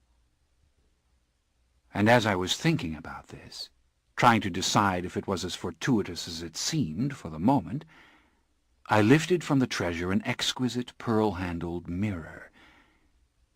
I looked into it almost unconsciously, as one often glances in mirrors, and there I saw myself as a man might expect, except that my skin was very white, as the old fiend's had been white, and my eyes had been transformed from their usual blue to a mingling of violet and cobalt that was softly iridescent. My hair had a high, luminous sheen, and when I ran my fingers back through it, I felt a new and strange vitality there. In fact, this was not Lestat in the mirror at all, but some replica of him made of other substances. And the few lines time had given me by the age of 20 years were gone or greatly simplified, and just a little deeper than they had been. I stared at my reflection. I became frantic to discover myself in it. I rubbed my face, even rubbed the mirror, and pressed my lips together to keep from crying. Finally I closed my eyes and opened them again, and I smiled very gently at the creature. He smiled back. That was Lestat, all right. And there seemed nothing in his face that was any way malevolent. Well, not very malevolent, just the old mischief, the impulsiveness. He could have been an angel, in fact, this creature, except that when his tears did rise, they were red. And the entire image was tinted red because his vision was red. And he had these evil little teeth that he could press into his lower lip when he smiled, that made him look absolutely terrifying. A good enough face with one thing horribly, horribly wrong with it. But it suddenly occurred to me, I am looking at my own reflection. And hadn't it been said enough that ghosts and spirits and those who have lost their souls to hell have no reflections in mirrors? A lust to know all things about what I was came over me, a lust to know how I should walk among mortal men. I wanted to be in the streets of Paris, seeing with my new eyes all the miracles of life that I'd ever glimpsed. I wanted to see the faces of the people, to see the flowers in bloom and the butterflies, to see Nicky, to hear Nicky play his music. No. Forswear that. But there were 1,000 forms of music, weren't there? And as I closed my eyes, I could almost hear the orchestra of the opera, the arias rising in my ears. So sharp the recollection, so clear. But nothing would be ordinary now, not joy or pain or the simplest memory. All would possess this magnificent luster, even grief for the things that were forever lost. I put down the mirror, and taking one of the old yellowed lace handkerchiefs from the chest, I wiped my tears. I turned and sat down slowly before the fire, delicious the warmth on my face and hands. A great, sweet drowsiness came over me, and as I closed my eyes again I felt myself immersed suddenly in the strange dream of Magnus stealing the blood. A sense of enchantment returned, of dizzying pleasure, Magnus holding me, connected to me, my blood flowing into him. But I heard the chains scraping the floor of the old catacomb. I saw the defenseless vampire thing in Magnus's arms. Something more to it, something important, a meaning, about theft, treachery, about surrendering to no one, not God, not demon, and never man. I thought and thought about it, half awake, half dreaming again, and the maddest thought came to me, that I would tell Nicky all about this, that as soon as I got home I would lay it all out, the dream, the possible meaning, and we would talk. With an ugly shock I opened my eyes. The human in me looked helplessly about this chamber. He started to weep again, and the newborn fiend was too young yet to rein him in. The sobs came up like hiccups, and I put my hand over my mouth. "Magnus, why did you leave me? Magnus, what am I supposed to do? How do I go on?" I drew up my knees and rested my head on them, and slowly my head began to clear. "Well, it has been great fun pretending you will be this vampire creature," I thought, "wearing these splendid clothes, running your fingers through all that glorious lucre. But you can't live as this. You can't feed on living beings. Even if you are a monster, you have a conscience in you, natural to you, good and evil, good and evil. You cannot live without believing in... You cannot abide the acts that... Tomorrow you will... You will what? You will drink blood, won't you?" The gold and the precious stones glowed like embers in the nearby chest, and beyond the bars of the window there rose against the grey clouds the violet shimmer of the distant city. What is their blood like? Hot, living blood, not monster blood. My tongue pushed at the roof of my mouth, at my fangs. Think on it, wolf-killer. I rose to my feet slowly.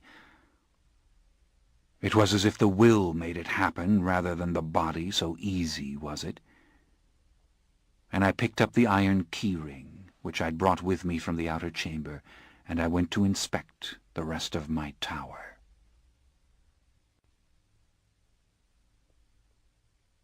Chapter 6.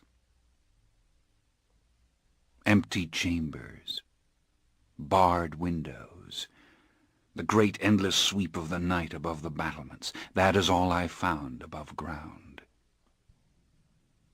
But on the lower floor of the tower, just outside the door to the dungeon stairs, there was a resin torch in the sconce, and a tinder box in the niche beside it. Tracks in the dust. The lock well oiled and easy to turn when I finally found the right key for it. I shone the torch before me on a narrow screw stairway and started down, a little repelled by a stench that rose from somewhere quite far below me. Of course I knew that stench. It was common enough in every cemetery in Paris. In Les Innocents it was as thick as noxious gas, and you had to live with it, to shop the stalls there, deal with the letter-writers. It was the stench of decomposing bodies. And though it sickened me, made me back up a few steps. It wasn't all that strong, and the odor of the burning resin helped to subdue it. I went on down. If there were dead mortals here, well, I couldn't run away from them. But on the first level beneath the ground I found no corpses, only a vast, cool burial chamber with its rusted iron doors open to the stairs, and 3 giant stone sarcophagi in the center of it. It was very like Magnus's cell above, only much larger. It had the same low, curved ceiling, the same crude and gaping fireplace. And what could that mean? Except that other vampires had once slept here. No one puts fireplaces in burial vaults, at least not that I had ever known. And there were even stone benches here, and the sarcophagi were like the one above, with great figures carved on them. But years of dust overlay everything, and there were so many spider webs. Surely no vampires dwelled here now. Quite impossible. Yet it was very strange. Where were those who had lain in these coffins? Had they burnt themselves up, like Magnus? Or were they still existing somewhere? I went in and opened the sarcophagi one by one. Nothing but dust inside. No evidence of other vampires at all. No indication that any other vampires existed. I went out and continued down the stairway, even though the smell of the decay grew stronger and stronger. In fact, it very quickly became unbearable. It was coming from behind a door that I could see below, and I had real difficulty in making myself approach it. Of course, as a mortal man, I'd loathed this smell, but that was nothing to the aversion I felt now. My new body wanted to run from it. I stopped, took a deep breath, and forced myself towards the door, determined to see what the fiend had done here. Well, the stench was nothing to the sight of it. In a deep prison cell lay a heap of corpses in all states of decay, the bones and rotted flesh crawling with worms and insects. Rats ran from the light of the torch, brushing past my legs as they made for the stairs, and my nausea became a knot in my throat. The stench suffocated me. But I couldn't stop staring at these bodies. There was something important here, something terribly important to be realized. And it came to me suddenly that all these dead victims had been men. Their boots and ragged clothing gave evidence of that. And every single one of them had yellow hair, very much like my own hair. The few who had features left appeared to be young men, tall, slight of build. And the most recent occupant here, the wet and reeking corpse that lay with its arms outstretched through the bars, so resembled me that he might have been a brother. In a daze, I moved forward until the tip of my boot touched his head. I lowered the torch, my mouth opening as if to scream. The wet, sticky eyes that swarmed with gnats were blue eyes. I stumbled backwards. A wild fear gripped me that the thing would move, grab hold of my ankle. And I knew why it would. As I drew up against the wall, I tripped on a plate of rotted food and a pitcher. The pitcher went over and broke, and out of it the curdled milk spilled like vomit. Pain circled my ribs. Blood came up like liquid fire into my mouth, and it shot out of my lips, splashing on the floor in front of me. I had to reach for the open door to steady myself. But through the haze of nausea, I stared at the blood. I stared at the gorgeous crimson color of it in the light of the torch. I watched the blood darken as it sank into the mortar between the stones. The blood was alive. and the sweet smell of it cut like a blade through the stench of the dead. Spasms of thirst drove away the nausea. My back was arching. I was bending lower and lower to the blood with astonishing elasticity. And all the while my thoughts raced. This young man had been alive in this cell. This rotted food and milk were either here to nourish or torment him. He had died in the cell, trapped with those corpses, knowing full well he would soon be one of them. God, to suffer that, to suffer that. And how many others had known exactly the same fate, young men with yellow hair, all of them. I was down on my knees and bending over. I held the torch low with my left hand, and my head went all the way down to the blood, my tongue flashing out of my mouth so that I saw it like the tongue of a lizard. It scraped at the blood on the floor. Shivers of ecstasy. Oh, too lovely. Was I doing this? Was I lapping up this blood, not 2 inches from this dead body? Was my heart heaving with every taste, not 2 inches from this dead boy whom Magnus had brought here as he brought me, this boy that Magnus had then condemned to death instead of immortality? The filthy cell flickered on and off like a flame as I licked up the blood.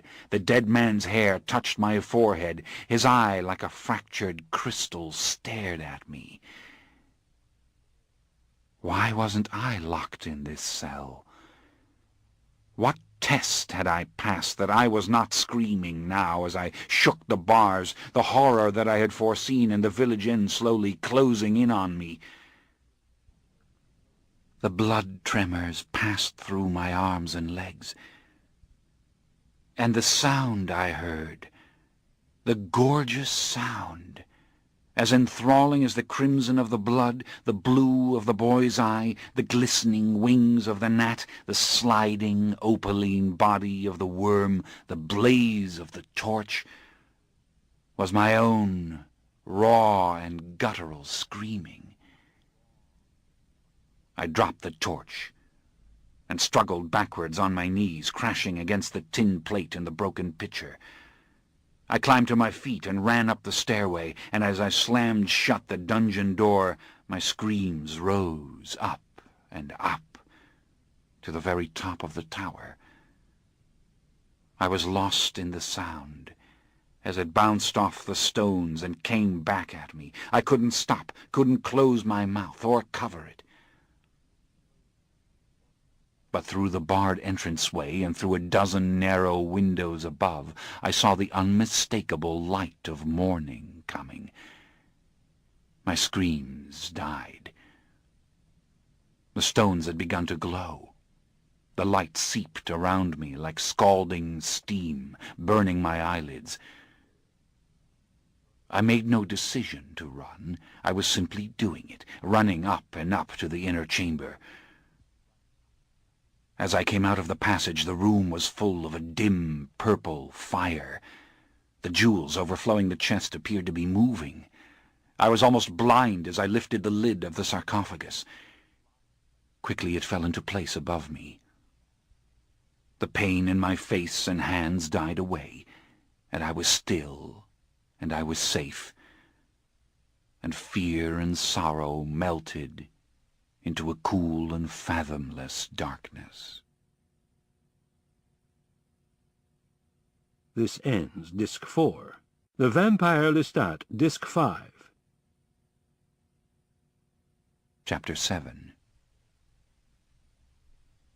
It was thirst that awakened me, and I knew at once where I was, and what I was, too.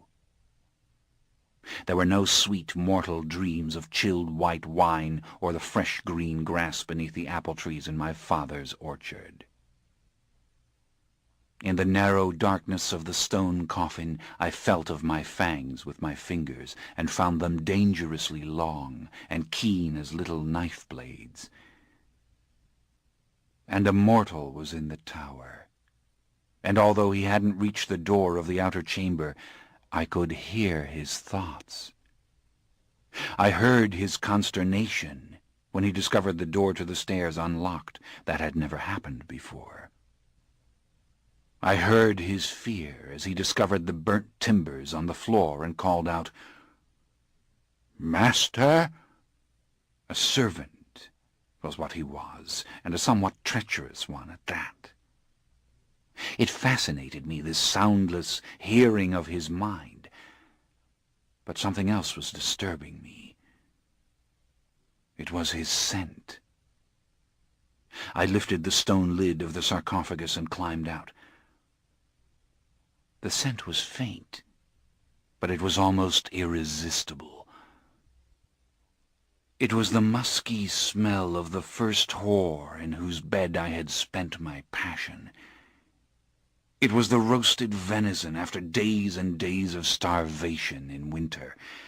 It was new wine, or fresh apples, or water roaring over a cliff's edge on a hot day when I reached out to gulp it in handfuls. Only it was immeasurably richer than that, this scent, and the appetite that wanted it was infinitely keener and more simple. I moved through the secret tunnel, like a creature swimming through the darkness, and pushing out the stone in the outer chamber, rose to my feet. There stood the mortal, staring at me, his face pale with shock. An old, withered man he was, and by some indefinable tangle of considerations in his mind, I knew he was a stable master and a coachman. But the hearing of this was maddeningly imprecise.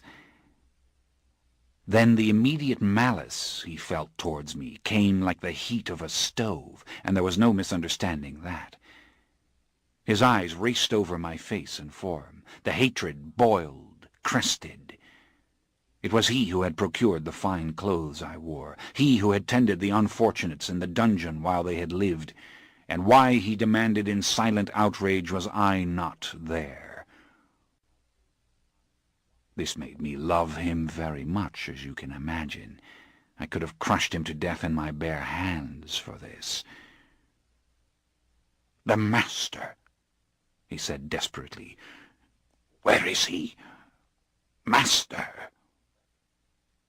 But what did he think the master was? A sorcerer of some kind, that was what he thought. And now I had the power. In sum, he didn't know anything that would be of use to me. But as I comprehended all this, as I drank it up from his mind, quite against his will, I was becoming entranced with the veins in his face and in his hands. And that smell was intoxicating me. I could feel the dim throbbing of his heart, and then I could taste his blood, just what it would be like. And there came to me some full-blown sense of it, rich and hot as it filled me.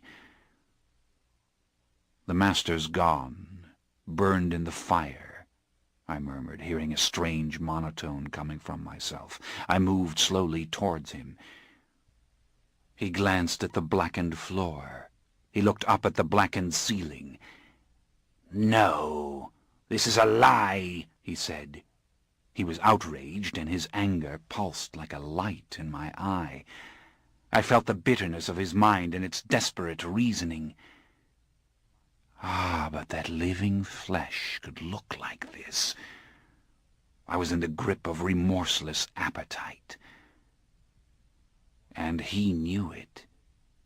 In some wild and unreasoning way he sensed it, and throwing me one last malevolent glance, he ran for the stairway. Immediately I caught him. In fact, I enjoyed catching him, so simple it was. One instant I was willing myself to reach out and close the distance between us, the next I had him helpless in my hands, holding him off the floor so that his feet swung free, straining to kick me. I held him as easily as a powerful man might hold a child. That was the proportion. His mind was a jumble of frantic thoughts, and he seemed unable to decide upon any course to save himself. but the faint humming of these thoughts was being obliterated by the vision he presented to me. His eyes weren't the portals of his soul any more. They were gelatinous orbs whose colors tantalized me. And his body was nothing but a writhing morsel of hot flesh and blood that I must have or die without. It horrified me that this food should be alive, that delicious blood should flow through these struggling arms and fingers, and then it seemed perfect that it should. He was what he was, and I was what I was, and I was going to feast upon him. I pulled him to my lips. I tore the bulging artery in his neck. The blood hit the roof of my mouth. I gave a little cry as I crushed him against me. It wasn't the burning fluid the master's blood had been, not that lovely elixir I had drunk from the stones of the dungeon. No, that had been light itself made liquid. Rather, this was 1,000 times more luscious, tasting of the thick human heart that pumped it, the very essence of that hot, almost smoky scent. I could feel my shoulders rising, my fingers biting deeper into his flesh, and almost a humming sound rising out of me. No vision but that of his tiny, gasping soul, but a swoon so powerful that he himself, what he was, had no part in it.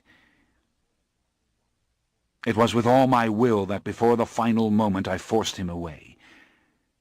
How I wanted to feel his heart stop. How I wanted to feel the beat slow and cease, and know I possessed him. But I didn't dare. He slipped heavily from my arms, his limbs sprawling out on the stones, the whites of his eyes showing beneath his half-closed eyelids. And I found myself unable to turn away from his death, mutely fascinated by it. Not the smallest detail must escape me. I heard his breath give out. I saw the body relax into death without struggle. The blood warmed me. I felt it beating in my veins. My face was hot against the palms of my hands, and my vision had grown powerfully sharp. I felt strong beyond all imagining. I picked up the corpse and dragged it down and down the winding steps of the tower, into the stinking dungeon, and threw it to rot with the rest there. Chapter 8. It was time to go out. Time to test my powers. I filled my purse and my pockets with as much money as they would comfortably hold, and I buckled on a jeweled sword that was not too old-fashioned, and then went down, locking the iron gate to the tower behind me. The tower was obviously all that remained of a ruined house. But I picked up the scent of horses on the wind. Strong, very nice smell, perhaps the way an animal would pick up the scent. And I made my way silently around the back to a makeshift stable.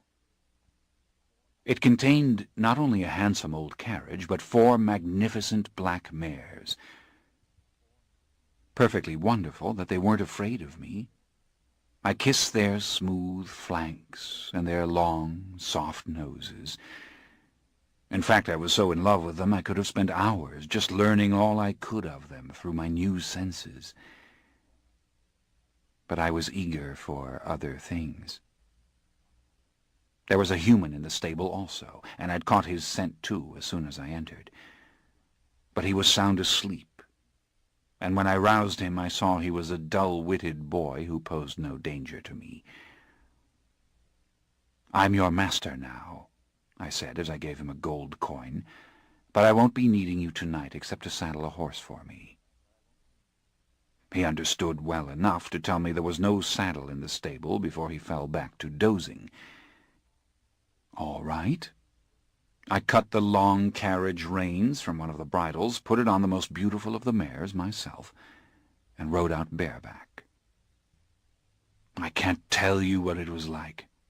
The burst of the horse under me, the chilling wind, and the high arch of the night sky. My body was melded to the animal.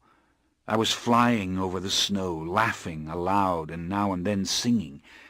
I hit high notes I had never reached before, then plunged into a lustrous baritone. Sometimes I was simply crying out in something like joy. It had to be joy.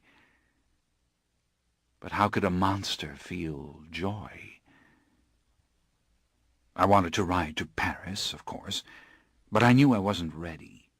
There was too much I didn't know about my powers yet, and so I rode in the opposite direction until I came to the outskirts of a small village. There were no humans about, and as I approached the little church I felt a human rage and impulsiveness breaking through my strange, translucent happiness. I dismounted quickly and tried the sacristy door. Its lock gave, and I walked through the nave to the communion rail. I don't know what I felt at this moment. Maybe I wanted something to happen. I felt murderous, and lightning did not strike.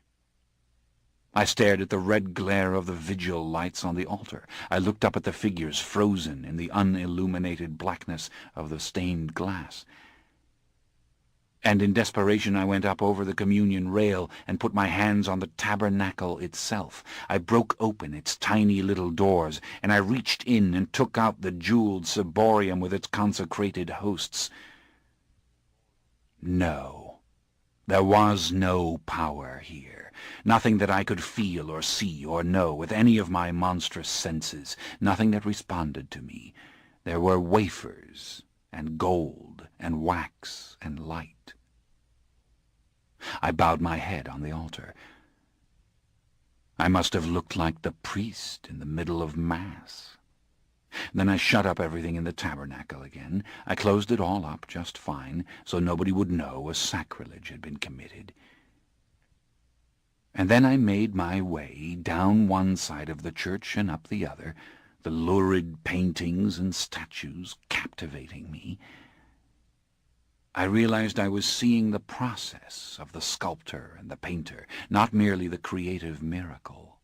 I was seeing the way the lacquer caught the light. I was seeing little mistakes in perspective, flashes of unexpected expressiveness. What will the great masters be to my eyes, I was thinking. I found myself staring at the simplest designs painted in the plaster walls. Then I knelt down to look at the patterns in the marble until I realized I was stretched out, staring wide-eyed at the floor under my nose. This is getting out of hand, surely. I got up, shivering a little and crying a little, and looking at the candles as if they were alive, and getting very sick of this. Time to get out of this place and go into the village. For 2 hours I was in the village, and for most of that time I was not seen or heard by anyone. I found it absurdly easy to jump over the garden walls, to spring from the earth to low rooftops. I could leap from a height of 3 stories to the ground, and climb the side of a building, digging my nails and my toes into the mortar between the stones. I peered in windows. I saw couples asleep in their ruffled beds, infants dozing in cradles, old women sewing by feeble light. And the houses looked like doll-houses to me in their completeness. Perfect collections of toys with their dainty little wooden chairs and polished mantelpieces, mended curtains and well-scrubbed floors. I saw all this as one who had never been a part of life, gazing lovingly at the simplest details. A starched white apron on its hook, worn boots on the hearth, a pitcher beside a bed. And the people. Oh, the people were marvels. Of course, I picked up their scent, but I was satisfied, and it didn't make me miserable. Rather, I doted upon their pink skin and delicate limbs, the precision with which they moved, the whole process of their lives, as if I had never been one of them at all. That they had 5 fingers on each hand seemed remarkable. They yawned, cried, shifted in sleep. I was entranced with them. And when they spoke, the thickest walls could not prevent me from hearing their words. But the most beguiling aspect of my explorations was that I heard the thoughts of these people, just as I had heard the evil servant whom I killed. Unhappiness, misery, expectation. These were currents in the air, some weak, some frighteningly strong, some no more than a glimmer gone before I knew the source. But I could not, strictly speaking, read minds. Most trivial thought was veiled from me, and when I lapsed into my own considerations, even the strongest passions did not intrude. In some it was intense feeling that carried thought to me, and only when I wished to receive it, and there were some minds that even in the heat of anger gave me nothing. These discoveries jolted me and almost bruised me, as did the common beauty everywhere I looked, the splendor in the ordinary. But I knew perfectly well there was an abyss behind it, into which I might quite suddenly and helplessly drop. After all, I wasn't one of these warm and pulsing miracles of complication and innocence. They were my victims. Time to leave the village. I learned enough here. But just before I left, I performed one final act of daring. I couldn't help myself. I just had to do it. Pulling up the high collar of my red cloak, I went into the inn, sought a corner away from the fire, and ordered a glass of wine. Everyone in the little place gave me the eye, but not because they knew there was a supernatural being in their midst. They were merely glancing at the richly dressed gentleman. And for 20 minutes I remained, testing it even further. No one, not even the man who served me, detected anything. Of course, I didn't touch the wine. One whiff of it, and I knew that my body could not abide it. But the point was, I could fool mortals. I could move among them. I was jubilant when I left the inn. As soon as I reached the woods, I started to run. And then I was running so fast that the sky and the trees had become a blur. I was almost flying. Then I stopped, leapt, danced about. I gathered up some stones and threw them so far I could not see them land. And when I saw a fallen tree limb, thick and full of sap, I picked it up and broke it over my knee as if it were a twig. I shouted, then sang at the top of my lungs again. I collapsed on the grass, laughing. And then I rose, tore off my cloak and my sword, and commenced to turn cartwheels. I turned cartwheels just like the acrobats at Renault's, and then I somersaulted perfectly. I did it again, and this time backwards, and then forward, and then I turned double somersaults and triple somersaults and leapt straight up in the air some 15 feet off the ground before landing squarely on my feet, somewhat out of breath and wanting to do these tricks some more. But the morning was coming. Only the subtlest change in the air, the sky, but I knew it as if hell's bells were ringing. Hell's bells, calling the vampire home to the sleep of death. Ah, the melting loveliness of the sky, the loveliness of the vision of dim belfries. And an odd thought came to me, that in hell the light of the fires would be so bright it would be like sunlight, and this would be the only sunlight I would ever see again. But what have I done? I thought. I didn't ask for this. I didn't give in. Even when Magnus told me I was dying, I fought him, and yet I am hearing hell's bells now. Well, who gives a damn? When I reached the churchyard, quite ready for the ride home, something distracted me. I stood holding the rein of my horse and looking at the small field of graves, and could not quite figure what it was. Then again it came, and I knew. I felt a distinct presence in the churchyard. I stood so still I heard the blood thundering in my veins. It wasn't human, this presence. It had no scent, and there were no human thoughts coming from it. Rather, it seemed veiled and defended, and it knew I was here. It was watching me. Could I be imagining this? I stood, listening, looking. A scattering of grey tombstones poked through the snow, and far away stood a row of old crypts, larger, ornamented, but just as ruined as the stones. It seemed the presence lingered somewhere near the crypts, and then I felt it, distinctly, as it moved towards the enclosing trees. "Who are you?" I demanded. I heard my voice like a knife. "Answer me!" I called out even louder. I felt a great tumult in it, this presence, and I was certain that it was moving away very rapidly.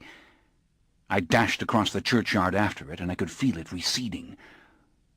Yet I saw nothing in the barren forest, and I realized I was stronger than it, and that it had been afraid of me. Well, fancy that. Afraid of me. And I had no idea whether or not it was corporeal, vampire, the same as I was, or something without a body. "Well, one thing is sure," I said, "you're a coward." Tingling in the air. The forest seemed to breathe for an instant. A sense of my own might came over me that had been brewing all along. I was in fear of nothing. Not the church, not the dark, not the worms swarming over the corpses in my dungeon, not even this strange, eerie force that had retreated into the forest and seemed to be near at hand again. Not even of men. I was an extraordinary fiend. If I'd been sitting on the steps of hell with my elbows on my knees, and the devil had said, "Lestat, come, choose the form of fiend you wish to be, to roam the earth," how could I have chosen a better fiend than what I was? And it seemed suddenly that suffering was an idea I'd known in another existence, and would never know again. I can't help but laugh now, when I think of that first night, especially of that particular moment.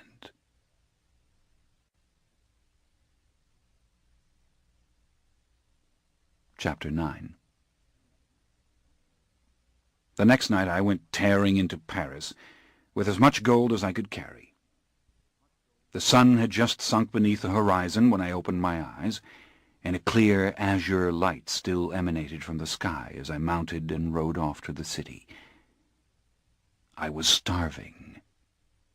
And, as luck would have it, I was attacked by a cutthroat before I ever reached the city walls. He came thundering out of the woods, pistol blazing, and I actually saw the ball leave the barrel of the gun and go past me as I leapt off my horse and went at him. He was a powerful man, and I was astonished at how much I enjoyed his cursing and struggling. The vicious servant I'd taken last night had been old. This was a hard, young body. Even the roughness of his badly shaven beard tantalized me, and I loved the strength in his hands as he struck at me. But it was no sport. He froze as I sank my teeth into the artery, and when the blood came, it was pure voluptuousness. In fact, it was so exquisite that I forgot completely about drawing away before the heart stopped. We were on our knees in the snow together, and it was a wallop, the life going into me with the blood. I couldn't move for a long moment. Broke the rules already, I thought. Am I supposed to die now? Doesn't look like that's going to happen, just this rolling delirium. And the poor dead bastard in my arms who would have blown my face off with his pistol if I had let him. I kept staring at the darkening sky, at the great spangled mass of shadows ahead that was Paris, and there was only this warmth after, and obviously increasing strength. So far, so good. I climbed to my feet and wiped my lips. Then I pitched the body as far as I could across the unbroken snow. I was more powerful than ever. And for a little while I stood there, feeling gluttonous and murderous, just wanting to kill again so this ecstasy would go on forever. But I couldn't have drunk any more blood, and gradually I grew calm and changed somewhat. A desolate feeling came over me.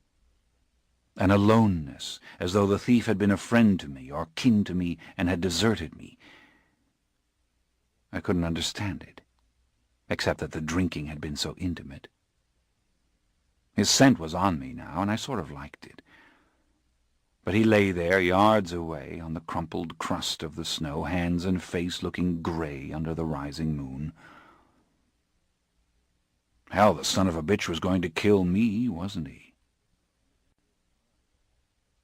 Within an hour I had found a capable attorney, name of Pierre Roger, at his home in the Marais, an ambitious young man with a mind that was completely open to me, greedy, clever, conscientious, exactly what I wanted. Not only could I read his thoughts when he wasn't talking, but he believed everything I told him. He was most eager to be of service to the husband of an heiress from Saint-Domingue, and certainly he would put out all the candles save one if my eyes were still hurting from tropical fever. As for my fortune in gems, he dealt with the most reputable jewelers. Bank accounts and letters of exchange for my family in the Auvergne, yes, immediately. This was easier than playing Lelio. But I was having a hell of a time concentrating. Everything was a distraction. The smoky flame of the candle on the brass inkstand, the gilded pattern of the Chinese wallpaper, and Monsieur Roger's amazing little face, with its eyes glistening behind tiny octagonal spectacles. His teeth kept making me think of clavier keys. Ordinary objects in the room appeared to dance. A chest stared at me with its brass knobs for eyes, and a woman singing in an upstairs room over the low rumble of a stove seemed to be saying something in a low and vibrant secret language, such as, "Come to me." But it was going to be this way forever, apparently, and I had to get myself in hand. Money must be sent by courier this very night to my father and my brothers, and to Nicolas de l'Enfant, a musician with Renaud's house of thespians, who was to be told only that the wealth had come from his friend Lestat de Liancourt. It was Lestat de Liancourt's wish that Nicolas de l'Enfant move at once to a decent flat on the Ile Saint-Louis, or some other proper place, and Roger should, of course, assist in this, and thereafter Nicolas de l'Enfant should study the violin. Roger should buy for Nicolas de l'Enfant the best available violin, a Stradivarius. And finally, a separate letter was to be written to my mother, the Marquise Gabrielle de Liancourt, in Italian, so that no one else could read it, and a special purse was to be sent to her.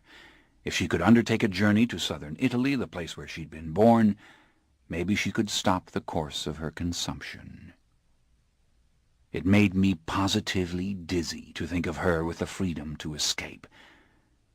I wondered what she would think about it. For a long moment I didn't hear anything Roger said. I was picturing her dressed for once in her life as the marquise she was, and riding out of the gates of our castle in her own coach and six. And then I remembered her ravaged face, and heard the cough in her lungs, as if she were here with me. "Send the letter and the money to her tonight," I said. "I don't care what it costs. Do it."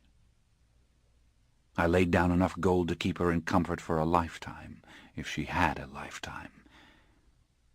"Now," I said, "do you know of a merchant who deals in fine furnishings, paintings, tapestries?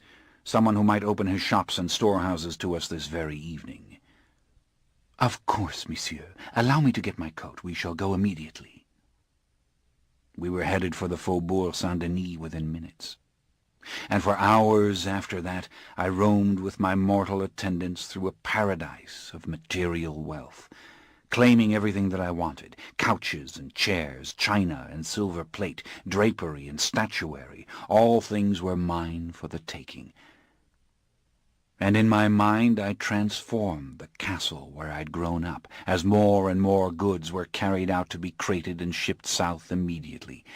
To my little nieces and nephews I sent toys of which they'd never dreamed, tiny ships with real sails, doll-houses of unbelievable craft and perfection. I learned from each thing that I touched, and there were moments when all the color and texture became too lustrous, too overpowering. I wept inwardly. But I would have got away with playing human to the hilt during all this time, except for one very unfortunate mishap. At one point, as we wandered through the warehouse, a rat appeared, as bold city rats will, racing along the wall very close to us. I stared at it. Nothing unusual, of course. But there, amid plaster and hardwood and embroidered cloth, the rat looked marvelously particular. And the men, misunderstanding, of course, began mumbling frantic apologies for the rat and stamping their feet to drive it away from us. To me their voices became a mixture of sounds like stew bubbling in a pot. All I could think was that the rat had very tiny feet, and that I had not yet examined a rat, nor any small, warm-blooded creature. I went and caught the rat, rather too easily, I think, and looked at its feet. I wanted to see what kind of little toenails it had, and what was the flesh like between its little toes, and I forgot the men entirely. It was their sudden silence that brought me back to myself. They were both staring, dumbfounded at me. I smiled at them as innocently as I could, let the rat go, and went back to purchasing. Well, they never said anything about it, but there was a lesson in this. I had really frightened them. Later that night I gave my lawyer one last commission. He must send a present of 100 crowns to a theatre owner by the name of Renaud with a note of thanks from me for his kindness. "Find out the situation with this little playhouse," I said. "Find out if there are any debts against it." Of course I'd never go near the theatre. They must never guess what had happened, never be contaminated by it. And for now I had done what I could for all those I loved, hadn't I? And when all this was finished, when the church clocks struck 3 over the white rooftops, and I was hungry enough to smell blood everywhere that I turned, I found myself standing in the empty Boulevard du Temple. The dirty snow had turned to slush under the carriage wheels, and I was looking at the house of Thesbians, with its spattered walls and its torn playbills, and the name of the young mortal actor Lestat de Valois still written there, in red letters. Chapter 10. The following nights were a rampage. I began to drink up Paris, as if the city were blood. In the early evening I raided the worst sections, tangling with thieves and killers, often giving them a playful chance to defend themselves, then snarling them in a fatal embrace and feasting to the point of gluttony. I savored different types of kills, big lumbering creatures, small wiry ones, the hirsute and the dark-skinned, but my favorite was the very young scoundrel who'd kill you for the coins in your pocket. I loved their grunting and cursing. Sometimes I held them with one hand and laughed at them till they were in a positive fury, and I threw their knives over the rooftops and smashed their pistols to pieces against the walls. But in all this my full strength was like a cat never allowed to spring. And the one thing I loathed in them was fear. If a victim was really afraid, I usually lost interest. As time went on, I learned to postpone the kill. I drank a little from one and more from another, and then took the grand wallop of the death itself from the third or the fourth one. It was the chase and the struggle that I was multiplying for my own pleasure. And when I'd had enough of all this hunting and drinking in an evening to content some 6 healthy vampires, I turned my eyes to the rest of Paris, all the glorious pastimes I couldn't afford before. But not before going to Roget's house for news of Nicolas or my mother. Her letters were brimming with happiness at my good fortune, and she promised to go to Italy in the spring if only she could get the strength to do it. Right now she wanted books from Paris, of course, and newspapers, and keyboard music for the harpsichord I'd sent. And she had to know, was I truly happy? Had I fulfilled my dreams? She was leery of wealth. I had been so happy at Renaud's, I must confide in her.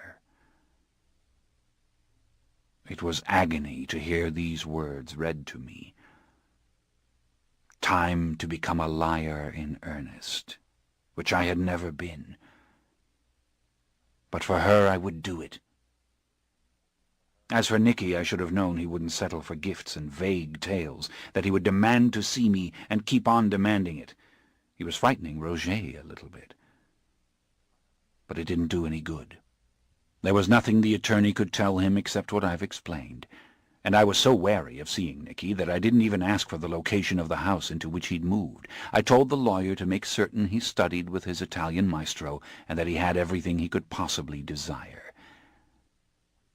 But I did manage somehow to hear, quite against my will, that Nicolas hadn't quit the theatre. He was still playing at Renaud's House of Thespians. Now this maddened me. Why the hell, I thought, should he do that? Because he loved it there, the same as I had, that was why. Did anybody really have to tell me this? We had all been kindred in that little rat-trap playhouse. Don't think about the moment when the curtain goes up, when the audience begins to clap and shout. No. Send cases of wine and champagne to the theatre. Send flowers for Jeanette and Lucina, the girls I had fought with the most and most loved, and more gifts of gold for Renaud. Pay off the debts he had. But as the nights passed and these gifts were dispatched, Renaud became embarrassed about all this. A fortnight later, Roget told me Renaud had made a proposal.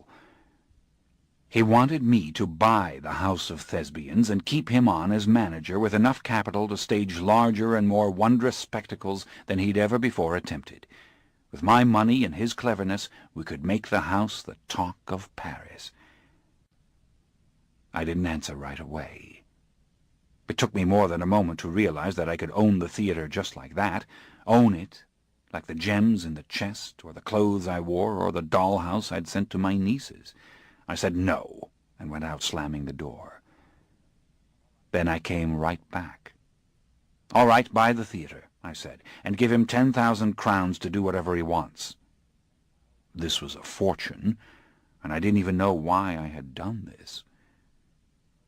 This pain will pass, I thought. It has to, and I must gain some control over my thoughts, realize that these things cannot affect me.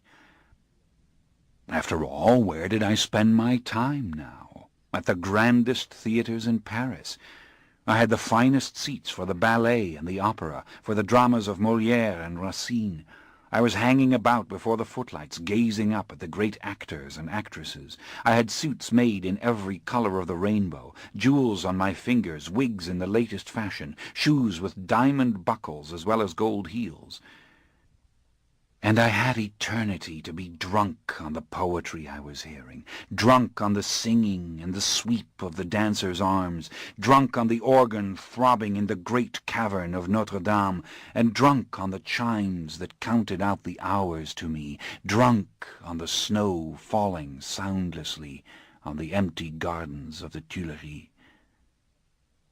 And each night I was becoming less wary among mortals, more at ease with them.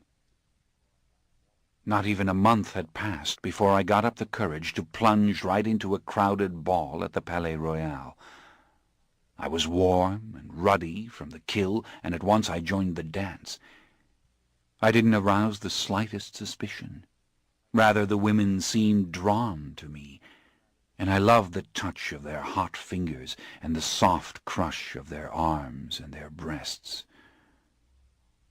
After that I bore right into the early evening crowds in the boulevards. Rushing past Renault's, I squeezed into the other houses to see the puppet shows, the mimes, and the acrobats. I didn't flee from street lamps any more. I went into cafes and bought coffee just to feel the warmth of it against my fingers, and I spoke to men when I chose. I even argued with them about the state of the monarchy, and I went madly into mastering billiards and card games, and it seemed to me I might go right into the House of Thespians if I wanted to, buy a ticket and slip up into the balcony and see what was going on. See Nicolas. Well, I didn't do that. What was I dreaming of, to go near to Nicky? It was one thing to fool strangers, men and women who'd never known me, but what would Nicolas see if he looked into my eyes? What would he see when he looked at my skin? Besides, I had too much to do, I told myself. I was learning more and more about my nature and my powers. My hair, for example, was lighter, yet thicker, and grew not at all. Nor did my fingernails and toenails, which had a greater luster, though if I filed them away they would regenerate during the day to the length they had been when I died. And though people couldn't discern such secrets on inspection, they sensed other things, an unnatural gleam to my eyes, too many reflected colors in them, and a faint luminescence to my skin. When I was hungry, this luminescence was very marked. All the more reason to feed. And I was learning that I could put people in thrall if I stared at them too hard, and my voice required very strict modulation. I might speak too low for mortal hearing, and were I to shout or laugh too loud, I could shatter another's ears. I could hurt my own ears. There were other difficulties, my movements. I tended to walk, to run, to dance, and to smile and gesture like a human being, but if surprised, horrified, grieved, my body could bend or contort like that of an acrobat. Even my facial expressions could be wildly exaggerated. Once forgetting myself as I walked in the Boulevard du Temple, thinking of Nicolas naturally, I sat down beneath a tree, drew up my knees, and put my hands to the side of my head like a stricken elf in a fairy tale. 18th-century gentlemen in brocade frock coats and white silk stockings didn't do things like that, at least not on the street. And another time, while deep in contemplation of the changing of the light on surfaces, I hopped up and sat with my legs crossed on the top of a carriage, with my elbows on my knees. Well, this startled people. It frightened them. But more often than not, even when frightened by the whiteness of my skin, they merely looked away. They deceived themselves. I quickly realized that everything was explainable. It was the rational 18th-century habit of mind. After all, there hadn't been a case of witchcraft in 100 years, the last that I knew of being the trial of Lavoisin, a fortune-teller burnt alive in the time of Louis the Sun King. And this was Paris. So if I accidentally crushed crystal glasses when I lifted them, or slammed doors back into the walls when opening them, People assumed I was drunk. But now and then I answered questions before mortals had asked them of me. I fell into stuporous states just looking at candles or tree branches and didn't move for so long that people asked if I was ill. And my worst problem was laughter. I would go into fits of laughter, and I couldn't stop. Anything could set me off. The sheer madness of my own position might set me off. This can still happen to me fairly easily. No loss, no pain, no deepening understanding of my predicament changes it. Something strikes me as funny. I begin to laugh, and I can't stop. It makes other vampires furious, by the way. But I jump ahead of the tale. As you have probably noticed, I have made no mention of other vampires. The fact was I could not find any. I could find no other supernatural being in all of Paris. Mortals to the left of me, mortals to the right of me, and now and then, just when I'd convinced myself it wasn't happening at all, I'd feel that vague and maddeningly elusive presence.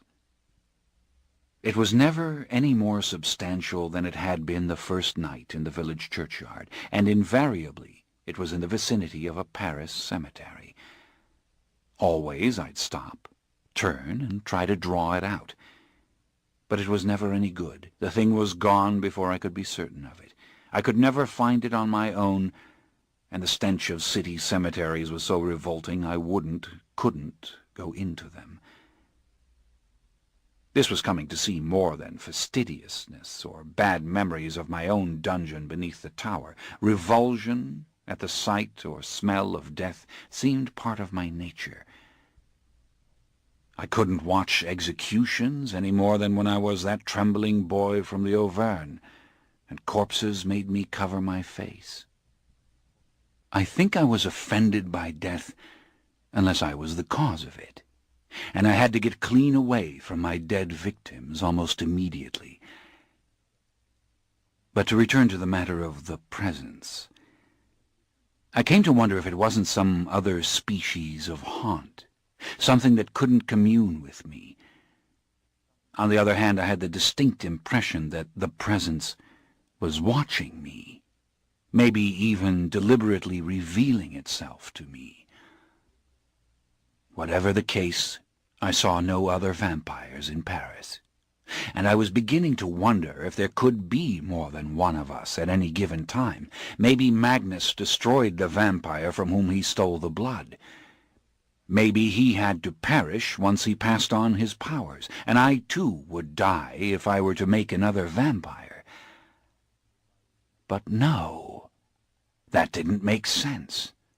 Magnus had had great strength, even after giving me his blood, and he had bound his vampire victim in chains when he stole his powers. An enormous mystery, and a maddening one. But for the moment ignorance was truly bliss, and I was doing very well discovering things without the help of Magnus.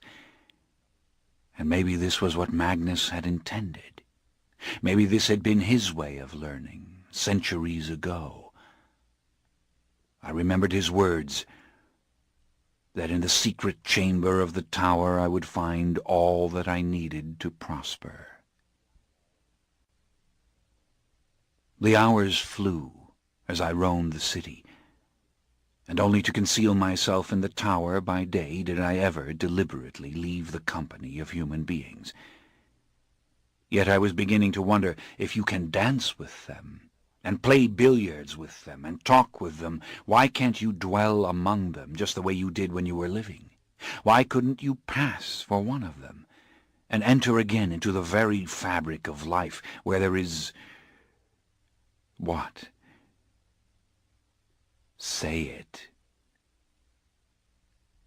And here it was nearly spring, and the nights were getting warmer, and the House of Thespians was putting on a new drama with new acrobats between the acts, and the trees were in bloom again, and every waking moment I thought of Nicky. One night in March, I realized as Roger read my mother's letter to me that I could read as well as he could. I had learned from 1,000 sources how to read without even trying. I took the letter home with me. Even the inner chamber was no longer really cold,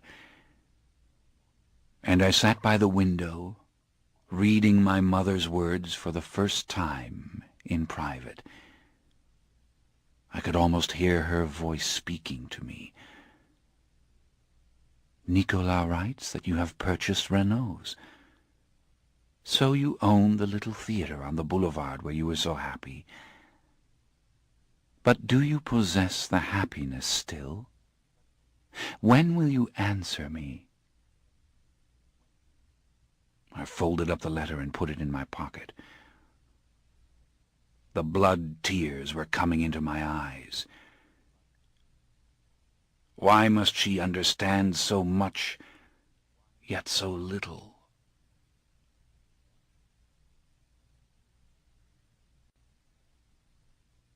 Chapter 11. The wind had lost its sting. All the smells of the city were coming back, and the markets were full of flowers.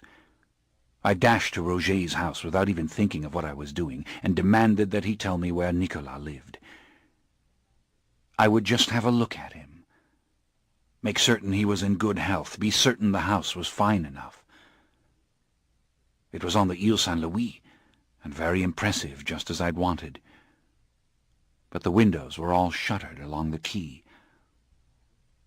I stood, watching it for a long time, as one carriage after another roared over the nearby bridge, and I knew that I had to see Nicky.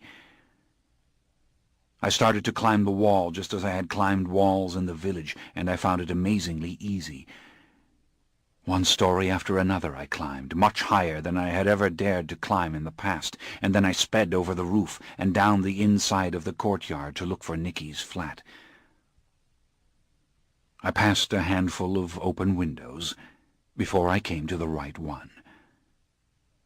And then there was Nicolas, in the glare of the supper table, and Jeanette and Lucina were with him, and they were having the late-night meal that we used to take together when the theater closed.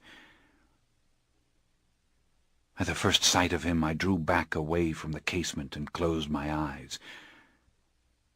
I might have fallen if my right hand hadn't held fast to the wall as if with a will of its own. I had seen the room for only an instant, but every detail was fixed in my mind.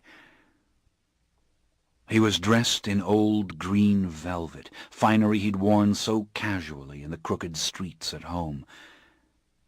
But everywhere around him were signs of the wealth I'd sent him, leather-bound books on the shelves, and an inlaid desk with an oval painting above it, and the Italian violin gleaming atop the new pianoforte.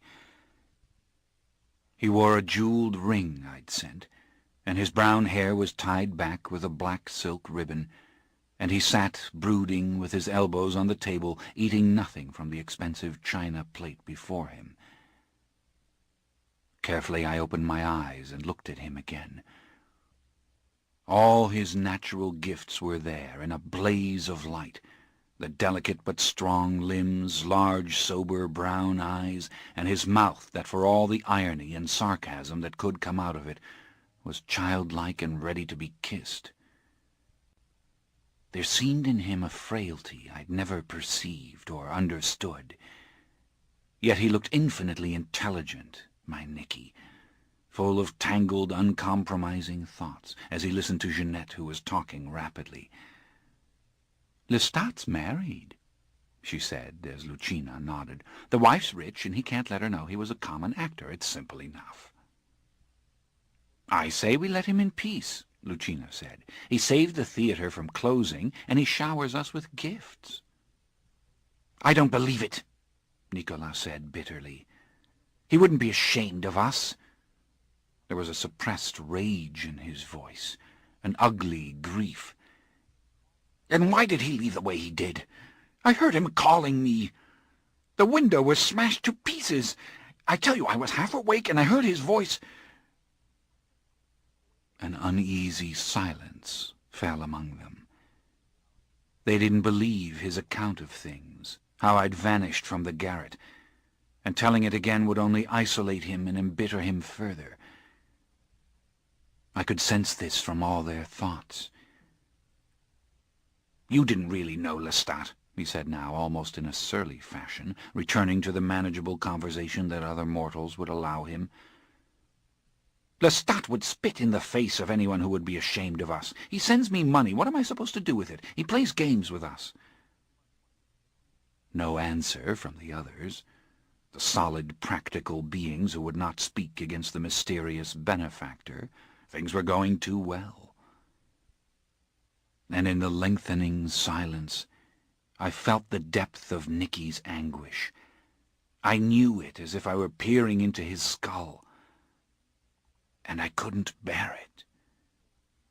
I couldn't bear delving into his soul without his knowing it. Yet I couldn't stop myself from sensing a vast secret terrain inside him, grimmer perhaps than I had ever dreamed. And his words came back to me that the darkness in him was like the darkness I'd seen at the inn, and that he tried to conceal it from me. I could almost see it, this terrain. And in a real way it was beyond his mind, as if his mind were merely a portal to a chaos stretching out from the borders of all we know. Too frightening, that. I didn't want to see it. I didn't want to feel what he felt. But what could I do for him? That was the important thing. What could I do to stop this torment once and for all? Yet I wanted so to touch him, his hands, his arms, his face. I wanted to feel his flesh with these new immortal fingers, and I found myself whispering the word, alive. Yes, you are alive, and that means you can die, and everything I see when I look at you is utterly insubstantial. It is a commingling of tiny movements and indefinable colors, as if you haven't a body at all, but are a collection of heat and light. You are light itself. And what am I now? Eternal as I am, I curl like a cinder in that blaze. But the atmosphere of the room had changed. Lucina and Jeanette were taking their leave with polite words. He was ignoring them.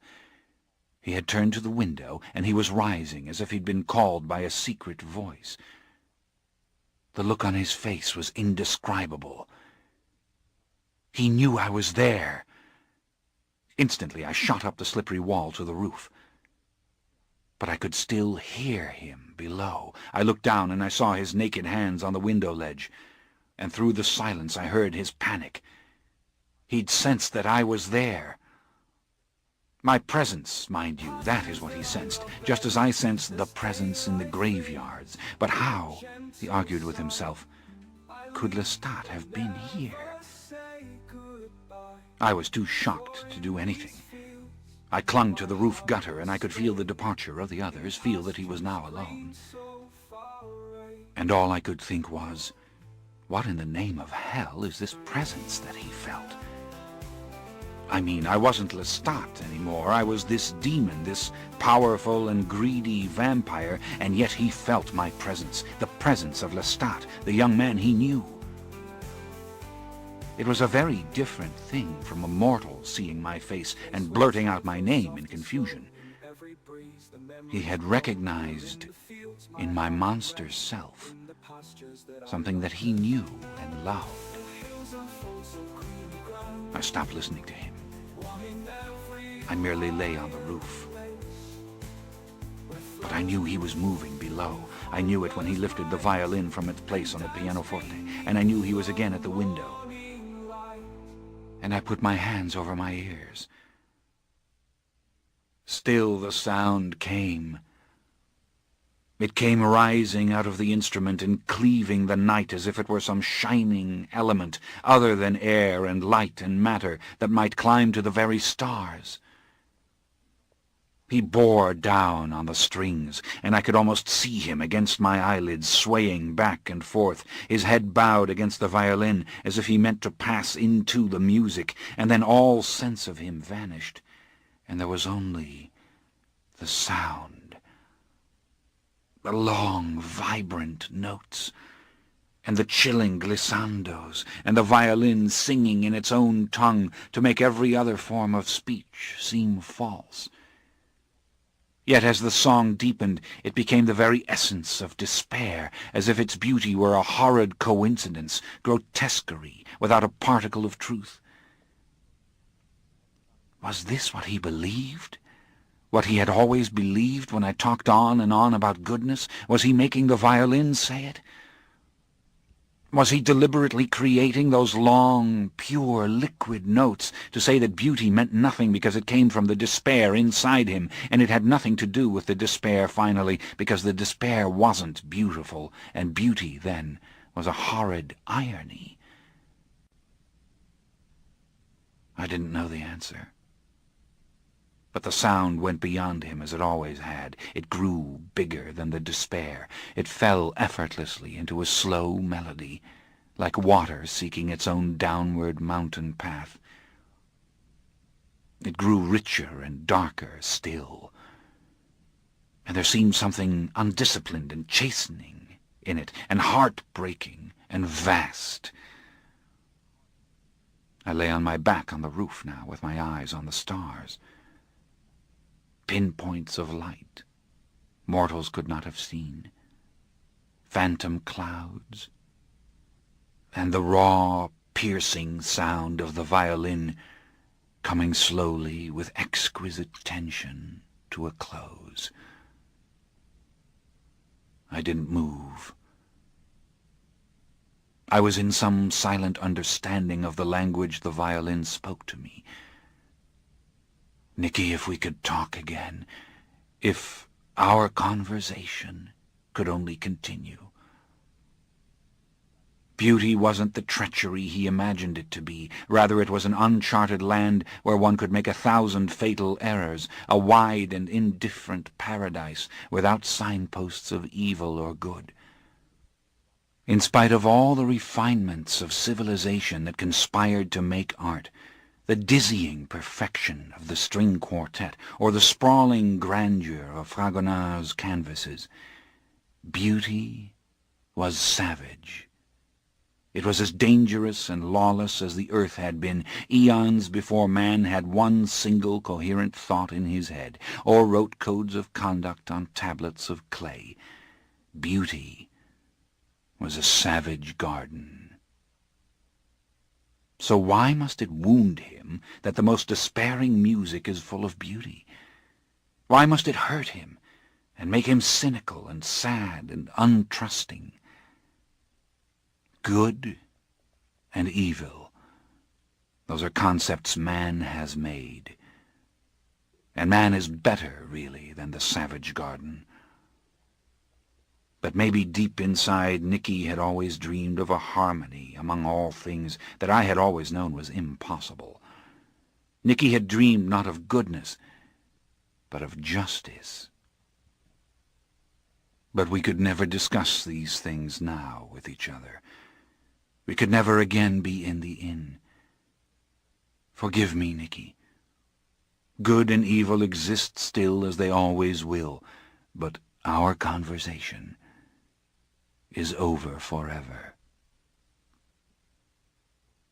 Yet even as I left the roof, as I stole silently away from the Ile Saint-Louis, I knew what I meant to do.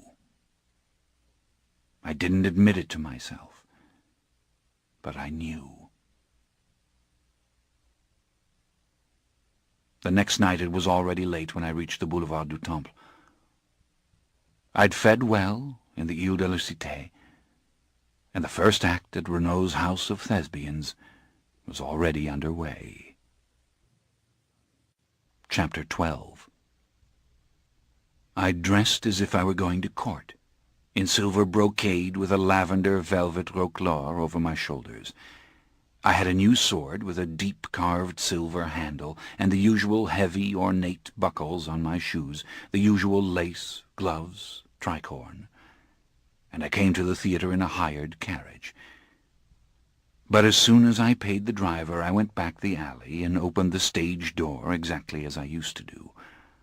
At once the old atmosphere surrounded me, the smell of the thick grease paint and the cheap costumes full of sweat and perfume and the dust. I could see a fragment of the lighted stage burning beyond the helter-skelter of hulking props and hear bursts of laughter from the hall. A group of acrobats waited to go on at the intermezzo, a crowd of jesters in red tights, caps, and dagged collars studded with little gold bells. I felt dizzy, and for a moment afraid. The place felt close and dangerous over my head, and yet it was wonderful to be inside it again. And a sadness was swelling inside me. No, a panic, actually. Lucina saw me, and she let out a shriek. Doors opened everywhere on the cluttered little dressing rooms. Renaud plunged towards me and pumped my hand. Where there had been nothing but wood and drapery a moment before, there was now a little universe of excited human beings, faces full of high colour and dampness, and I found myself drawing back from a smoking candelabra with the quick words, "My eyes, put it out." "Put out the candles, they hurt his eyes, can't you see that?" Jeanette insisted sharply. I felt her wet lips open against my face. Everyone was around me, even the acrobats who didn't know me, and the old scene painters and carpenters who had taught me so many things. Lucina said, "Get Nicky!" and I almost cried, "No." Applause was shaking the little house. The curtain was being pulled closed from either side. At once the old actors were upon me, and Renaud was calling for champagne. I was holding my hands over my eyes, as if, like the basilisk, I'd kill every one of them if I looked at them. And I could feel tears, and knew that before they saw the blood in the tears I had to wipe the tears away. But they were so close I couldn't get to my handkerchief, and with a sudden, terrible weakness I put my arms around Jeanette and Lucina, and I pressed my face against Lucina's face. Like birds they were, with bones full of air and hearts like beating wings. And for 1 second I listened with a vampire's ear to the blood in them. But that seemed an obscenity, and I just gave in to the hugging and the kissing, ignoring the thump of their hearts, and holding them and smelling their powdered skin, and feeling again the press of their lips. "You don't know how you worried us," Renaud was booming. "And then the stories of your good fortune. Everyone, everyone!" He was clapping his hands. "It's Monsieur de Valois, the owner of this great theatrical establishment." And he said a lot of other pompous and playful things, dragging up the new actors and actresses to kiss my hand, I suppose, or my feet. I was holding tight to the girls as if I'd explode into fragments if I let them go. And then I heard Nicky, and knew he was only a foot away, staring at me, and that he was too glad to see me to be hurt any more. I didn't open my eyes, but I felt his hand on my face, then holding tight to the back of my neck. They must have made way for him, and when he came into my arms, I felt a little convulsion of terror. But the light was dim here, and I had fed furiously to be warm and human-looking, and I thought desperately, I don't know to whom I prayed to make the deception work. And then there was only Nicolas, and I didn't care. I looked up and into his face. How to describe what humans look like to us? I've tried to describe it a little when I spoke of Nicky's beauty the night before as a mixture of movement and color. But you can't imagine what it's like for us to look on living flesh. There are those billions of colors and tiny configurations of movement, yes, that make up a living creature on whom we concentrate. But the radiance mingles totally with the carnal scent. Beautiful, That's what any human being is to us, if we stop to consider it. Even the old and the diseased, the downtrodden that one doesn't really see in the street. They are all like that, like flowers ever in the process of opening, butterflies ever unfolding out of the cocoon. Well, I saw all this when I saw Nicky, and I smelled the blood pumping in him. And for one heady moment I felt love, and only love, obliterating every recollection of the horrors that had deformed me. Every evil rapture, every new power with its gratification seemed unreal. Maybe I felt a profound joy, too, that I could still love, if I'd ever doubted it, and that a tragic victory had been confirmed. All the old mortal comfort intoxicated me, and I could have closed my eyes and slipped from consciousness, carrying him with me, or so it seemed. But something else stirred in me. Collecting strength so fast my mind raced to catch up with it and deny it, even as it threatened to grow out of control. And I knew it for what it was, something monstrous and enormous and natural to me as the sun was unnatural. I wanted Nicky. I wanted him as surely as any victim I'd ever struggled with in the Ile de la Cité. I wanted his blood flowing into me, wanted its taste and its smell and its heat. This ends Disc 5. The Vampire Lestat, Disc 6. The little place shook with shouts and laughter. Renaud telling the acrobats to get on with the intermezzo, and Lucina opening the champagne. But we were closed off in this embrace. The hard heat of his body made me stiffen and draw back, though it seemed I didn't move at all. And it maddened me suddenly that this one whom I loved, even as I loved my mother and my brothers, this one who had drawn from me the only tenderness I'd ever felt, was an unconquerable citadel, holding fast in ignorance against my thirst for blood, when so many hundreds of victims had so easily given it up. This was what I'd been made for. This was the path I had been meant to walk. What were those others to me now, the thieves and killers I'd cut down in the wilderness of Paris? This was what I wanted, and the great, awesome possibility of Nicky's death exploded in my brain.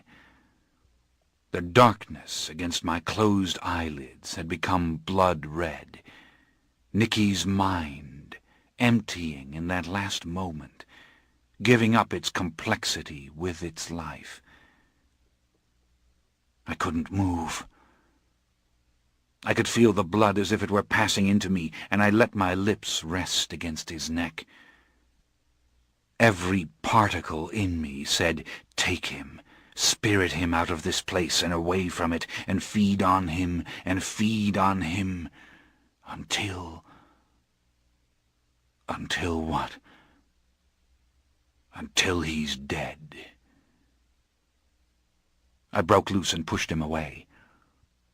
The crowd around us roared and rattled. Renaud was shouting at the acrobats who stood staring at these proceedings.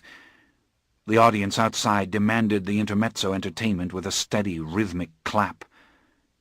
The orchestra was fiddling away at the lively ditty that would accompany the acrobats. Bones and flesh poked and pushed at me. A shambles it had become, rank with the smell of those ready for the slaughter. I felt the all-too-human rise of nausea.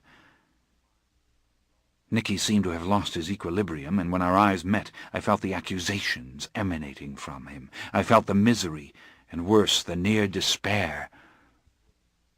I pushed past all of them, past the acrobats with the jingling bells, and I don't know why I went forward to the wings instead of out the side door. I wanted to see the stage. I wanted to see the audience. I wanted to penetrate deeper into something for which I had no name or word. But I was mad in these moments. To say I wanted or I thought makes no sense at all. My chest was heaving, and the thirst was like a cat clawing to get out. And as I leaned against the wooden beam beside the curtain, Nicky, hurt and misunderstanding everything, came to me again. I let the thirst rage. I let it tear at my insides. I just clung to the rafter, and I saw in one great recollection all my victims, the scum of Paris, scraped up from its gutters, and I knew the madness of the course I'd chosen, and the lie of it, and what I really was. What a sublime idiocy that I had dragged that paltry morality with me, striking down the damned ones only, seeking to be saved in spite of it all. What had I thought I was, a righteous partner to the judges and executioners of Paris, who strike down the poor for crimes that the rich commit every day? Strong wine I'd had, in chipped and broken vessels, and now the priest was standing before me at the foot of the altar with the golden chalice in his hands, and the wine inside it was the blood of the Lamb. Nicky was talking rapidly. "Lestat, what is it? Tell me," as if the others couldn't hear us. "Where have you been? What's happened to you? Lestat!" "Get on that stage!" Renaud thundered at the gaping acrobats. They trotted past us into the smoky blaze of the footlamps and went into a chain of somersaults. The orchestra made its instruments into twittering birds. A flash of red, harlequin sleeves, bells jangling, taunts from the unruly crowd. "Show us something! Really show us something!"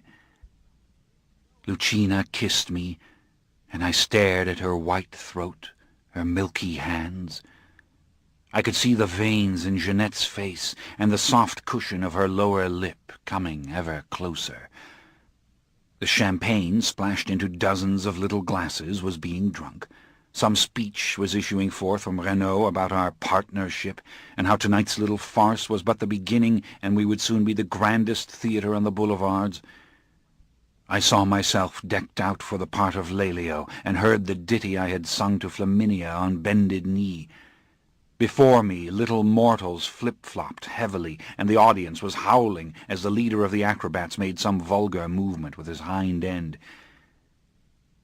Before I even meant to do it, I had gone out on the stage. I was standing in the very center, feeling the heat of the footlights, the smoke stinging my eyes. I stared at the crowded gallery, the screened boxes, the rows and rows of spectators to the back wall, and I heard myself snarl a command for the acrobats to get away. It seemed the laughter was deafening, and the taunts and shouts that greeted me were spasms and eruptions, and quite plainly behind every face in the house was a grinning skull. I was humming the little ditty I'd sung as Lelio, no more than a fragment of the part, but the one I'd carried in the streets afterwards with me. Lovely, lovely Flaminia, and on, the words forming meaningless sounds. Insults were cutting through the din. "On with the performance!" and "You're handsome enough, now let's see some action!" From the gallery someone threw a half-eaten apple that came thumping just past my feet. I unclasped the violet roquelaure and let it fall. I did the same with the silver sword. The song had become an incoherent humming behind my lips, but mad poetry was pounding in my head.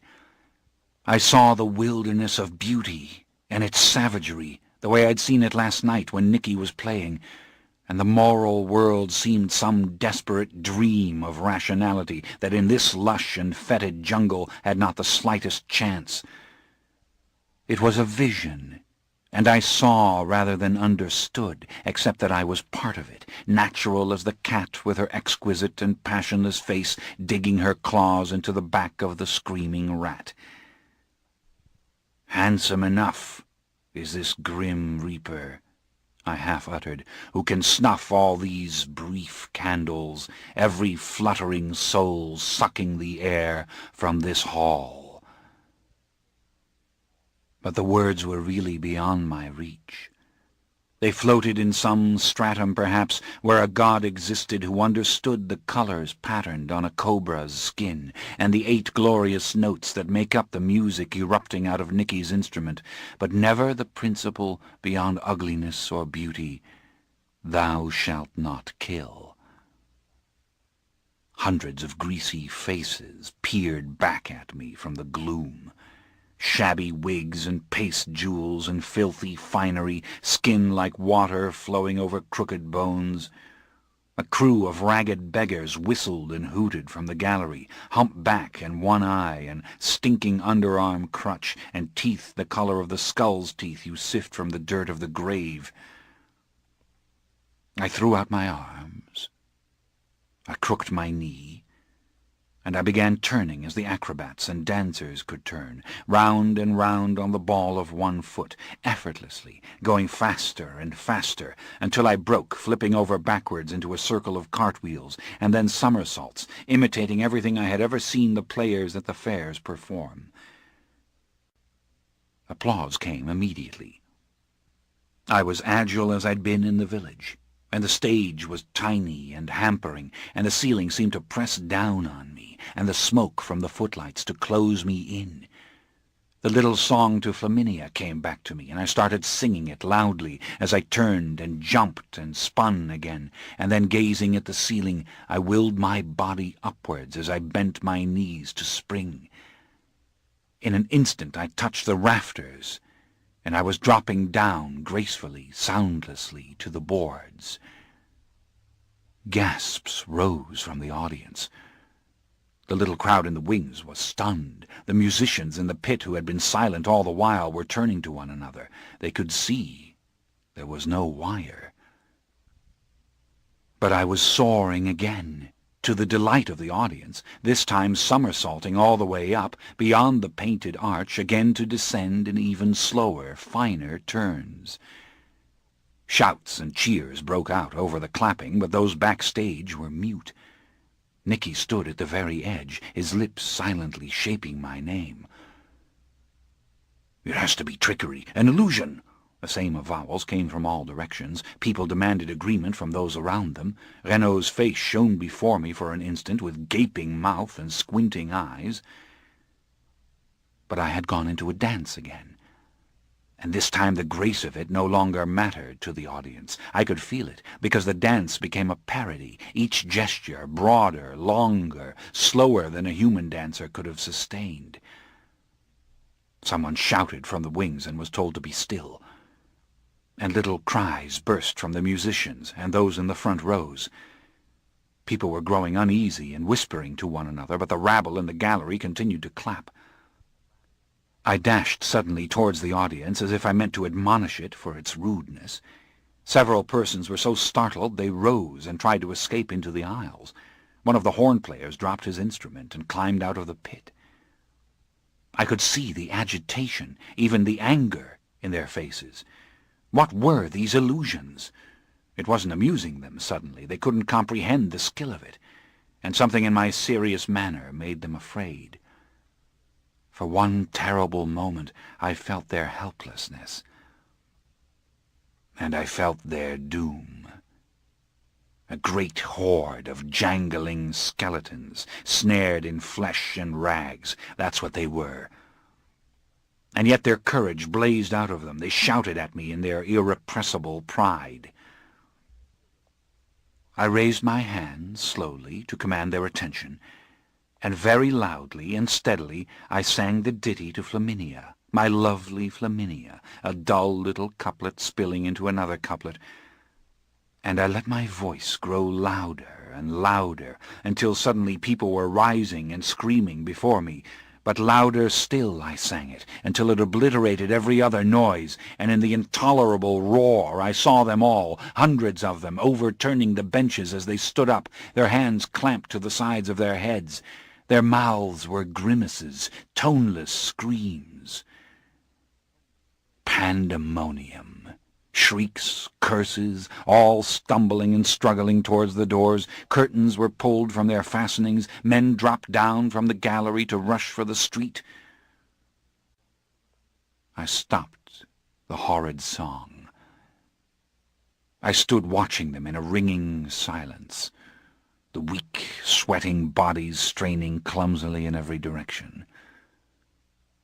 The wind gusted from the open doorways, and I felt a strange coldness over all my limbs, and it seemed my eyes were made of glass. Without looking, I picked up the sword and put it on again, and hooked my finger into the velvet collar of my crumpled and dusty roquelaure.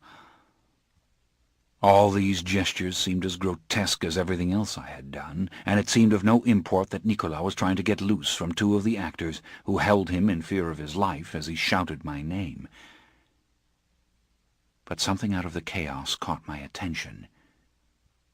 It did seem to matter, to be terribly, terribly important, in fact, that there was a figure standing above in one of the open boxes who did not struggle to escape or even move. I turned slowly and looked up at him, daring him, it seemed, to remain there. An old man he was, and his dull grey eyes were boring into me with stubborn outrage, and as I glared at him I heard myself let out a loud, open-mouthed roar. Out of my soul it seemed to come, this sound. It grew louder and louder until those few left below cowered again with their ears stopped, and even Nicolas, rushing forward, buckled beneath the sound of it, both hands clasped to his head. And yet the man stood there in the loge, glowering, indignant and old and stubborn, with furrowed brows under his grey wig. I stepped back and leapt across the empty house, landing in the box directly before him, and his jaw fell in spite of himself, and his eyes grew hideously wide. He seemed deformed with age, his shoulders rounded, his hands gnarled, but the spirit in his eyes was beyond vanity and beyond compromise. His mouth hardened, and his chin jutted, and from under his frock coat he pulled his pistol, and he aimed it at me with both hands. "Lestat!" Nicky shouted, but the shot exploded, and the ball hit me with full force. I didn't move. I stood as steady as the old man had stood before, and the pain rolled through me and stopped, leaving in its wake a terrible pulling in all my veins. The blood poured out. It flowed as I have never seen blood flow. It drenched my shirt, and I could feel it spilling down my back. But the pulling grew stronger and stronger, and a warm, tingling sensation had commenced to spread across the surface of my back and chest. The man stared, dumbfounded. The pistol dropped out of his hand. His head went back, eyes blind, and his body crumpled as if the air had been let out of it, and he lay on the floor. Nicky had raced up the stairs and was now rushing into the box. A low, hysterical murmuring was issuing from him. He thought he was witnessing my death. And I stood still, hearkening to my body in that terrible solitude that had been mine since Magnus made me the vampire. And I knew the wounds were no longer there. The blood was drying on the silk vest, drying on the back of my torn coat. My body throbbed where the bullet had passed through me, and my veins were alive with that same pulling. But the injury was no more. And Nicolas, coming to his senses as he looked at me, realized I was unharmed, though his reason told him it couldn't be true. I pushed past him and made for the stairs. He flung himself against me, and I threw him off. I couldn't stand the sight of him, the smell of him. "Get away from me," I said.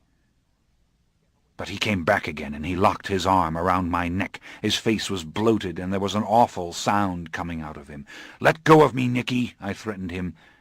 If I shoved him off too roughly, I'd tear his arms out of the sockets, break his back. Break his back. He moaned, stuttered, and for one harrowing split second the sounds he made were as terrible as the sound that had come from my dying animal on the mountain, my horse crushed like an insect into the snow. I scarcely knew what I was doing when I pried loose his hands. The crowd broke, screaming, when I walked out onto the boulevard. Renaud ran forward in spite of those trying to restrain him. "Monsieur!" He grabbed my hand to kiss it and stopped, staring at the blood. "Nothing, my dear Renaud," I said to him, quite surprised at the steadiness of my voice and its softness.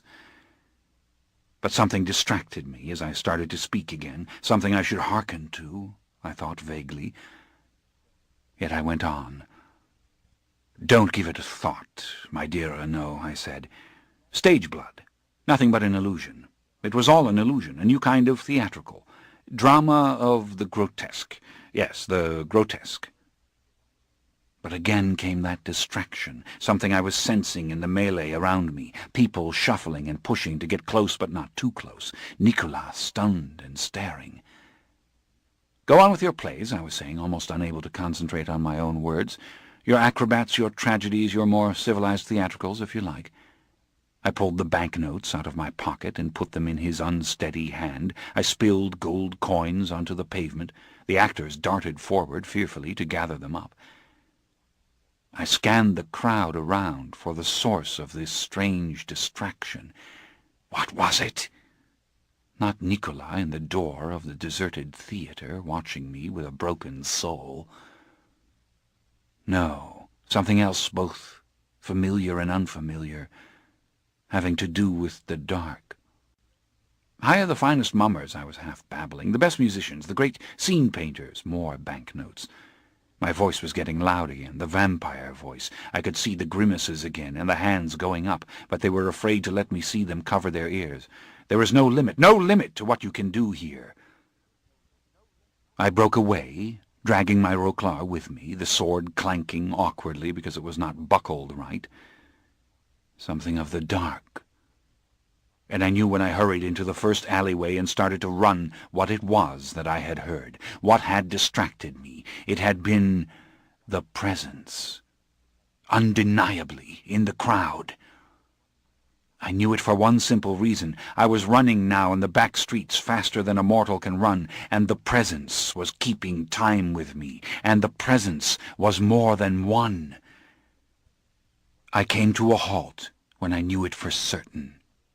I was only a mile from the boulevard, and the crooked alley around me narrow and black as any in which I had ever been, and I heard them before they seemed quite purposefully and abruptly to silence themselves.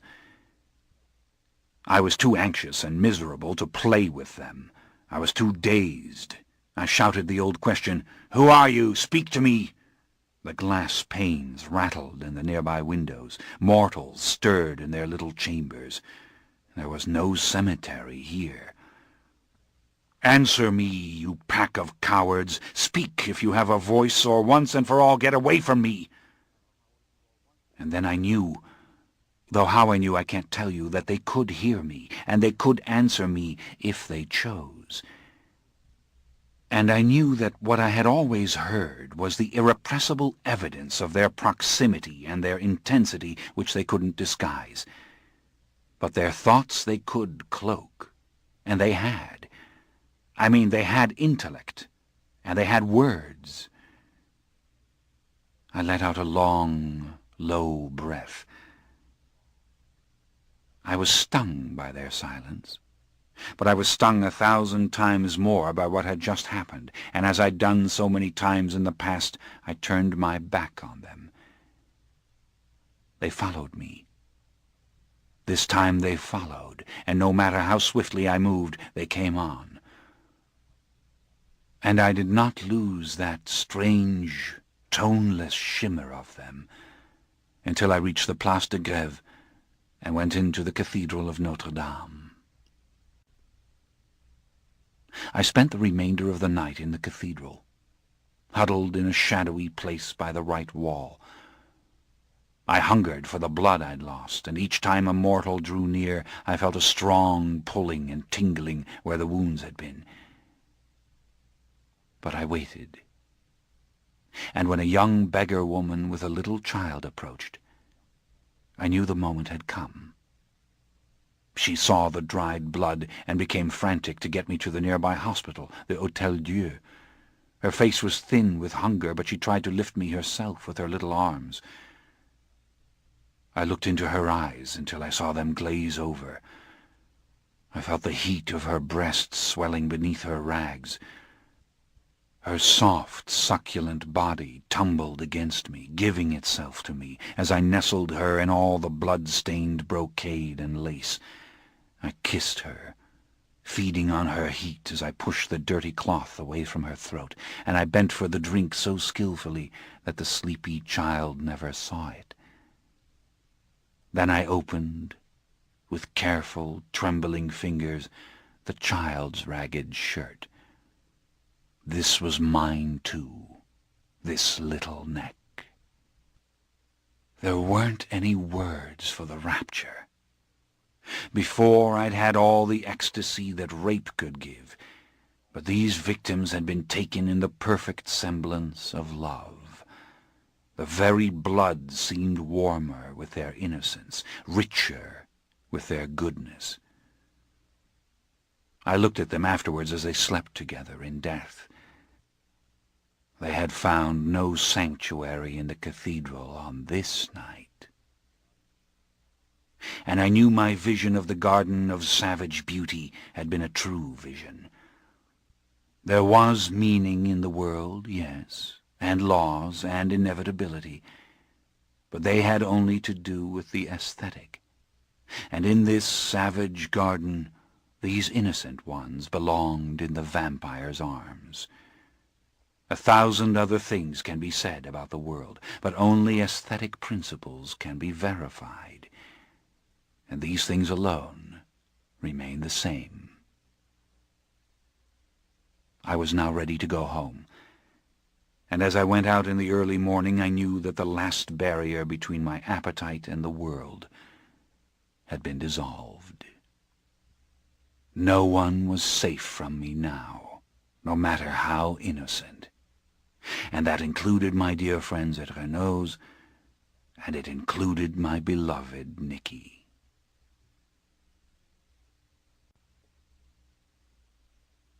Chapter 13. I wanted them gone from Paris. I wanted the playbills down, the doors shut. I wanted silence and darkness in the little rat-trap theatre where I had known the greatest and most sustained happiness of my mortal life.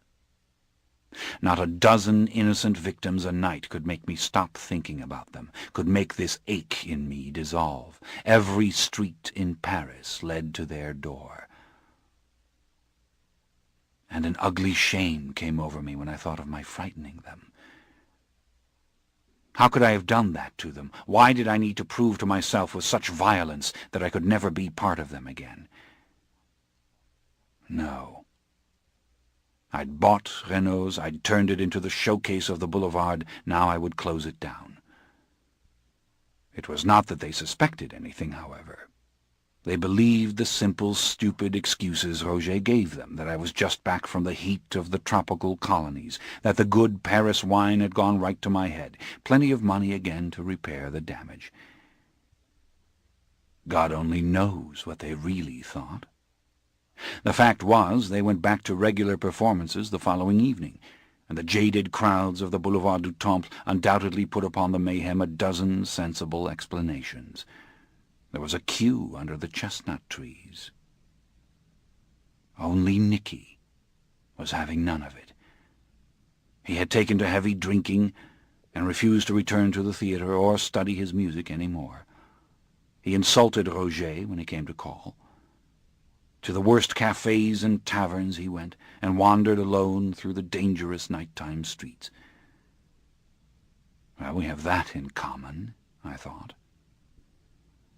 All this Roger told me as I paced the floor a good distance from the candle on his table, my face a mask of my true thoughts. "Money doesn't mean very much to the young man, monsieur," he said. "The young man has had plenty of money in his life, he reminds me. He says things that disturb me, monsieur. I don't like the sound of them."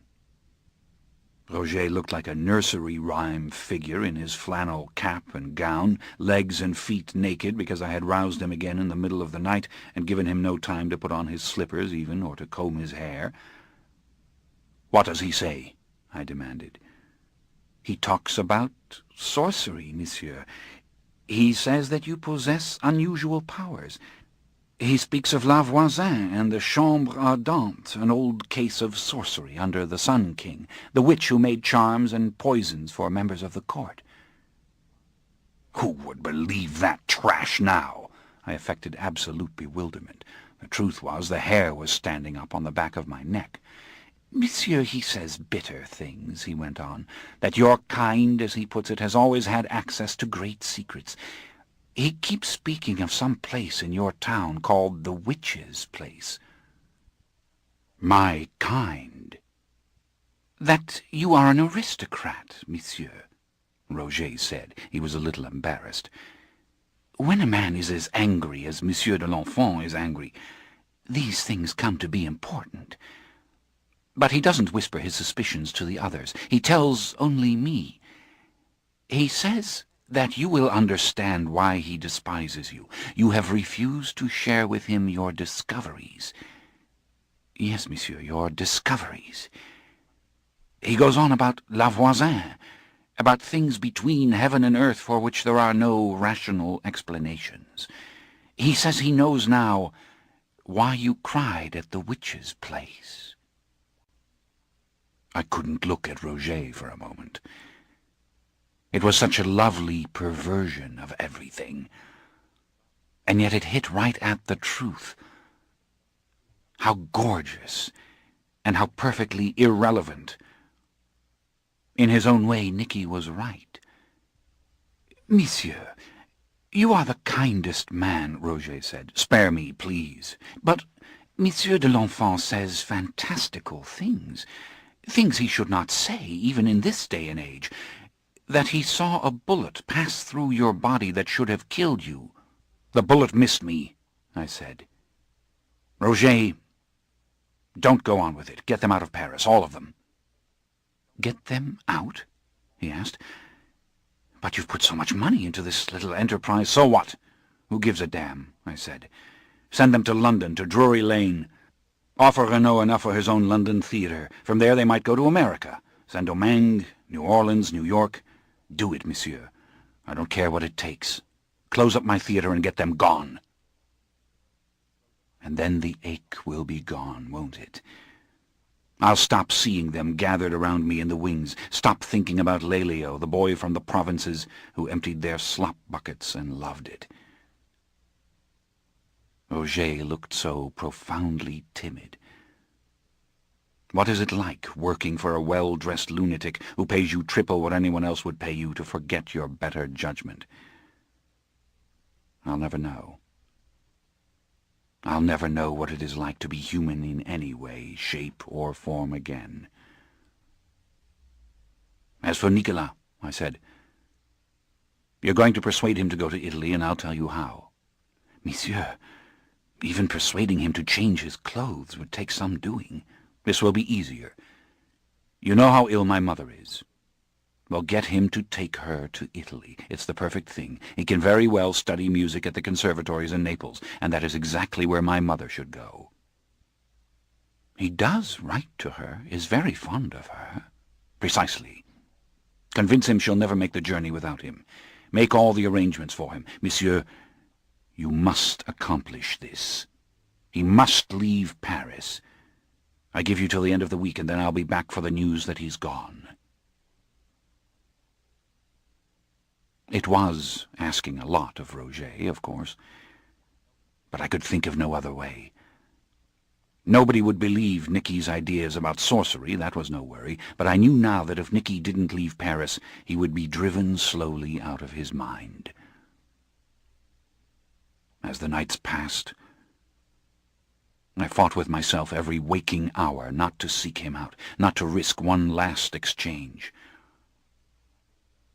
I just waited, knowing full well that I was losing him forever and that he would never know the reasons for anything that had come to pass.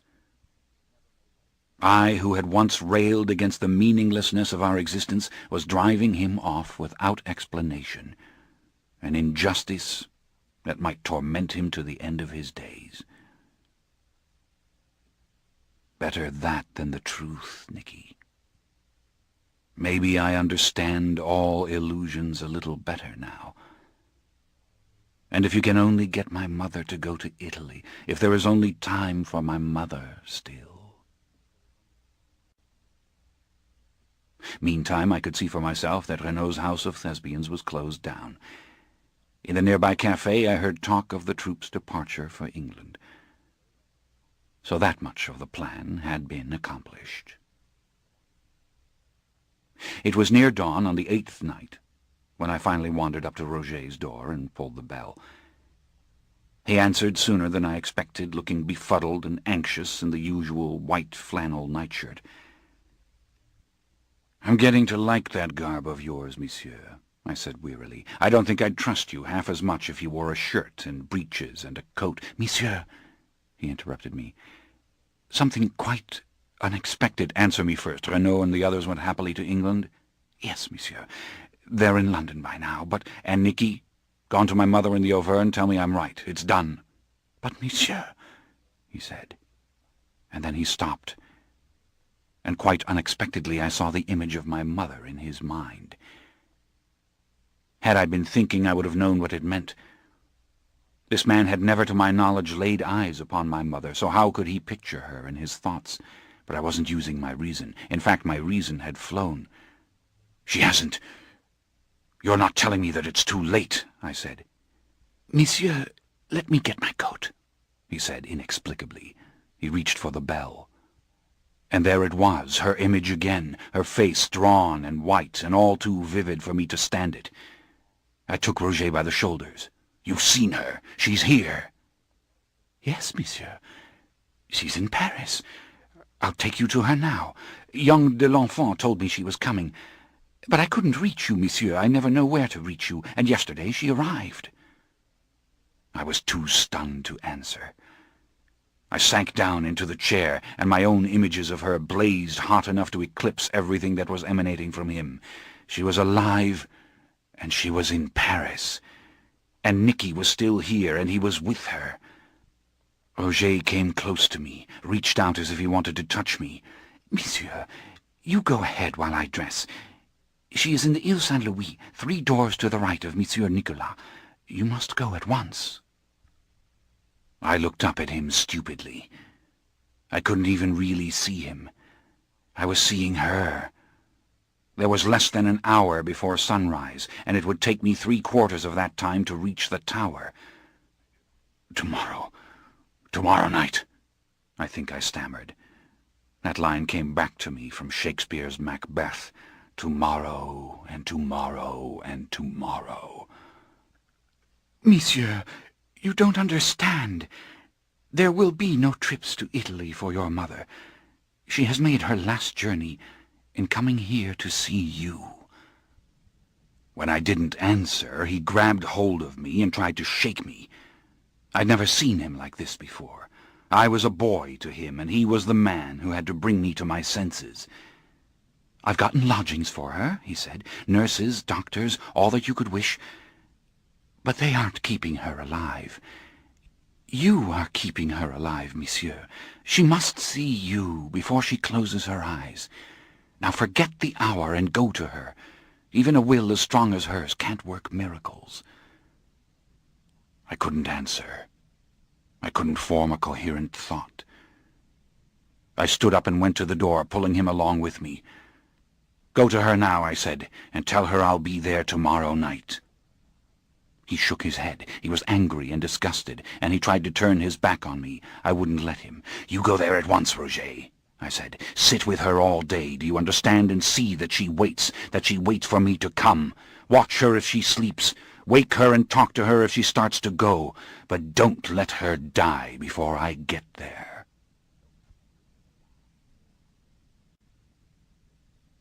Part 3. Viaticum for the Marquise. Chapter 1. In vampire parlance, I am an early riser. I rise when the sun has just sunk below the horizon, and there is still red light in the sky. Many vampires don't rise until there is full darkness, And so I have a tremendous advantage in this, and in that they must return to the grave a full hour or more before I do. I haven't mentioned it before because I didn't know it then, and it didn't come to matter until much later. But the next night, I was on the road to Paris when the sky was on fire. I'd clothed myself in the most respectable garments I possessed before I slipped into the sarcophagus, and I was chasing the sun west into Paris. It looked like the city was burning, so bright was the light to me, and so terrifying, until finally I came pounding over the bridge behind Notre Dame into the Ile Saint-Louis. I didn't think about what I would do or say, or how I might conceal myself from her. I knew only I had to see her and hold her and be with her while there was still time. I couldn't truly think of her death. It had the fullness of catastrophe and belonged to the burning sky. And maybe I was being the common mortal, believing if I could grant her last wish, then somehow the horror was under my command. Dusk was just bleeding the light away when I found her house on the quay. It was a stylish enough mansion. Roger had done well, and a clerk was at the door waiting to direct me up the stairs. 2 maids and a nurse were in the parlour of the flat when I came in. "Monsieur de l'Enfant is with her, monsieur," the nurse said. "She insisted on getting dressed to see you. She wanted to sit in the window and look at the towers of the cathedral, monsieur. She saw you ride over the bridge." "Put out the candles in the room, except for one," I said, "and tell Monsieur de l'Enfant and my lawyer to come out." Roger came out at once, and then Nicolas appeared. He, too, had dressed for her, all in brilliant red velvet, with his old fancy linen and his white gloves. The recent drinking had left him thinner, almost haggard, yet it made his beauty all the more vivid. When our eyes met, the malice leapt out of him, scorching my heart. "The Marquise is a little stronger today, monsieur," Roger said, "but she's hemorrhaging badly. The doctor says she will not—" He stopped and glanced back at the bedroom. I got it clear from his thought. She won't last through the night. "Get her back to bed, monsieur, as fast as you can." "For what purpose do I get her back to bed?" I said. My voice was dull, a murmur. "Maybe she wants to die at the damned window. Why the hell not?" "Monsieur," Roger implored me softly. I wanted to tell him to leave with Nicky. But something was happening to me. I went into the hall and looked towards the bedroom. She was in there. I felt a dramatic physical change in myself. I couldn't move or speak. She was in there, and she was really dying. All the little sounds of the flat became a hum. I saw a lovely bedroom through the double doors, a white-painted bed with gold hangings, and the windows draped in the same gold, and the sky and the high panes of the windows with only the faintest wisps of gold cloud. But all this was indistinct and faintly horrible, the luxury I'd wanted to give her, and she about to feel her body collapse beneath her. I wondered if it maddened her, made her laugh. The doctor appeared. The nurse came to tell me only 1 candle remained, as I had ordered. The smell of medicines intruded and mingled with a rose perfume, and I realized I was hearing her thoughts. It was the dull throb of her mind as she waited, her bones aching in her emaciated flesh, so that to sit at the window, even in the soft velvet chair with the comforter surrounding her, was almost unendurable pain. But what was she thinking, beneath her desperate anticipation? Lestat, Lestat, and Lestat, I could hear that, but beneath it, let the pain get worse. Because only when the pain is really dreadful do I want to die. If the pain would just get bad enough so that I'd be glad to die and I wouldn't be so frightened. I want it to be so terrible that I'm not frightened. Monsieur, the doctor touched my arm. She will not have the priest come. No, she wouldn't. She had turned her head towards the door. If I didn't come in now, she would get up, no matter how it hurt her, and come to me. It seemed I couldn't move, and yet I pushed past the doctor and the nurse, and I went into the room and closed the doors.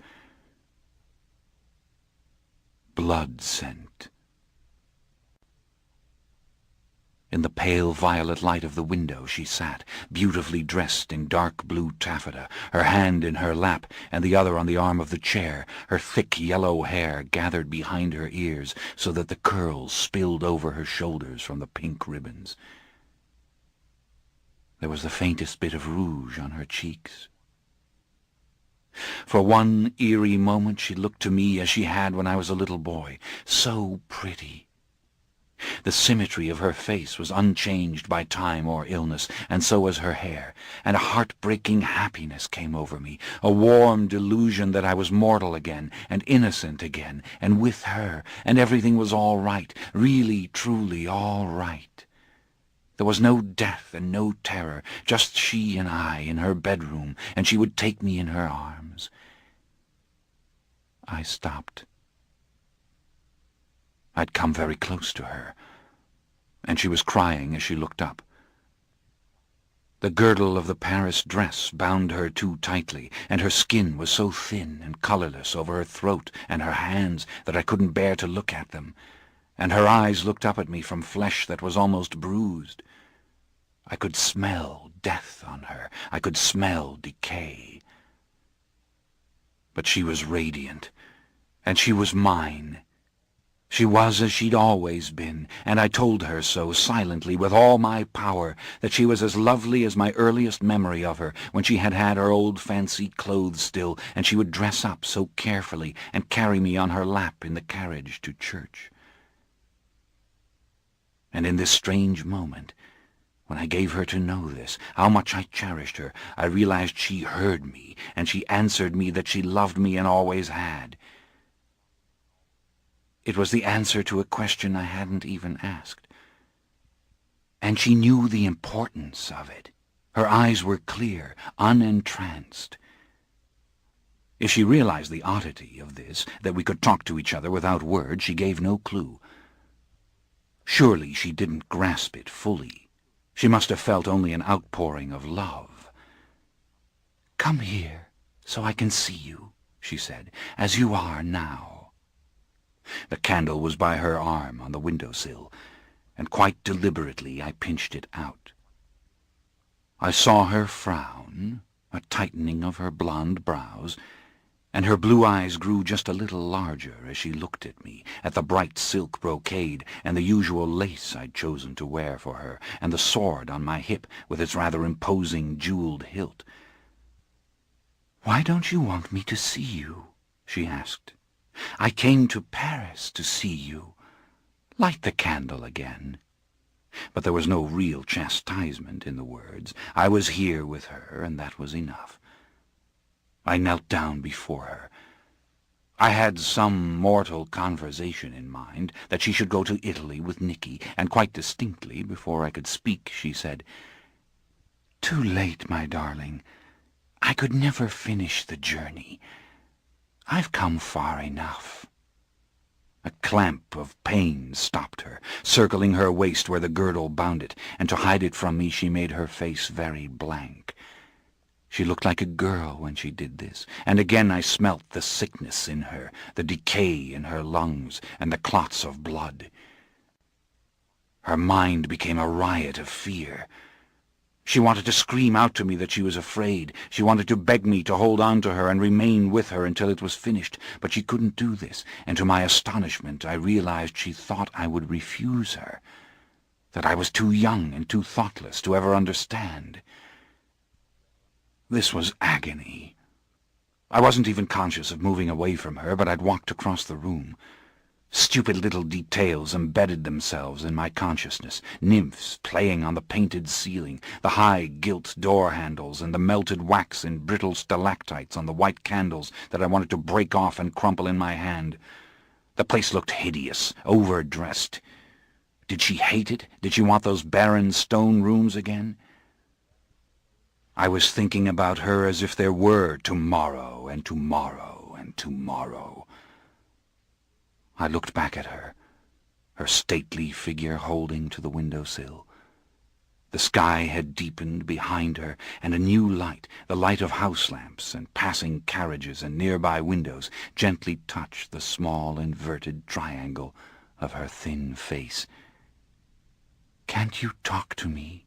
she said softly. "Can't you tell me how it's come about? You've brought such happiness to all of us." Even talking hurt her. "But how does it go with you? With you?"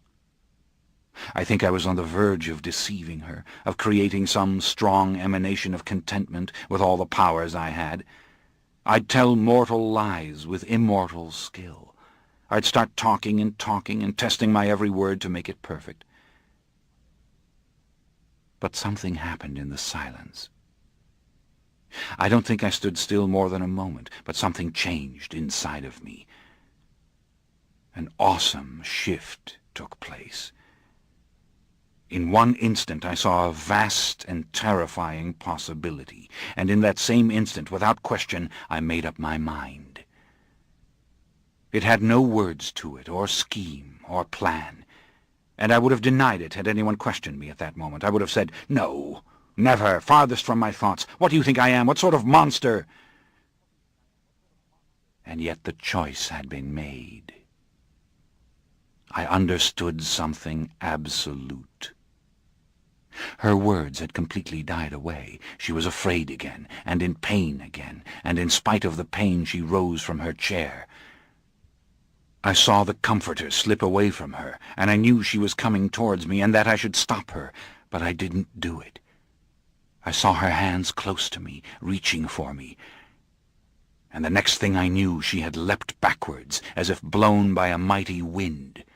She had scuffed backwards across the carpet and fallen past the chair against the wall. But she grew very still quickly, as though she willed it, and there wasn't fear in her face, even though her heart was racing. Rather, there was wonder, and then a baffled calm. If I had thoughts at that moment, I don't know what they were. I came towards her, just as steadily as she had come towards me.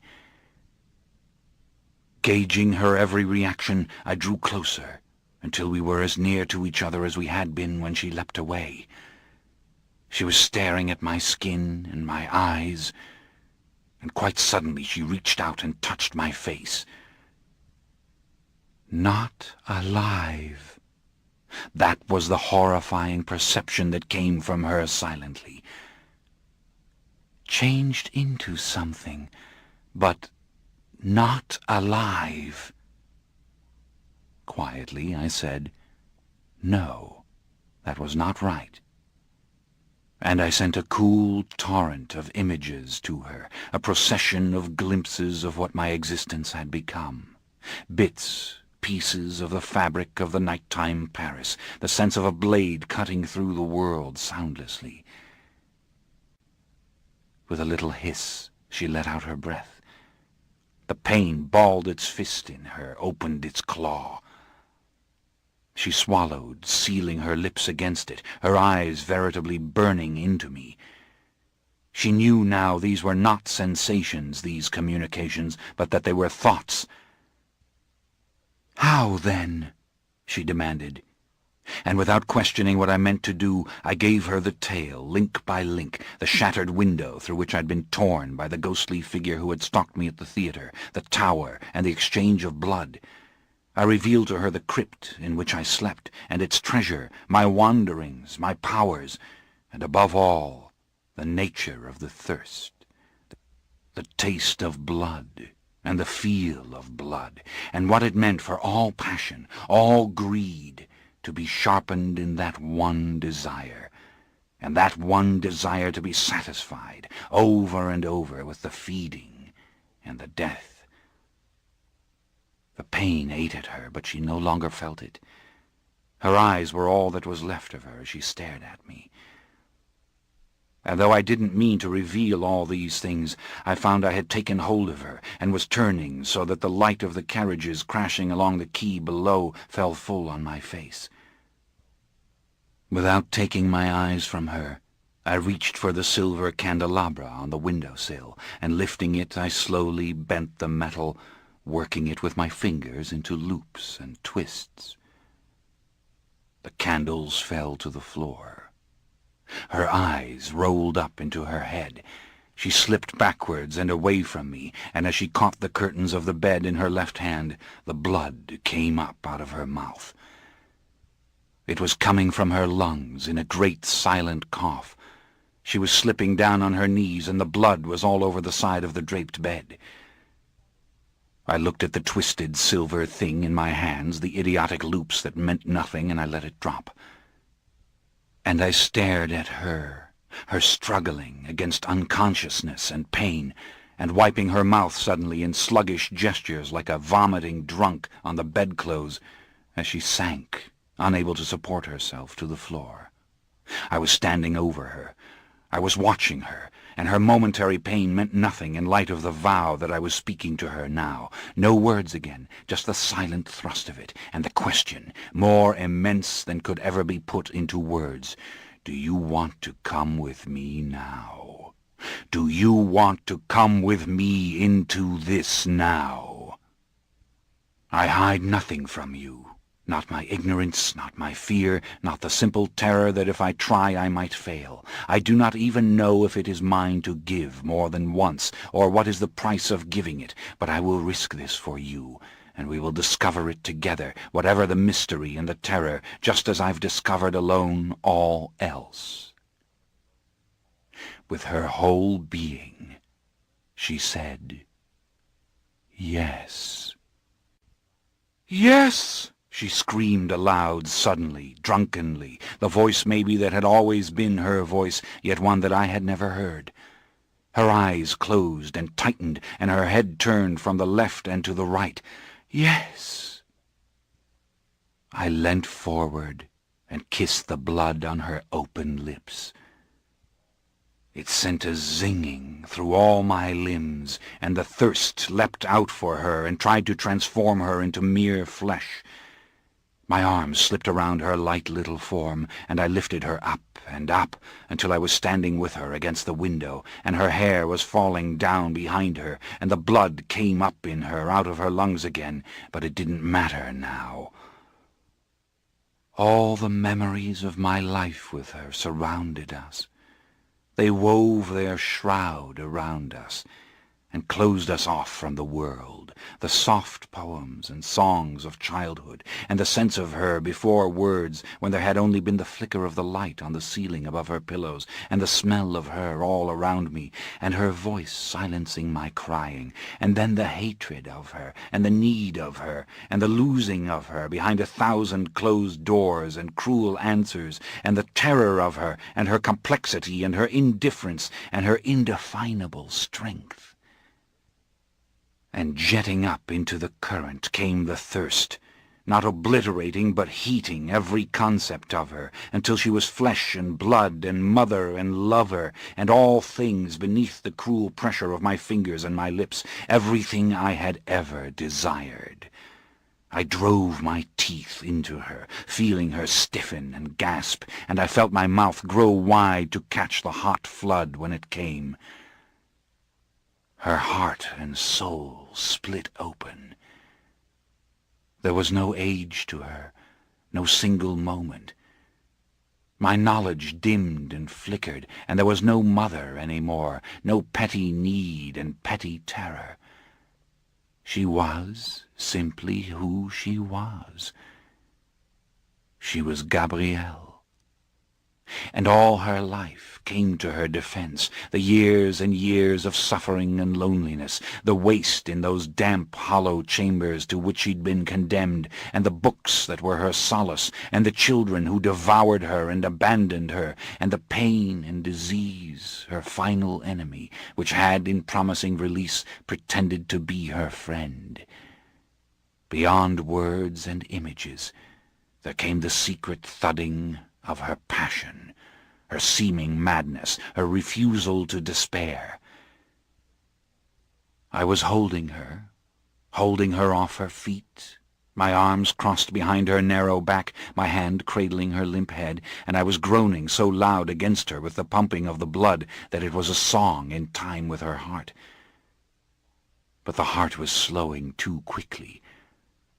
Her death was coming, and with all her will she pumped against it, and in a final burst of denial I pushed her away from me and held her still.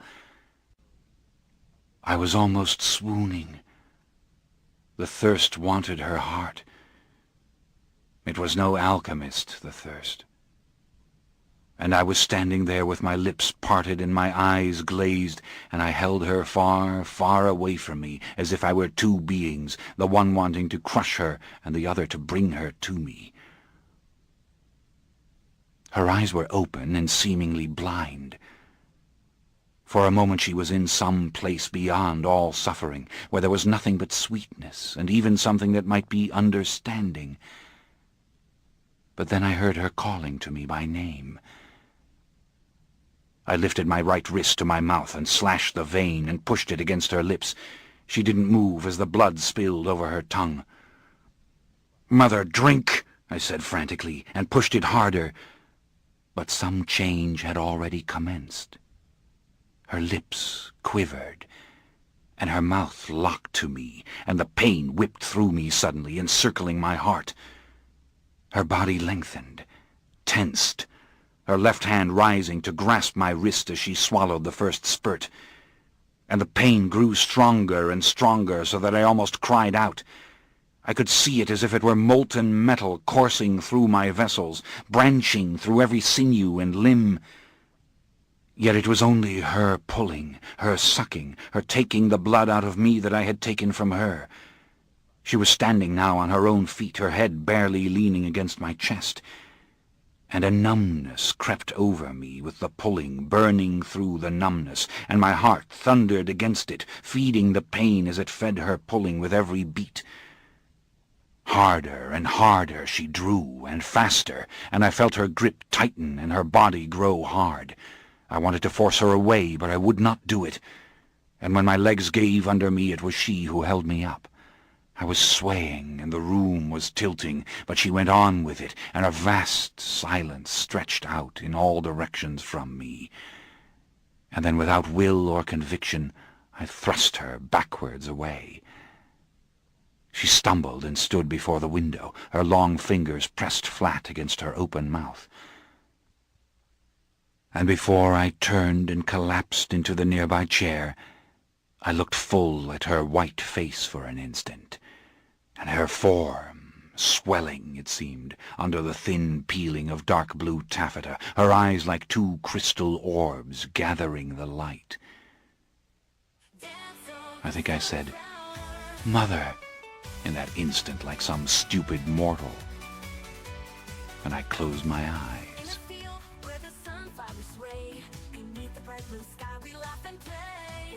Chapter 2.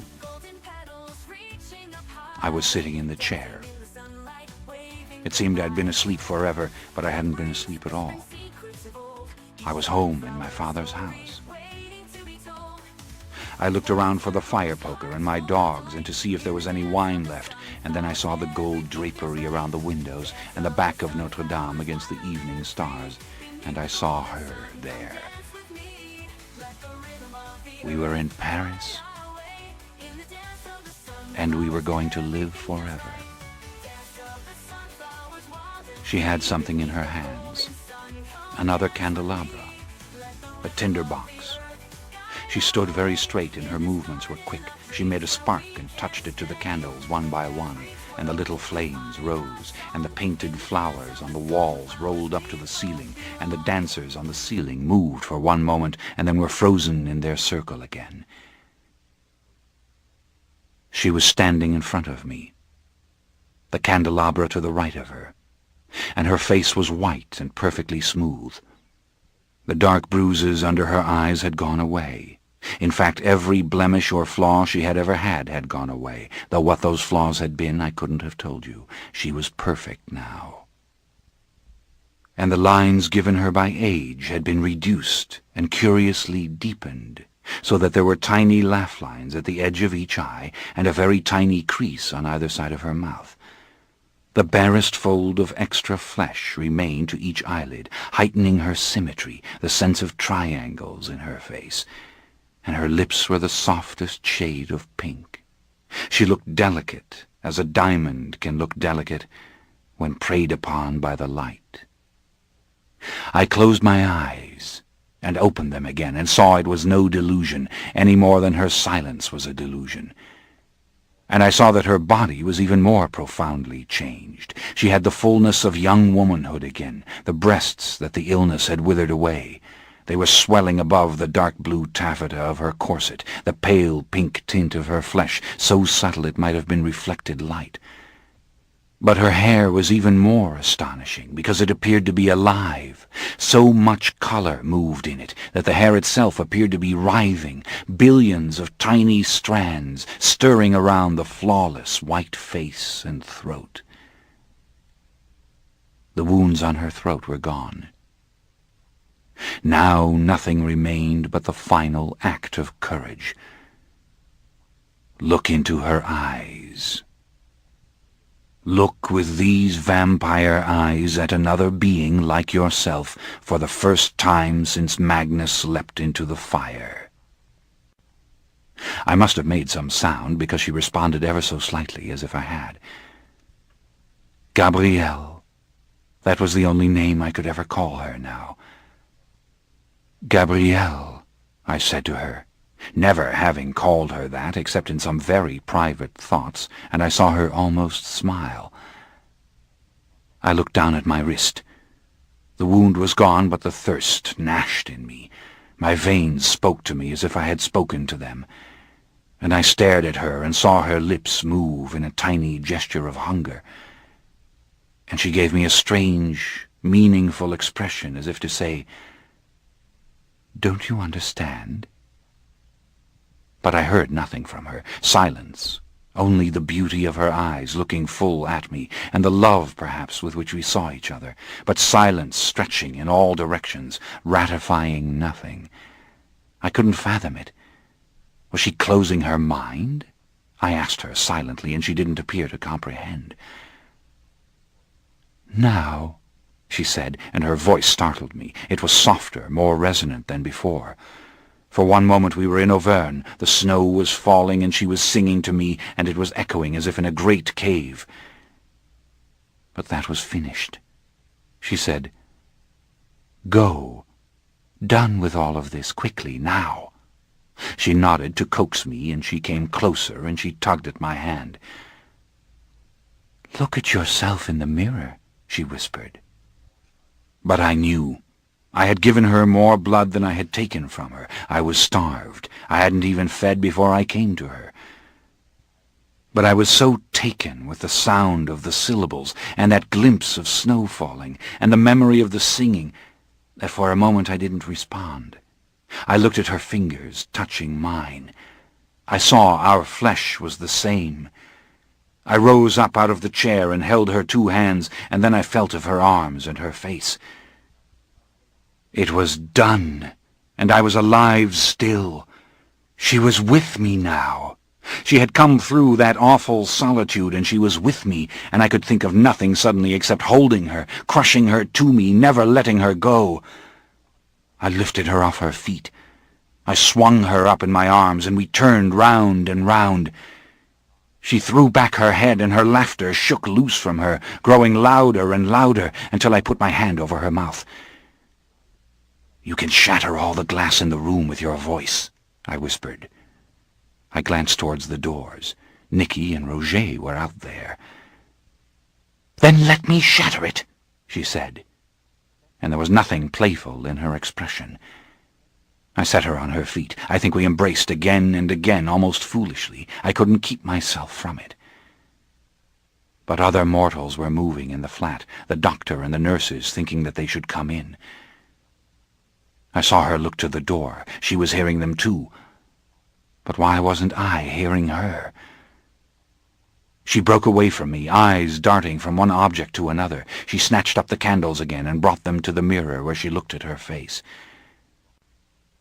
I understood what was happening to her. She needed time to see and to measure with her new vision. But we had to get out of the flat. I could hear Nicky's voice through the wall, urging the doctor to knock on the door. How was I to get her out of here, get rid of them? "No, not that way," she said when she saw me look at the door.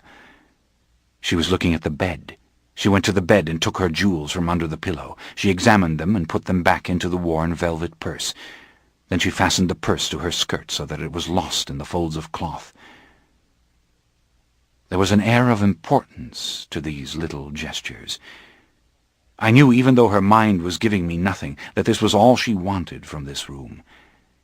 She was taking leave of things, the clothes she'd brought with her, her ancient silver brush and comb, and the tattered books that lay on the table by the bed. There was knocking at the door. "Why not this way?" she asked, and turning to the window she threw open the glass.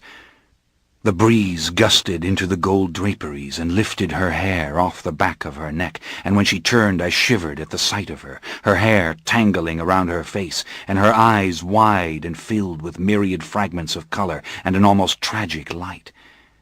She was afraid of nothing. I took hold of her, and for a moment wouldn't let her go. I nestled my face into her hair, and all I could think again was that we were together, and nothing was ever going to separate us now.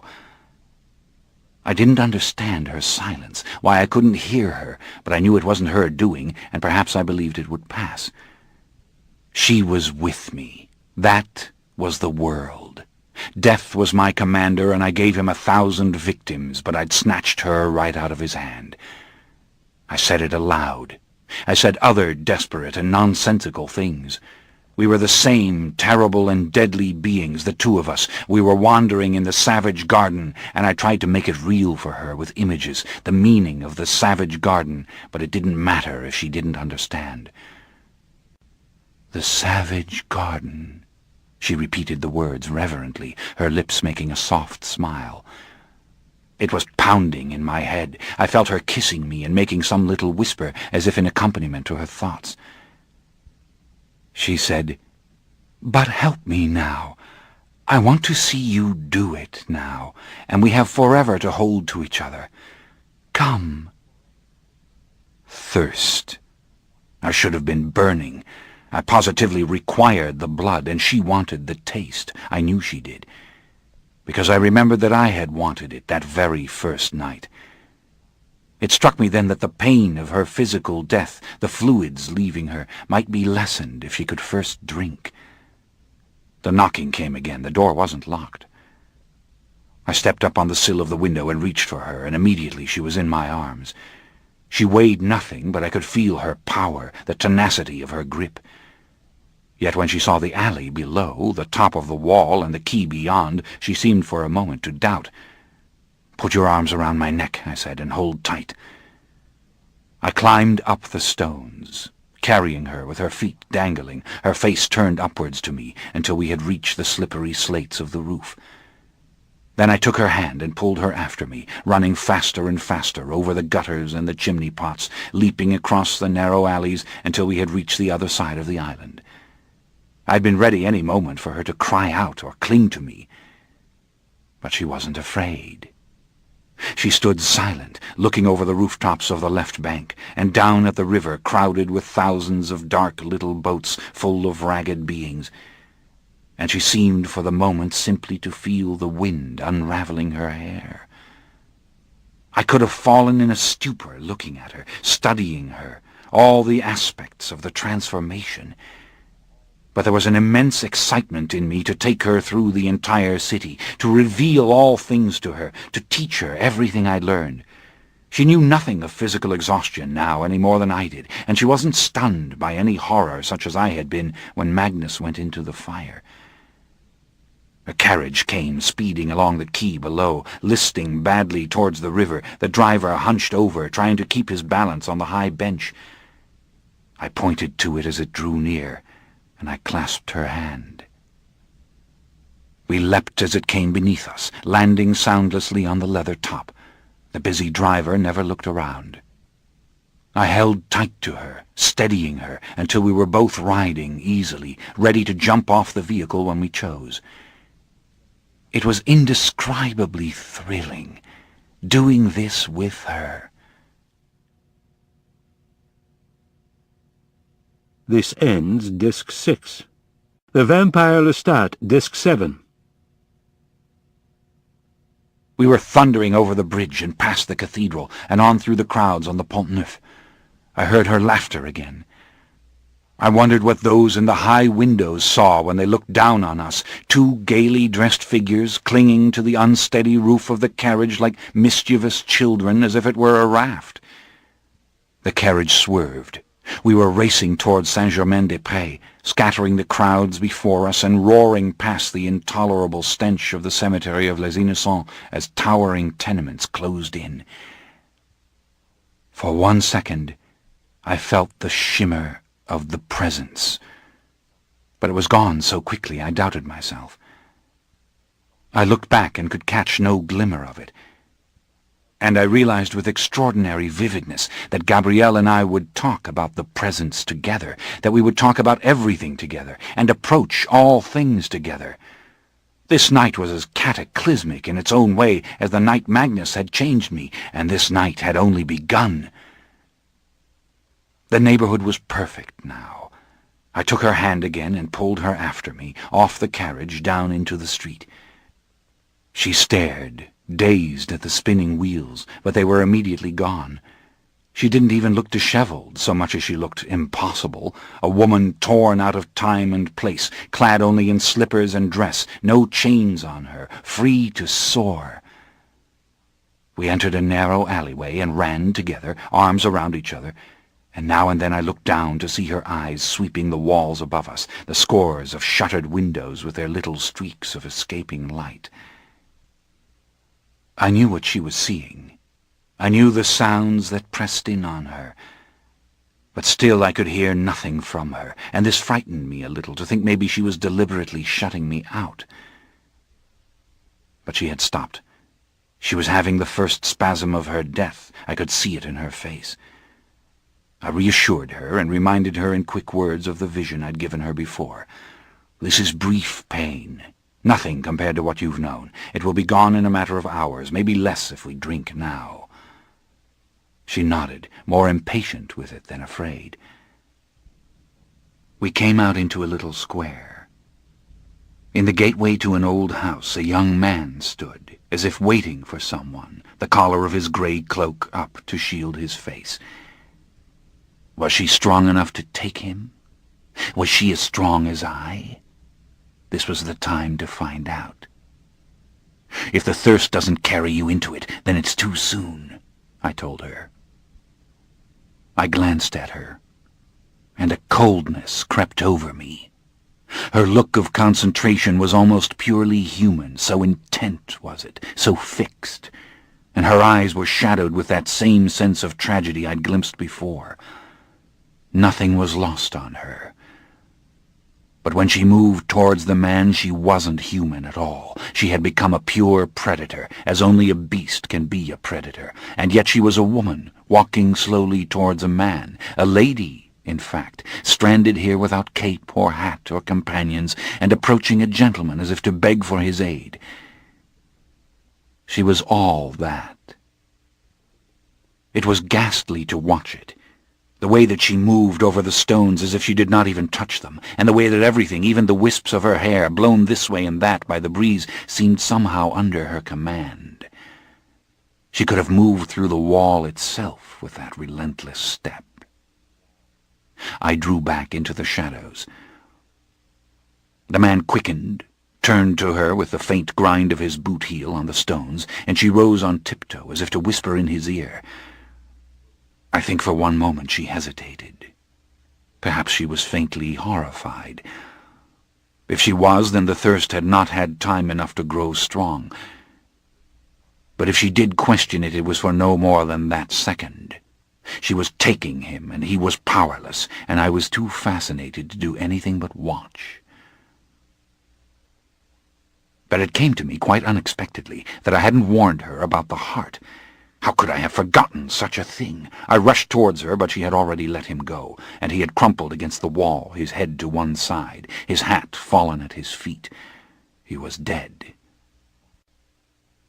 She stood looking down at him, and I saw the blood working in her, heating her and deepening her color and the red of her lips. Her eyes were a flash of violet when she glanced at me, almost exactly the color the sky had been when I'd come into her bedroom. I was silent, watching her, as she looked down at the victim with a curious amazement, as if she did not completely accept what she saw. Her hair was tangled again, and I lifted it back for her. She slipped into my arms. I guided her away from the victim. She glanced back once or twice, then looked straight forward. "It's enough for this night. We should go home to the tower," I said. I wanted to show her the treasure, and just to be with her in that safe place, to hold her and comfort her if she began to go mad over it all. She was feeling the death spasms again. There she could rest by the fire. "No, I don't want to go yet," she said. "The pain won't go on long. You promised it wouldn't. I want it to pass and then to be here." She looked up at me, and she smiled. "I came to Paris to die, didn't I?" she whispered. Everything was distracting her. The dead man back there, slumped in his grey cape, the sky shimmering on the surface of a puddle of water, a cat streaking atop a nearby wall. The blood was hot in her, moving in her. I clasped her hand and urged her to follow me. "I have to drink," I said. "Yes, I see it," she whispered. "You should have taken him. I should have thought... And you are the gentleman even still." "The starving gentleman," I smiled. "Let's not stumble over ourselves devising an etiquette for monsters." I laughed. I would have kissed her, but I was suddenly distracted. I squeezed her hand too tightly. Far away, from the direction of Les Innocents, I heard the presence, as strongly as ever before. She stood as still as I was, and inclining her head slowly to one side, moved the hair back from her ear. "Do you hear it?" I asked. She looked up at me. "Is it another one?" She narrowed her eyes, and glanced again in the direction from which the emanation had come. "Outlaw," she said aloud. "What?" "Outlaw. Outlaw. Outlaw." I felt a wave of light-headedness, something of a dream remembered, fragment of a dream. But I couldn't think. I'd been damaged by doing it to her. I had to drink. "It called us outlaws," she said. "Didn't you hear it?" And she listened again, but it was gone, and neither of us heard it. And I couldn't be certain that I had received that clear pulse, outlaw, but it seemed I had. "Never mind it, whatever it is," I said. "It never comes any closer than that." But even as I spoke, I knew it had been more virulent this time. I wanted to get away from Les Innocents. "It lives in graveyards," I murmured. "It may not be able to live elsewhere for very long." But before I finished speaking, I felt it again, and it seemed to expand and to exude the strongest malevolence I'd received from it yet. "It's laughing," she whispered. I studied her. Without doubt she was hearing it more clearly than I. "Challenge it," I said. Call it a coward. Tell it to come out." She gave me an amazed look. "Is that really what you want to do?"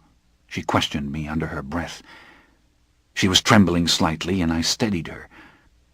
She put her arm around her waist, as if one of the spasms had come again. "Not now, then," I said. "This isn't the time, and we'll hear it again, just when we've forgotten all about it." "It's gone," she said. "But it hates us, this thing." "Let's get away from it," I said contemptuously, and putting my arm around her, I hurried her along. I didn't tell her what I was thinking, what weighed on me far more than the presence and its usual tricks. If she could hear the presence as well as I could, better, in fact, then she had all my powers, including the ability to send and hear images and thoughts. Yet we could no longer hear each other.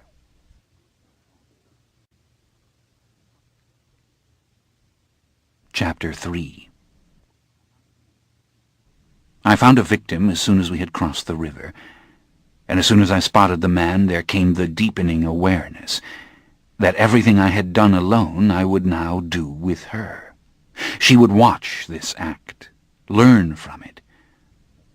I think the intimacy of it made the blood rush to my face. And as I lured the victim out of the tavern, as I teased him, maddened him, and then took him, I knew I was showing off for her, making it a little crueler, more playful. And when the kill came, it had an intensity to it that left me spent afterwards. She loved it. She watched everything as if she could suck up the very vision as she sucked blood. We came together again, and I took her in my arms, and I felt her heat, and she felt my heat. The blood was flooding my brain.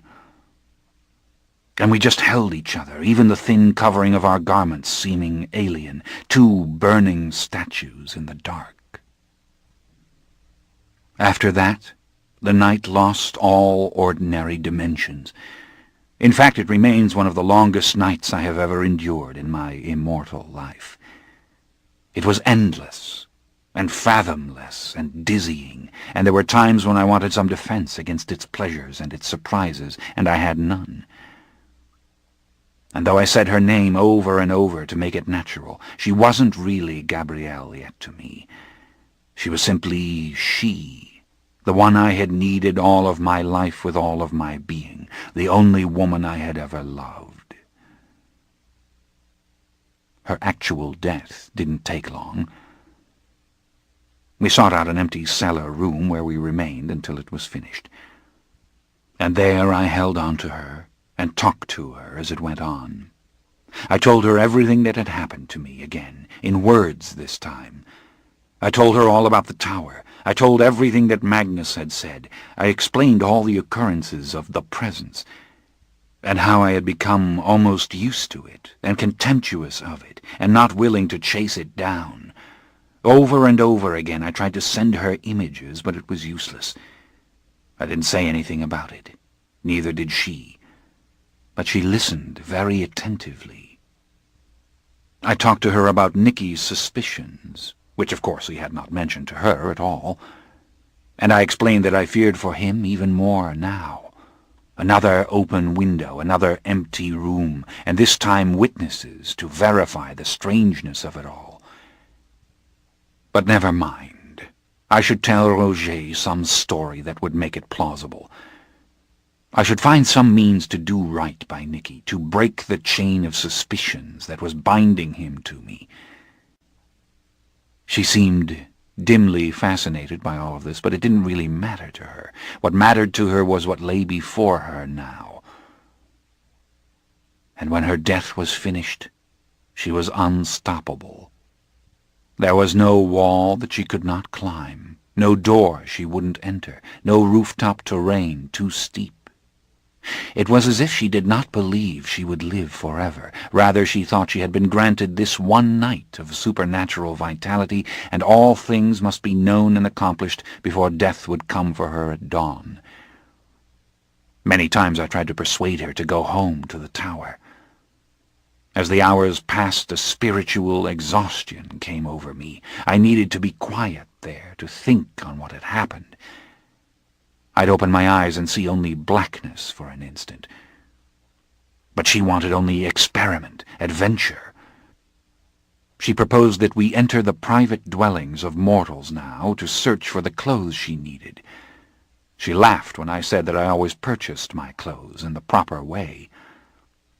"We can hear if a house is empty," she said, moving swiftly through the streets, her eyes on the windows of the darkened mansions. "We can hear if the servants are asleep." It made perfect sense, though I'd never attempted such a thing.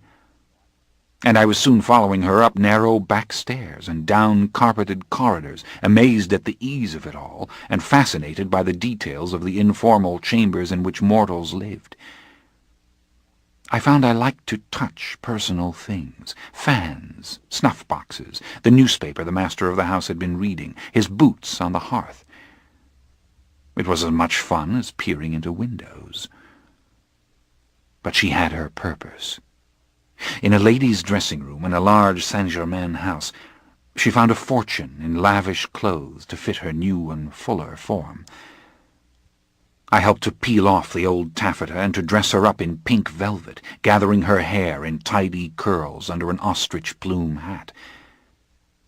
I was shocked again by the sight of her, and the strange, eerie feeling of wandering with her through this over-furnished house full of mortal scents.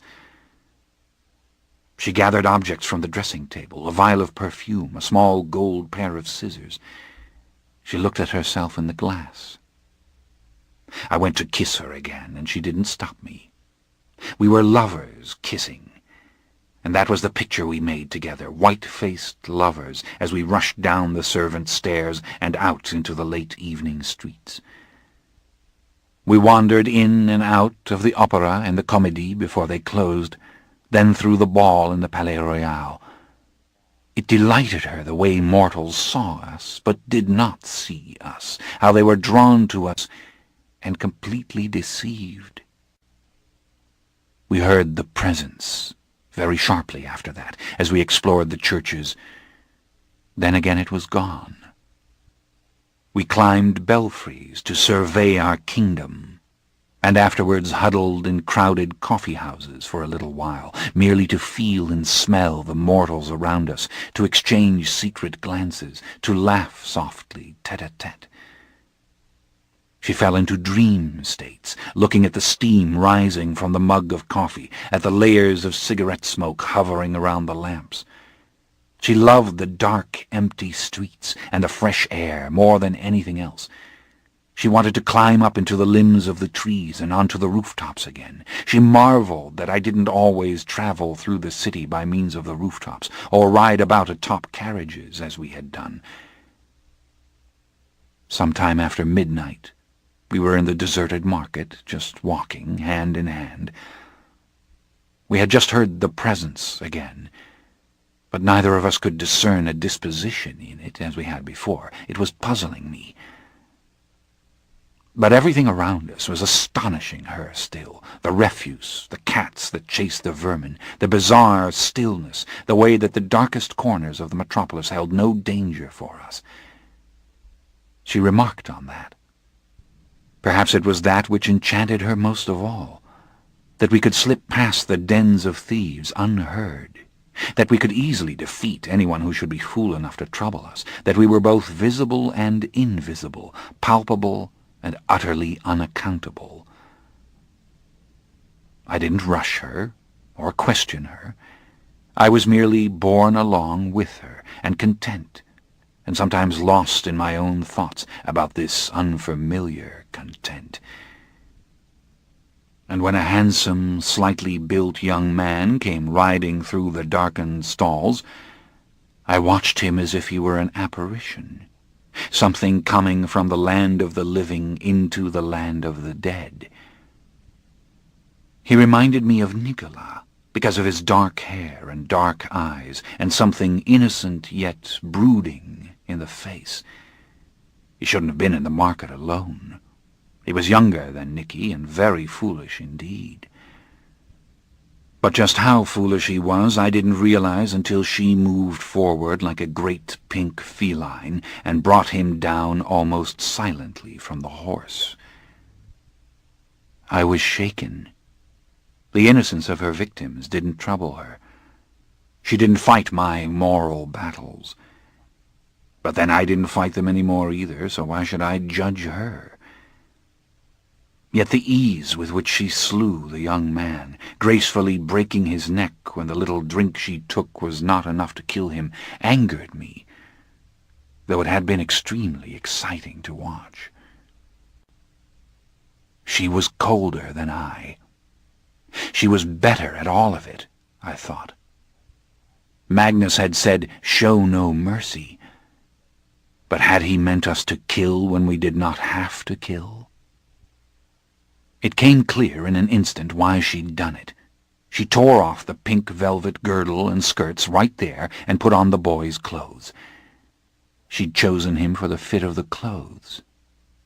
And to describe it more truly, as she put on his garments, she became the boy. She put on his cream silk stockings and scarlet breeches, the lace shirt and the yellow waistcoat, and then the scarlet frock coat, and even took the scarlet ribbon from the boy's hair. Something in me rebelled against the charm of it, her standing so boldly in these new garments, with all her hair still full over her shoulders, looking more the lion's mane now than the lovely mass of woman's tresses it had been moments before. Then I wanted to ravage her. I closed my eyes. When I looked at her again, my head was swimming with all that we'd seen and done together. I couldn't endure being so near to the dead boy. She tied all of her blonde hair together with the scarlet ribbon and let the long locks hang down her back. She laid the pink dress over the body of the boy to cover him, and she buckled on his sword and drew it once and sheathed it again, and took his cream-colored roquelaure. "Let's go then, darling," she said, and she kissed me. I couldn't move. I wanted to go back to the tower and just be close to her. She looked at me and pressed my hand to spur me on, and she was almost immediately running ahead. She had to feel the freedom of her limbs, and I found myself pounding after her, having to exert myself to catch up. That had never happened with me and any mortal, of course. She seemed to be flying, and the sight of her flashing through the boarded-up stalls and the heaps of garbage made me almost lose my balance. Again I stopped. She came back to me and kissed me. "But there's no real reason for me to dress that way any more, is there?" she asked. She might have been talking to a child. "No, of course there isn't," I said. Maybe it was a blessing that she couldn't read my thoughts. I couldn't stop looking at her legs, so perfect in the cream-colored stockings, and the way that the frock coat gathered at her small waist. Her face was like a flame. Remember, in those times you never saw a woman's legs like that, or the silk of breeches tight over her small belly or thighs. But she was not really a woman now, was she? Any more than I was a man. For one silent second, the horror of it all bled through. "Come, I want to take to the roofs again," she said. "I want to go to the Boulevard du Temple. I should like to see the theater, the one that you purchased and then shut up. Will you show that to me?" She was studying me as she asked this. "Of course," I said. "Why not?" We had 2 hours left of the endless night when we finally returned to the Ile Saint-Louis and stood on the moonlit quay. Far down the paved street I saw my mare tethered where I'd left her. Perhaps she had gone unnoticed in the confusion that must have followed our departure. We listened carefully for any sign of Nicky or Roger, but the house appeared deserted and dark. "They are near, however," she whispered. "I think somewhere further down." "Nicky's flat," I said, and from Nicky's flat someone could be watching the mare, a servant posted to watch in case we came back. "Better to leave the horse and steal another," she said. "No, it's mine," I said. But I felt her grip on my hand tighten. Our old friend again, the presence, and this time it was moving along the Seine on the other side of the island and towards the left bank. "Gone," she said. "Let's go. We can steal another mount." "Wait. I'm going to try to get her to come to me, to break the tether." "Can you do that?" "We'll see." I concentrated all my will on the mare, telling her silently to back up, to pull loose from the bond holding her, and come. In a second the horse was prancing, jerking at the leather. Then she reared, and the tether broke. She came clattering towards us over the stones, and we were on her immediately, Gabrielle leaping up first and I right behind her, gathering up what was left of the rein as I urged the horse to go into a dead run. As we crossed the bridge I felt something behind us, a commotion, the tumult of mortal minds. But we were lost in the black echo chamber of the Ile de la Cité. When we reached the tower, I lighted the resin torch and took her down with me into the dungeon. There was no time now to show her the upper chamber. Her eyes were glassy, and she looked about herself sluggishly as we descended the screw stairs. Her scarlet clothes gleamed against the dark stones. Ever so slightly she recoiled from the dampness. The stench from the lower prison cells disturbed her, but I told her gently it was nothing to do with us. And once we had entered the huge burial crypt, the smell was shut out by the heavy iron-studded door. The torchlight spread out to reveal the low arches of the ceiling, the 3 great sarcophagi with their deeply graven images. She did not seem afraid. I told her that she must see if she could lift the stone lid of the one she chose for herself. I might have to do it for her. She studied the 3 carved figures, and after a moment's reflection she chose not the woman's sarcophagus, but the one with the knight in armor carved on the top of it, and slowly she pushed the stone lid out of place so she could look into the space within. Not as much strength as I possessed, but strong enough. "Don't be frightened," I said. "No, you mustn't ever worry on that account," she answered softly. Her voice had a lovely, frayed sound to it, a faint timbre of sadness. She appeared to be dreaming as she ran her hands over the stone. "By this hour," she said, "she might have already been laid out, your mother, and the room would be full of evil smells and the smoke of hundreds of candles. Think how humiliating it is, death. Strangers would have taken off her clothes, bathed her, dressed her. Strangers seen her emaciated and defenseless in the final sleep. And those whispering in the corridors would have talked of their good health, and how they have never had the slightest illness in their families. No consumption in their families. The poor marquise, they would have said. They would have been wondering, did she have any money of her own? Did she leave it to her sons? And the old woman, when she came to collect the soiled sheets, she would have stolen one of the rings off the dead woman's hand. I nodded.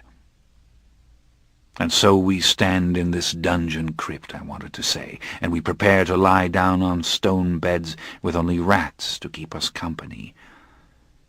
But it's infinitely better than that, isn't it? It has its dark splendor, to walk the nightmare terrain forever." She looked wan, cold all over. Sleepily she drew something out of her pocket. It was the golden scissors she'd taken from the ladies' table in the Faubourg Saint-Germain, sparkling in the light of the torch like a bauble. "No, Mother," I said. My own voice startled me. It leapt out, echoing too sharply under the arched ceiling. The figures on the other sarcophagi seemed merciless witnesses. The hurt in my heart stunned me. Evil sound, the snipping, the shearing. Her hair fell down in great long locks on the floor. "Oh, Mother!" She looked down at it, scattering it silently with the tip of her boot, and then she looked up at me. And she was a young man now, certainly, the short hair curling against her cheek. But her eyes were closing. She reached out to me, and the scissors fell out of her hands. "Rest now," she whispered. "It's only the rising sun," I said to reassure her. She was weakening sooner than I did. She turned away from me and moved towards the coffin. I lifted her, and her eyes shut. Pushing the lid of the sarcophagus even farther to the right, I laid her down inside, letting her pliant limbs arrange themselves naturally and gracefully. Her face had already smoothed itself into sleep, her hair framing her face with a young boy's locks. Dead she seemed, and gone, the magic undone. I kept looking at her. I let my teeth cut into the tip of my tongue until I felt the pain and tasted the hot blood there. Then, bending low, I let the blood fall in tiny, shining droplets on her lips. Her eyes opened. Violet blue and glittering, they stared up at me. The blood flowed into her opening mouth, and slowly she lifted her head to meet my kiss. My tongue passed into her. Her lips were cold. My lips were cold. But the blood was hot, and it flowed between us. "Good night, my darling one," I said. "My dark angel, Gabrielle." She sank back into stillness as I let her go. I closed the stone over her.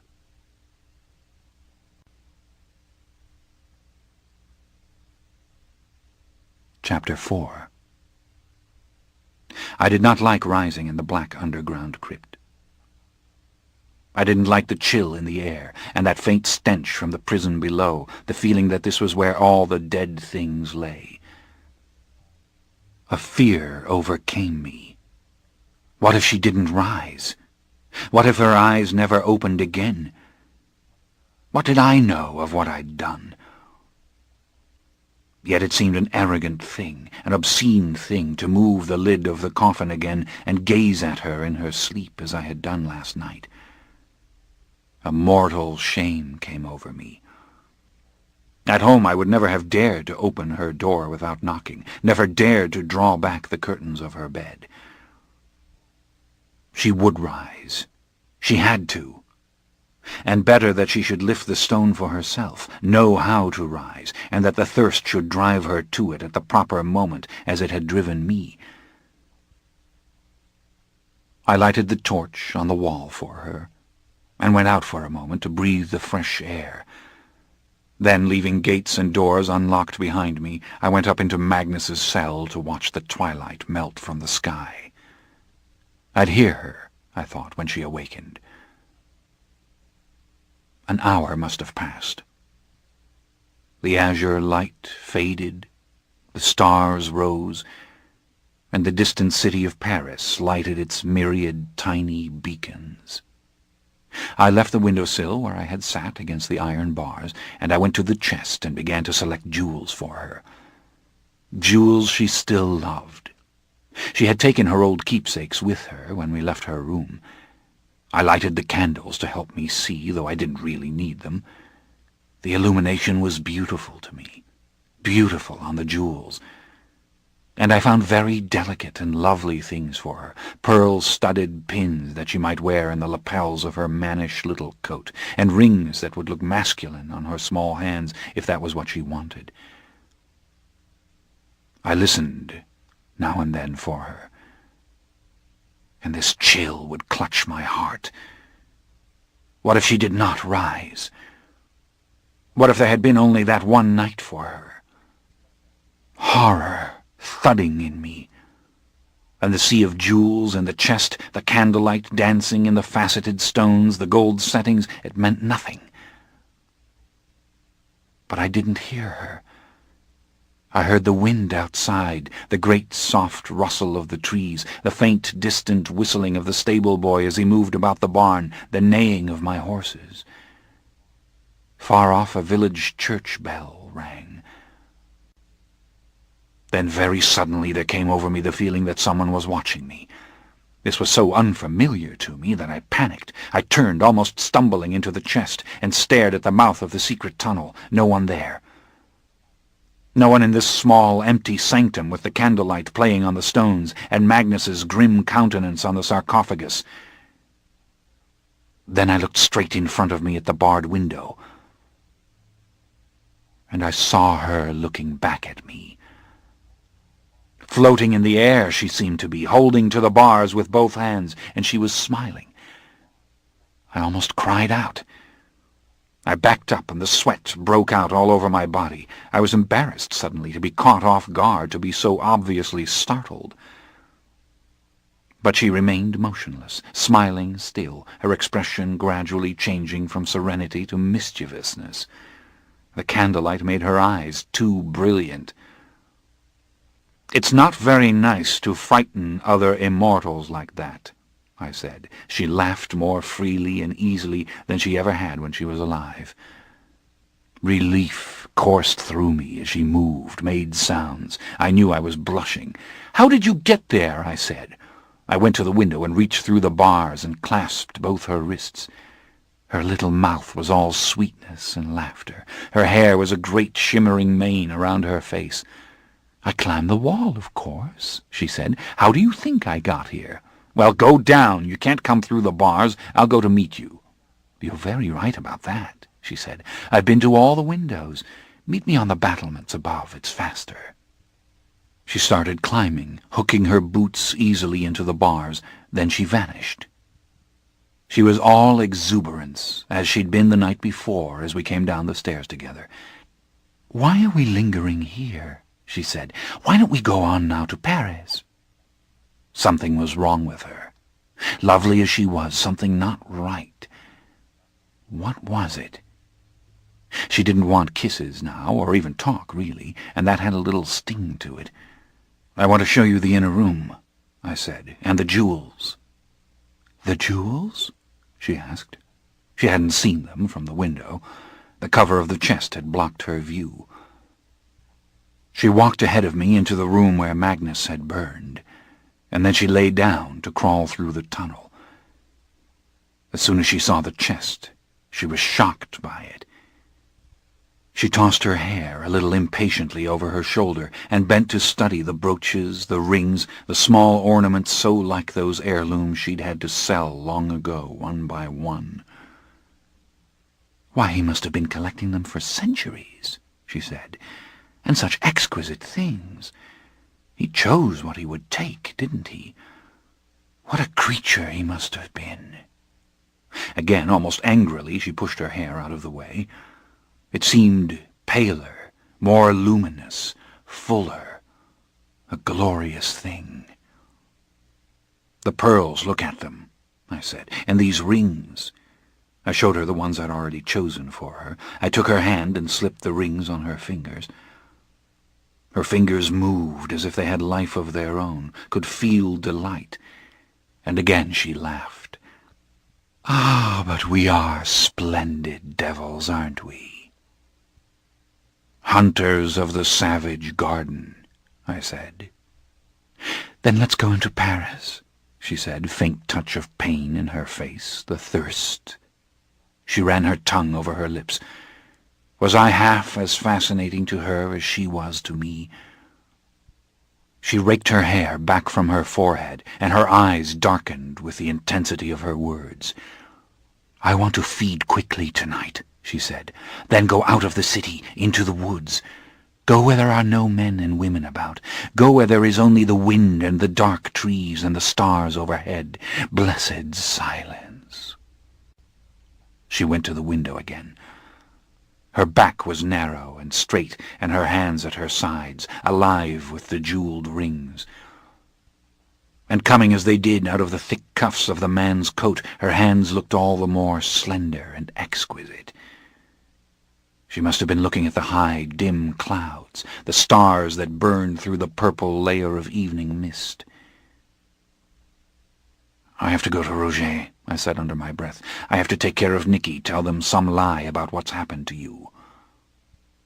She turned, and her face looked small and cold suddenly, the way it could at home when she was disapproving.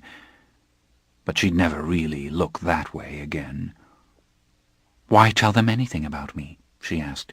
"Why ever even bother with them again?" I was shocked by this. But it wasn't a complete surprise to me. Perhaps I'd been waiting for it. Perhaps I'd sensed it in her all along, the unspoken questions. "I wanted to say Nicky sat by your bed when you were dying. Does that mean nothing?" But how sentimental, how mortal that sounded, how positively foolish. Yet it wasn't foolish. "I don't mean to judge you," she said. She folded her arms and leaned against the window. "I simply don't understand. Why did you write to us? Why did you send us all the gifts? Why didn't you take this white fire from the moon and go where you wanted with it?" "But where should I want to go?" I said. "Away from all those I'd known and loved? I did not want to stop thinking of you, of Nicky, even of my father and my brothers. I did what I wanted," I said. "Then conscience played no role in it?" "If you follow your conscience, you do what you want," I said. But it was simpler than that. I wanted you to have the wealth I gave you. I wanted you to be happy. She reflected for a long time. "Would you have had me forget you?" I demanded. It sounded spiteful, angry. She didn't answer immediately. "No, of course not," she said. "And had it been the other way around, I would never have forgotten you either. I'm sure of it. But the rest of them? I don't give a damn about them. I shall never exchange words with them again. I shall never lay eyes on them." I nodded, but I hated what she was saying. She frightened me. "I cannot overcome this notion that I've died," she said, "that I am utterly cut off from all living creatures. I can taste, I can see, I can feel, I can drink blood. But I am like something that cannot be seen, cannot affect things." "It's not so," I said. "And how long do you think it will sustain you, feeling and seeing and touching and tasting, if there is no love, no one with you?" The same uncomprehending expression. "Oh, why do I bother to tell you this?" I said. "I am with you. We are together. You don't know what it was like when I was alone. You can't imagine it." "I trouble you, and I don't mean to," she said. "Tell them what you will. Maybe you can somehow make up a palatable story. I don't know. If you want me to go with you, I'll go. I'll do what you ask of me. But I have one more question for you." She dropped her voice. "Surely you don't mean to share this power with them?" "No, never." I shook my head as if to say the thought was incredible. I was looking at the jewels, thinking of all the gifts I'd sent, thinking of the dollhouse. I had sent them a dollhouse. I thought of Renault's players safely across the channel. "Not even with Nicolas?" "No, God, no!" I looked at her. She nodded slightly as if she approved of this answer. Then she pushed at her hair again in a distracted way. "Why not with Nicolas?" she asked. I wanted this to stop. "Because he's young," I said, "and he has life before him. He's not on the brink of death." Now I was more than uneasy. I was miserable. "In time he'll forget about us." I wanted to say, about our conversation. "He could die tomorrow," she said. "A carriage could crush him in the streets." "Do you want me to do it?" I glared at her. "No, I don't want you to do it. But who am I to tell you what to do? I am trying to understand you." Her long, heavy hair had slipped over her shoulders again, and exasperated she took hold of it in both hands. Then suddenly she made a low, hissing sound, and her body went rigid. She was holding her long tresses and staring at them. "My God!" she whispered, and then in a spasm she let go of her hair and screamed. The sound paralyzed me. It sent a flash of white pain through my head. I had never heard her scream, and she screamed again as if she were on fire. She had fallen back against the window, and she was screaming louder as she looked at her hair. She went to touch it, and then pulled her fingers back from it as if it were blazing, and she struggled against the window, screaming and twisting from side to side as if she were trying to get away from her own hair. "Stop it!" I shouted. I grabbed hold of her shoulders and shook her. She was gasping. I realized instantly what it was. Her hair had grown back. It had grown back as she slept until it was as long as it had been before, and it was thicker even, more lustrous. That is what was wrong with the way she looked, what I had noticed and not noticed, and what she herself had just seen.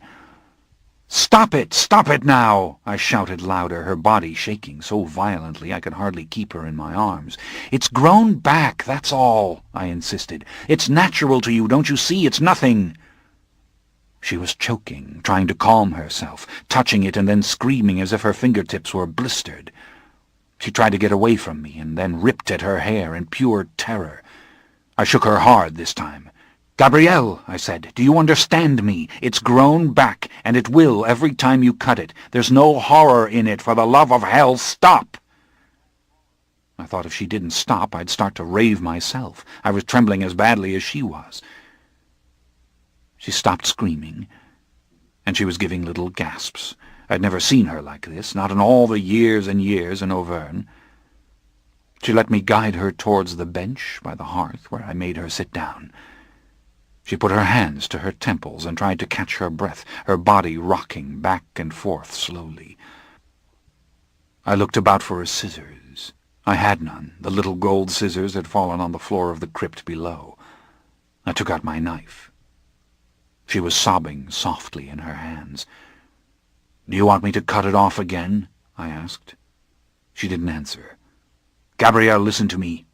I took her hands from her face. "I'll cut it again if you like. Each night, cut it and burn it. That's all." She stared at me in such perfect stillness suddenly that I didn't know what to do. Her face was smeared with blood from her tears, and there was blood on her linen, blood all over her linen.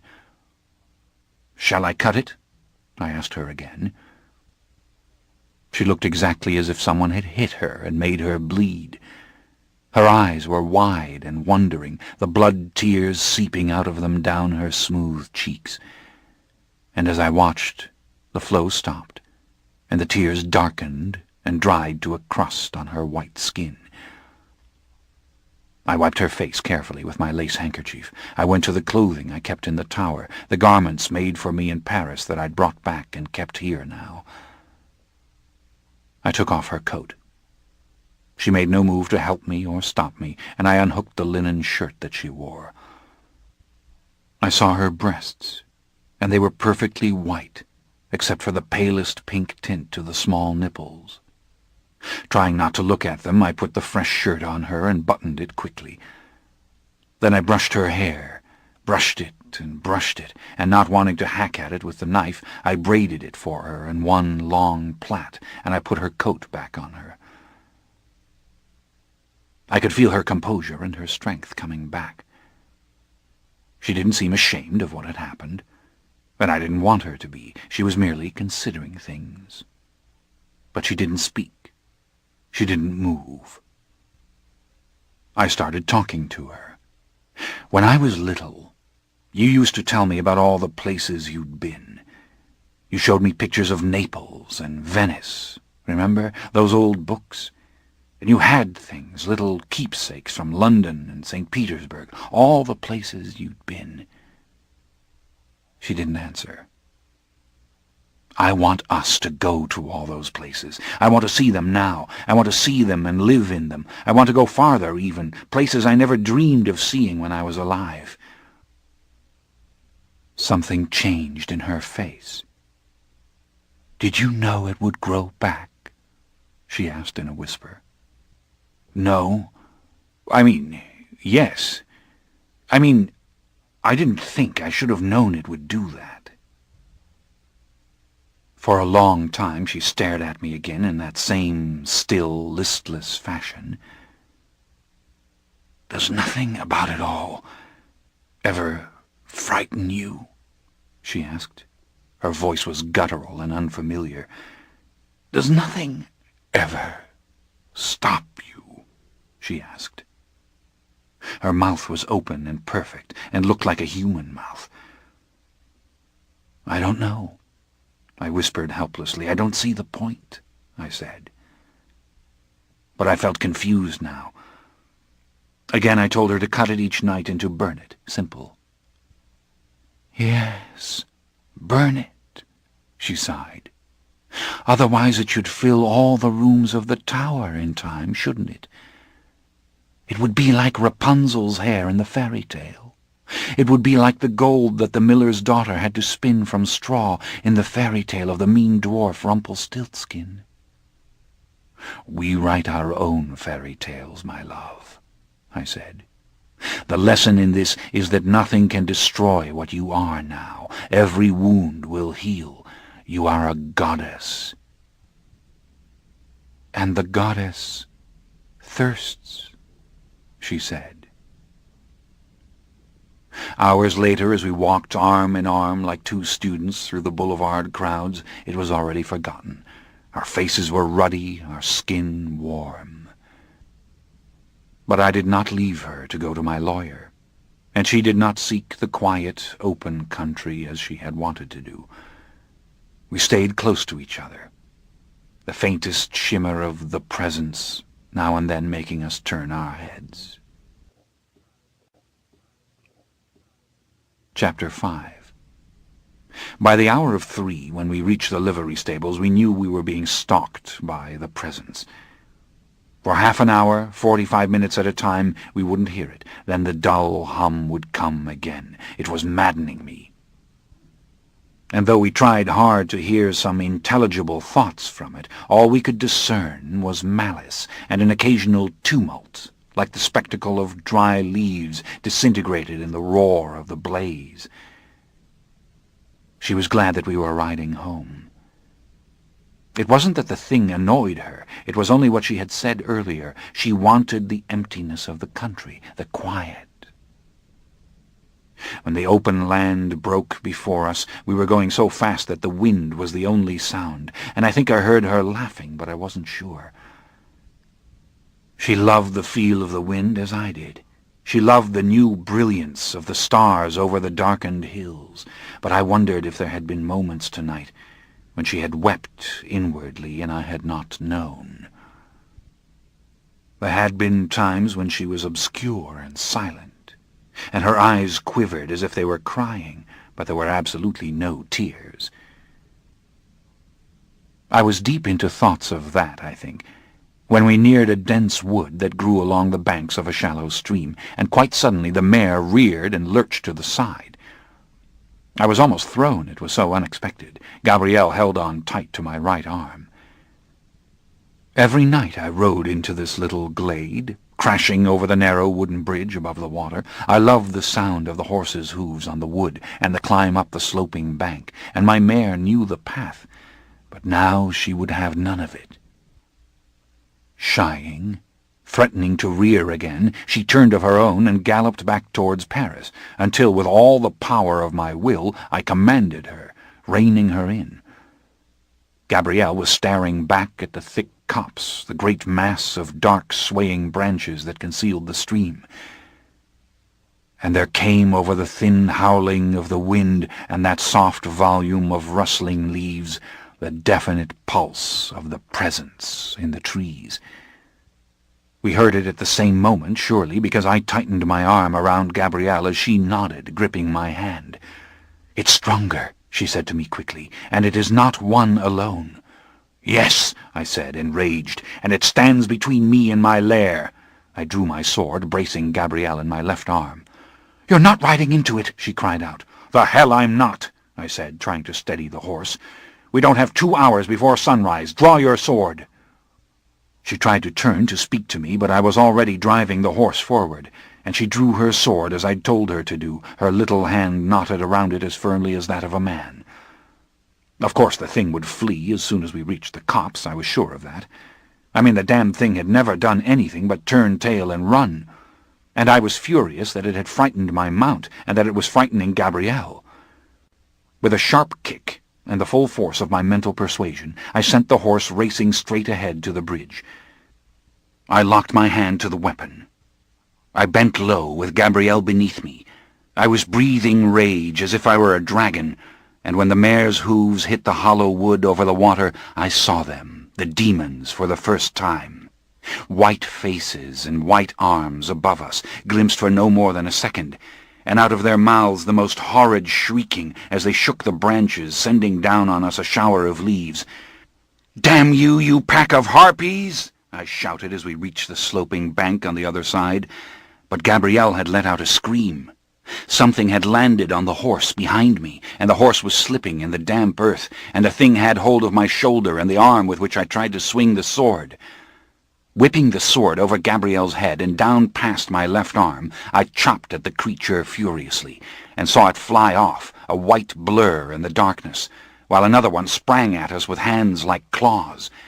Gabrielle's blade sliced right through its outstretched arm. I saw the arm go up into the air, the blood spurting as if from a fountain. The screams became a searing wail. I wanted to slash every one of them to pieces. I turned the horse back too sharply so that it reared and almost fell. But Gabrielle had hold of the horse's mane, and she drove it again towards the open road. As we raced for the tower, we could hear them screaming as they came on, and when the mare gave out, we abandoned her and ran, hand in hand, towards the gates.